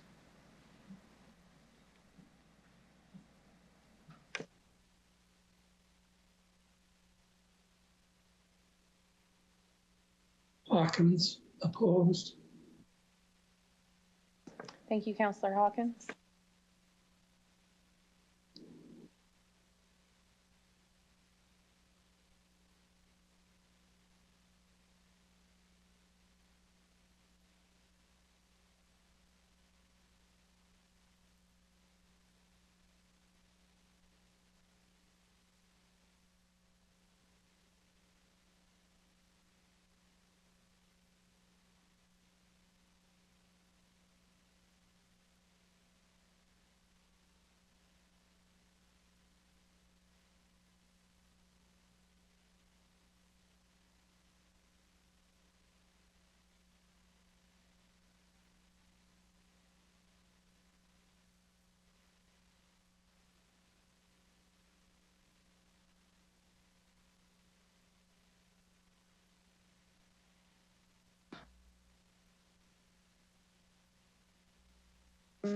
So we're having some technical difficulties with the virtual voting, so we're going to do, the clerk is going to call out a vote. Okay, one sec, please. She will do it the old-fashioned way. Through you, Madam Clerk, so we already got Councillor Hawkins' verbal vote. He voted against. Councillor Stanichuk? In favor? Councillor Stevens? Councillor Bresciani? Opposed. Councillor Findura? Councillor LeBlanc? Opposed. Councillor Shaw?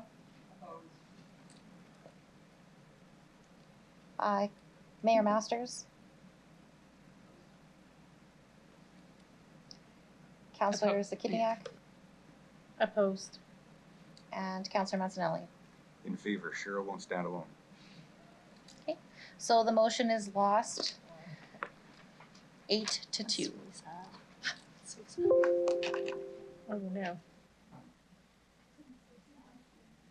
Okay, thank you. So now we're back to the main motion. So I think there were others who wanted to speak, but you'll have to re-indicate your wish to speak if you do. Just the main motion, which is back to the original. Does anyone else wish to speak on the main motion? I don't see anyone. So last call. Okay. Oh, Councillor Bresciani, yes, please do close debate. Thank you. I just want to say again, thank you to staff. Huge amount of work that you've done on this. Hearing from the disability community and all the agencies that you reached out to, they were very, very grateful. They could not really remember a time when that full engagement was done within that community. So again, all I heard was positive.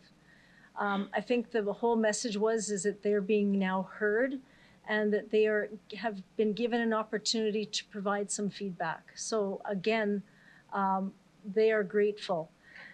The other piece that I want to just say is that, you know, we approve this as a council, and that we want to be an inclusive city. And I know what it comes like down to budget time, because 500,000 seems like a lot, and it is a lot. But when we look at what we have left behind, I would say it's that part of the community that we've just, they're quiet. They don't raise a lot of concern. They just kind of go with it until there's an advocate that stands up and says, this is no longer right. So I'm very, very grateful, as we've heard from Councillor Shaw and other councillors here. We've worked for this. We've waited for this a long time, Councillor Findura as well. So I want to say thank you. And I think when we created our mission statement and our vision, that was another big piece of being an inclusive city. And that means from age-friendly to doesn't matter who you are, you all belong. And I think the biggest key thing is it's true accessibility. It's not just on the front, it's true accessibility. And that means going into a washroom. And if we want to be a leader, that means we have to start with our own city facilities. And I would ask, 250,000 might get us 2 washrooms, 3, like they're not a lot when you have to start doing things. And I guess the last piece is that, you know, inclusion means that individuals with disabilities have an opportunity to participate in every aspect of life. So thank you, and I hope this goes forward for this approval for budget. Thank you, Councillor Bresciani. Now I will ask the clerk to start the vote, please.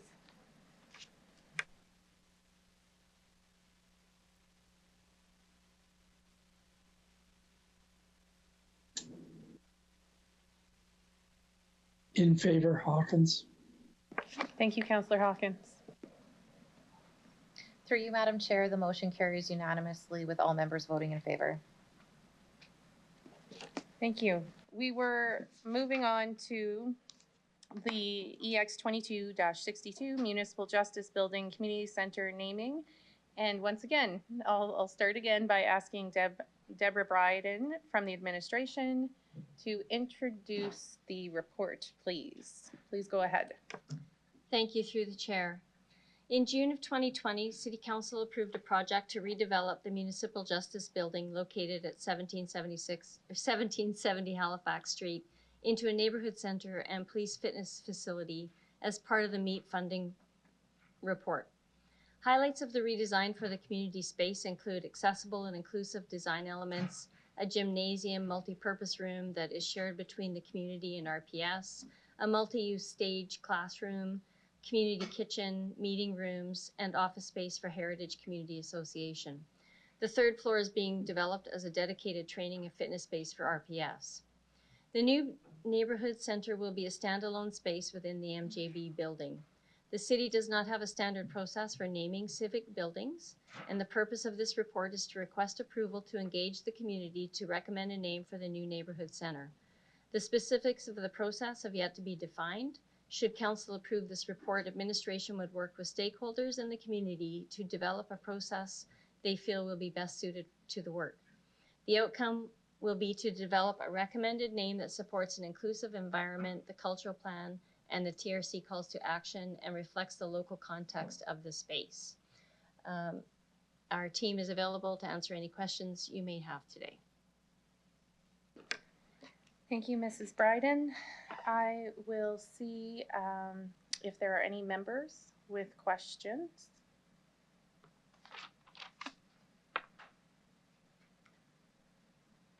I don't see any, but I do have one myself. Oh, actually I do. I'll start with Councillor Bresciani. Please go, or actually I do need someone to move the report. So you'll do that. Thank you. Go ahead. Thank you. Just in regards to, we do have about, I think, a 700 list names of I guess, people that we're supposed to be utilizing on that to name things in the city. Will that list also be generated and part of this as well to see if there's any names on that list that would fit?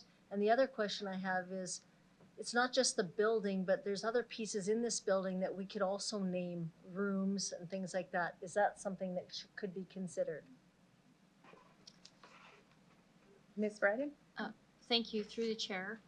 So I'll start and then I'll defer this question to Ms. Shaley, but we don't have a building naming process corporately, and so that's part of the situation.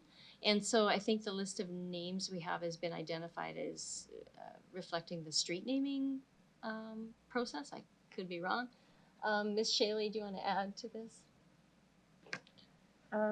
Ms. Shaley, please go ahead. So through the chair, there were a couple of questions that you asked. So first of all, regarding the spaces within the center, step one is naming the center itself. And then we do have a sponsorship and naming policy. And so regarding spaces within the center, in the future, we'll be working with our colleagues in communications around those spaces. Just high level, as Ms. Bryden has relayed, the process is yet to be developed, but step one of the process is to meet with the agencies that were involved in providing input into the design. And so that would include agencies such as the Heritage Community Association, Nuoyotina Friendship Center, Carmichael Outreach, the Women's Immigrant Society. Those are just a few examples. And certainly we can share the list of names that's been approved for streets and parks with that group. And should they choose to focus on that list, then we can incorporate that into the process. Thank you. I think that we've got a long list. And I think if there was a name that they saw that it would fit or work, I think it would be great. But I also believe it's important to engage the community as well. So thank you. That's all I have. Thank you, Councillor Bresciani. I don't see further questions. I just have one, which is, so as noted, we don't have a standard process for naming civic buildings. Will we be developing one? Who would like to take that? Ms. Bryden? Jill? Ms. Svensson will take that. Ms. Svensson? Or You're there. Okay, go ahead, please. Thanks to the chair. So at this time, we kind of look at them on a case-by-case basis. So this one's in a historic building. We look at the neighborhood, the target audience, the use. So we do have the sponsorship, naming rights, and advertising policy where we could, acquire a naming rights, but we felt that this one was better suited to be chosen through engagement. And so so far it's been on a case-by-case basis, but I think as we explore, we've had some conversations about centralizing possibly the naming of streets, parks, buildings into one more centralized space, because right now they're throughout the organization right now. And so I think we have some conversations to be had as an organization about centralizing that function into possibly comms and engagement, or possibly another area of the organization. Okay, thank you. That's all I have.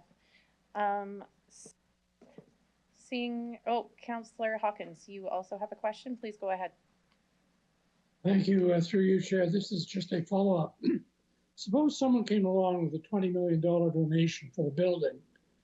Would that not be considered as and requested an appropriate name? Would that not be considered as a factor? Ms. Svensson, please go ahead. Through the chair, yes. The way that we're looking at this one in particular is that we want to do engagement with the community to choose a name, but that's not to say that we wouldn't have sponsorship opportunities for organizations to contribute funds to the building and to the spaces within. I'd like to follow up on that answer through you, the chair. I asked very specifically, if you got a major donation to name this building, would that be refused? Mr. Nicol, you'd like to take this? One sec, please go ahead. Thank you, Deputy Mayor. To Councillor Hawkins' question, I think again, we look at these on a case-by-case basis. We are starting with an engagement process. Having said that, if Councillor Hawkins wanted to cough up $5 million, we could name it after him. Respectfully, Councillor, we're open to anything like this. But it was decided that in this particular regard, we would start with the community in mind that it's serving. And so it may be that there's an appropriate name for that community or something that it represents. Having said that, we would never close off an option, because we have embarked on a naming rights and we are promoting that. And so in short, all options are open. Thank you very much. I think that's a very appropriate answer. Thank you, Councillor Hawkins. I see no further questions, so I will ask the clerk to start the vote, please. Oh, actually, Councillor Bresciani, do you wish to close off? Okay, we'll call the vote then. Thank you.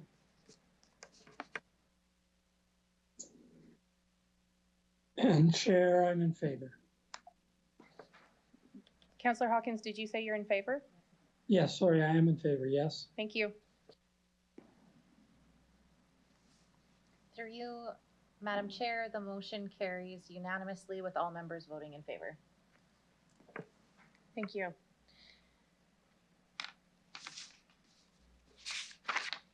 We will now consider item EX 22-63, Coronation Park Community Garden, 560 Elephantstone Street. Can I ask Barry Lacey from the administration to introduce the report, please? Thank you, through you, Madam Chair. The Coronation Park Community Association has been working with the city to find a suitable location for a community garden in their neighborhood for several years. With the redevelopment of the Regent Park 3 property, an opportunity has been identified to include the requested community garden within this redevelopment. The garden will be located in the southwest corner of the park and will be provided as a $0 lease, which is consistent with other community leases on the property. In addition, the report is recommending approval of a tax exemption pursuant to the community nonprofit tax exemption policy with respect to these lands. All other community garden associations have already previously received an exemption under that policy for 2022. The estimated municipal taxes for 2022 are estimated about $1,400 for a partial year. And then in 2023, they would apply under that policy, just like all other community associations would in 2023. With that, would be happy to answer any questions members of committee might have. Madam Chair, I'm happy to move this report. Councillor Hawkins, Councillor Shaw has indicated that she would like to move it because it's in her ward. Are you okay with that? I very much support her in doing that. Okay, thank you. I will let Councillor Shaw move it and I will pass it to her. Thank you, Councillor Hawkins. Thank you very much, Councillor Hawkins. While I was campaigning, that was one of my dreams, was to have community gardens in each one of my areas in my ward. I grew up on a farm. I know the importance of gardening. My children used to laugh at me and say that if whatever house I lived in, there had to be a little area for a garden because Mommy's always happier with a garden. I strongly support this. The involvement from the community center is absolutely astonishing how they are going to put their work together to build a community around this garden. I think it's a great initiative for any community to have even a small piece of land to teach children the importance of growing, hard work.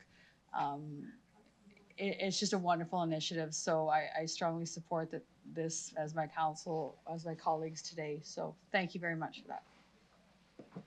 Thank you, Councillor Shaw. There actually, Councillor Shaw, I just need to verify that there was a friendly, an amendment requested in relation to the correct entity and legal description. This was sent out in a memo to council. Are you okay with moving that as part of the report? Yes, thank you. Okay, so I see that Councillor Hawkins has a question. I think he was first, and then Councillor Bresciani will be afterwards. Go ahead, please, Councillor Hawkins. Through you, Chair, just a very brief comment. I've seen the joy that community gardens have brought throughout the city in my time as a councillor. I particularly want to note that in some community gardens now there are raised plots so that people with disabilities can also participate in community gardening. So I support this and urge others to as well. Thank you. Thank you, Councillor Hawkins.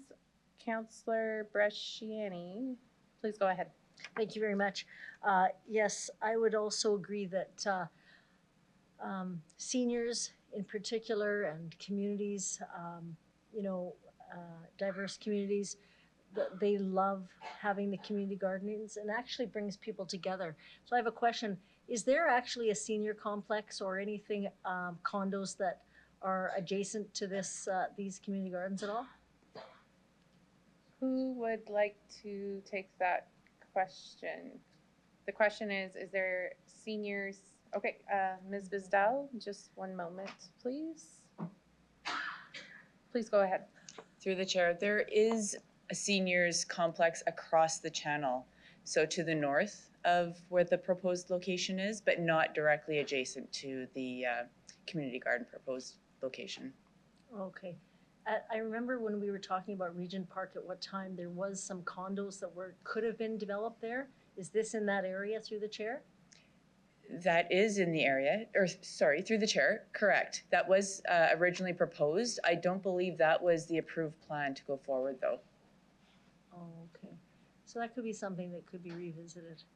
Okay, thank you very much. Thank you, Councillor Bresciani. I don't see further questions, but I will ask Councillor Shaw if she would like to close debate. Just one moment, please. Go ahead. I just want to address what Councillor Hawkins stated about the raised spots. That's already been voluntold by Councillor Shaw, so no worries. That's in the works. So thank you for that, Councillor Hawkins. Thank you. So I think we are ready then to start the vote, please, clerk.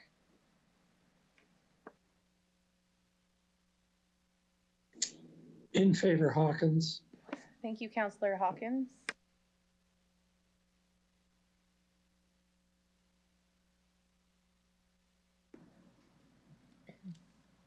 Through you, Madam Chair, the motion carries unanimously with all members voting in favor.